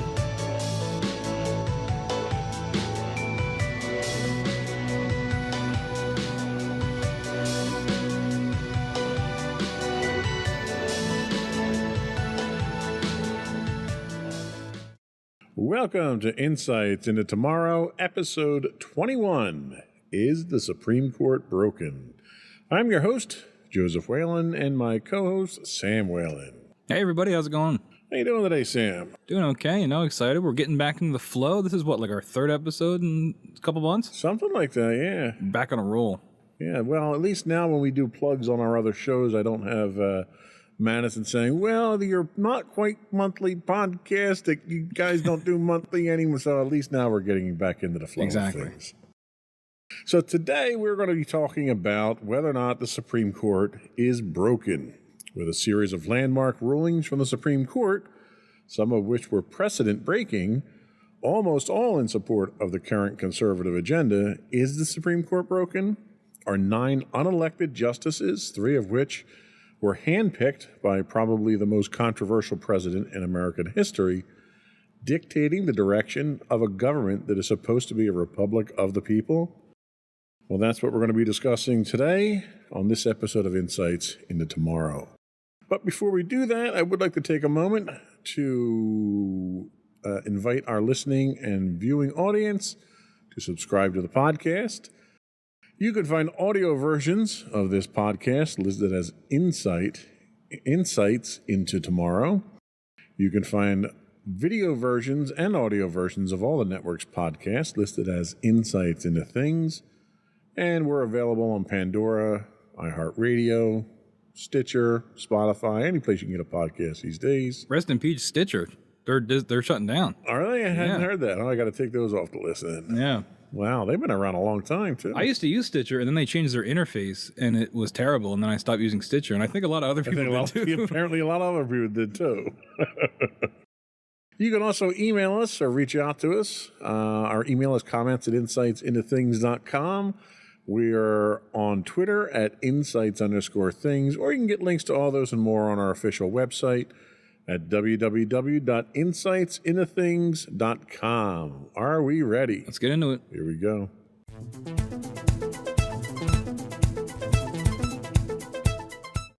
So our first topic comes from New York Times, and they tell us that the recent Supreme Court term concluded with a series of 6-3 decisions divided along partisan lines, with the court's 6 Republican appointees in the majority. Those rulings on affirmative action, student loans, and gay rights were reminiscent of the transformative conservative decisions issued last June on abortion, guns, religion, and climate change. Is the Supreme Court in crisis? And if so, how could it be fixed? Complaints by the Supreme Court have cropped up throughout American history, but they've taken on renewed urgency since President Biden's inauguration. In the past, some of these criticisms have come from the left, such as when Franklin Roosevelt threatened to, quote, pack the courts to protect New Deal legislation. Others emerged from the right, like anger aimed at the, quote, activist bench that decided Roe v. Wade in 1973. But more recently, Democrats, stung by the Republican Senate majority's refusal to hold hearings on President Barack Obama's nominee Merrick Garland in 2016 and its replacement of Ruth Bader Ginsburg with Amy Coney Barrett just weeks before the 2020 presidential election, have reinvigorated calls for reform. So is there a problem? Is there a problem with the nation's highest court? The appointment process has become more politicized than ever, like most things in this country, leading to dogmatic justices and a court whose legitimacy among the public could be in danger. In the past, it had not been the case that the public could look at these 9 people and see them projecting the ideological preferences of the political party that brought them to the bench. After Brown versus Board of Education, a case could be made that something changed in the American psyche. The idea that the court had, quote, final interpretive authority had been solidified in the public mind, and the, quote, perceived power of the Supreme Court in popular political culture vastly expanded. This shifted the debate to how to interpret the Constitution, which created an even bigger incentive for presidents to vet and select judicial candidates who would faithfully execute their agenda. So because of that, leaders began to choose nominees who were young enough to to influence decision making for decades after that president had left office. So you're seeing, they'll appoint a judge, but even after they've left the office, we're still seeing the ramifications of that appointment years after the fact. One effect we have today are judicial amendments to the Constitution, which with no ready means to overturn them. Of course, short of Congress actually cooperating to add new amendments to the Constitution that the justices would have to consider, of course. So, we're looking at what all this means, right? These judges have a ton of power, and, with this 6-3 Republican majority, how is that affecting a lot of these decisions? Yeah, and without going into a civics lesson here, the purpose of a 3-part government with an executive, a judicial, and a legislative branch was to have separation of power. Mm-hmm. And at no point in time when that form of government was created was the intent to have Congress actually writing laws. So the problem that we run into now is that because Congress can literally interpret what the Constitution says, they can tell you now what those laws are. So even if a law says one thing, the Supreme Court can come in and rule against how it's actually written. And I'll give you an example. One of the things that you hear a lot about in the news is your Second Amendment right to bear arms.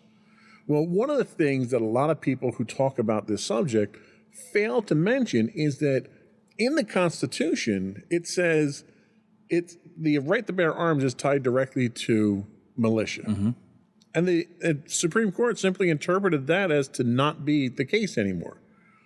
And they decided that everyone should be able to bear arms, whether you're with a militia. Now, if you look at the history of militias, local militias, which everyone remembers the Minutemen and all that stuff that were the militia, they were evolved through legislative processes into what is today the modern National Guard.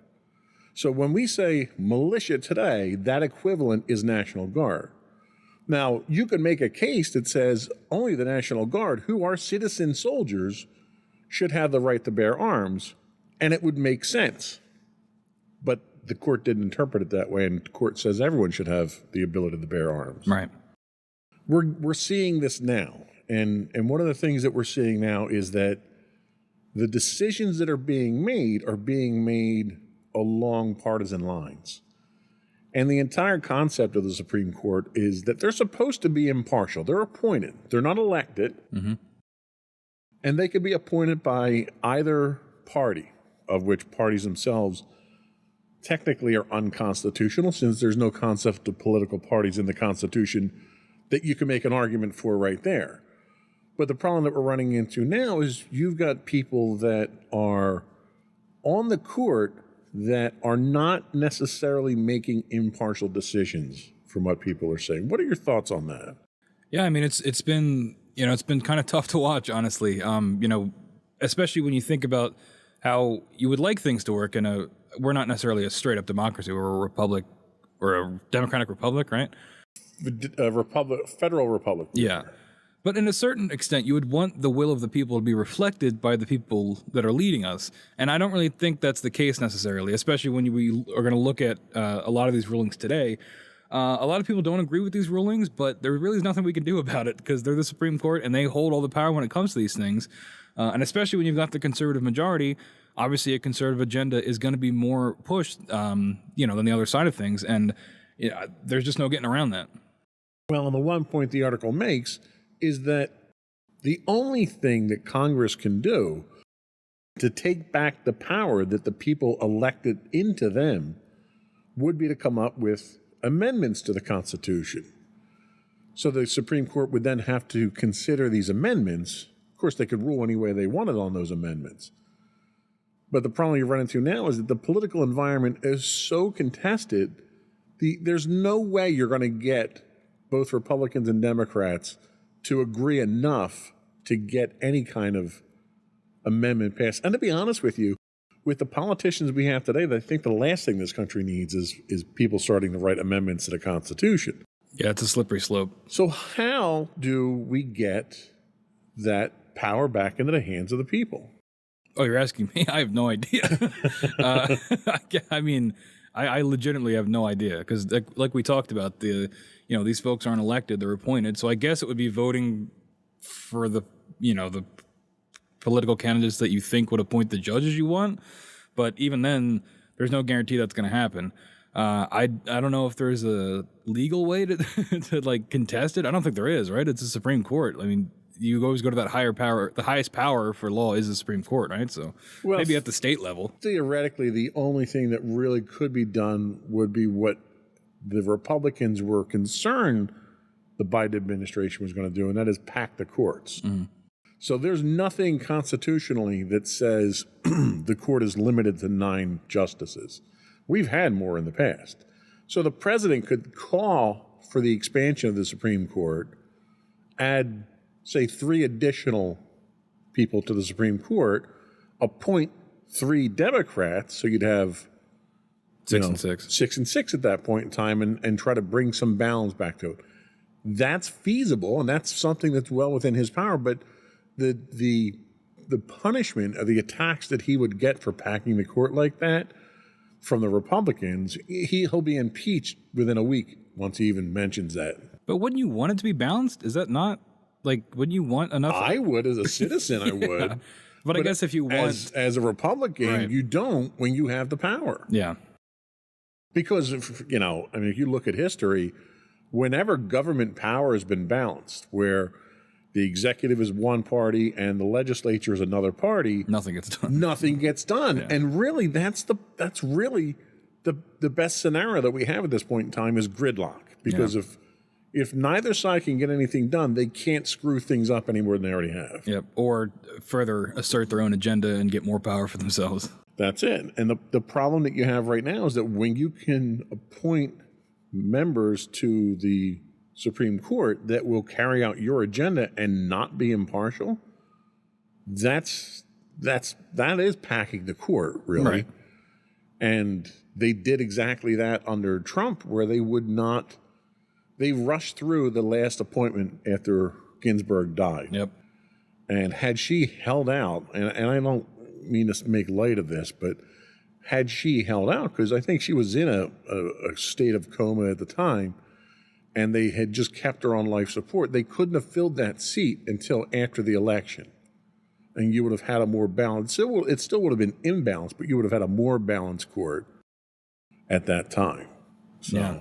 I think the problem we have is the process by which justices are appointed is now ripe with corruption, and it has become a political process. And I think that the integrity of the Supreme Court has deteriorated to the point that you've got Supreme Court justices now that are under investigation for corruption themselves, where you've got Clarence Thomas, who's under investigation for taking undeclared presents or undeclared gifts, basically bribes, right, from a very prominent, very well-known Republican supporter that he was supposed to declare and didn't. And when you've got that kind of suspicion on your Supreme Court, it's really hard to take them seriously as being a Supreme Court at that point. Yeah, because ideally, at the end of the day, we all know politicians are corrupt, right? I mean, everybody knows that. But ideally, you would want the last line of defense to be the Supreme Court, to be impartial, to be the one thing you can count on to kind of right the ship. But that is not the case anymore, and maybe it hasn't been for a while. No, you're absolutely right, and I think that's the problem we're at. That's the situation we're in now, where they were always the sanity check. They were always the ones that came in impartially. Not always. I mean, there was partiality in there for years, but they were the element of government that would come in that were the babysitters, that would, push the two sides apart and say, all right, let's look at this. Let's look at what's legally precedent. Let's look at what's best for the country, and let's do the right thing. And you're just not getting that referee from them now. Yep.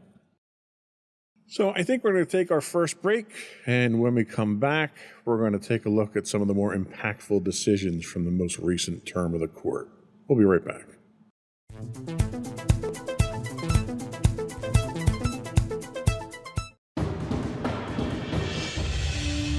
For over 7 years, the Second Sith Empire has been the premier community guild in the online game Star Wars: The Old Republic. With hundreds of friendly and helpful active members, a weekly schedule of nightly events, annual guild meet and greets, and an active community both on the web and on Discord. The Second Sith Empire is more than your typical gaming group. We're family. Join us on the Starforge server for nightly events such as operations, flashpoints, world boss hunts, Star Wars trivia, guild lottery, and much more. Visit us on the web today at www.thesecondsithempire.com.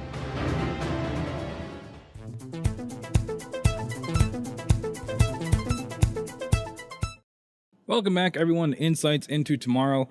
Today we are discussing the Supreme Court and some of their recent decisions. So the first thing we're going to cover is the ruling on affirmative action. The Supreme Court effectively gutted affirmative action, ending race-conscious admissions. In a historic decision, the U.S. Supreme Court recently, like we just said, ended race-conscious admission programs in colleges and universities across the country. In a decision divided along ideological lines, the 6 conservative justices, supermajority, that's a cool word, maybe not in practice, but it's a cool word, invalidated admission programs at Harvard and the University of North Carolina.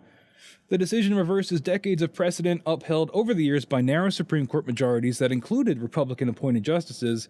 It also ends the ability of colleges and universities, public and private, to do what most say they still need to do, and that's consider race as one of the many factors in deciding which of the qualified applicants is to be admitted. So that's the first thing we're covering. This is a pretty big deal, especially for those that are affected by it. And it was really that public and private thing that I really latched onto, that it's everywhere. You think of the big schools, like it mentions Harvard and North Carolina, but this is going to affect a lot more than just them. Yeah, and there's, with all things, there's 2 sides to every story here. And really what we're looking at here is you've got one side that basically says that you can't, by bringing race in and giving preferential treatment to one race over another is discrimination. So you can't do that. When the point of doing that was because discrimination existed already. Right. And you were getting preferential treatment to one race over another. So they legislatively forced you to, if not change that practice, then to at least adhere to certain percentages, certain quotas that you had to have. And the problem that you run into here is that you're saying, okay, let's do it away with discrimination administratively. Well, then in a perfect world, that works. You can do that. But we don't live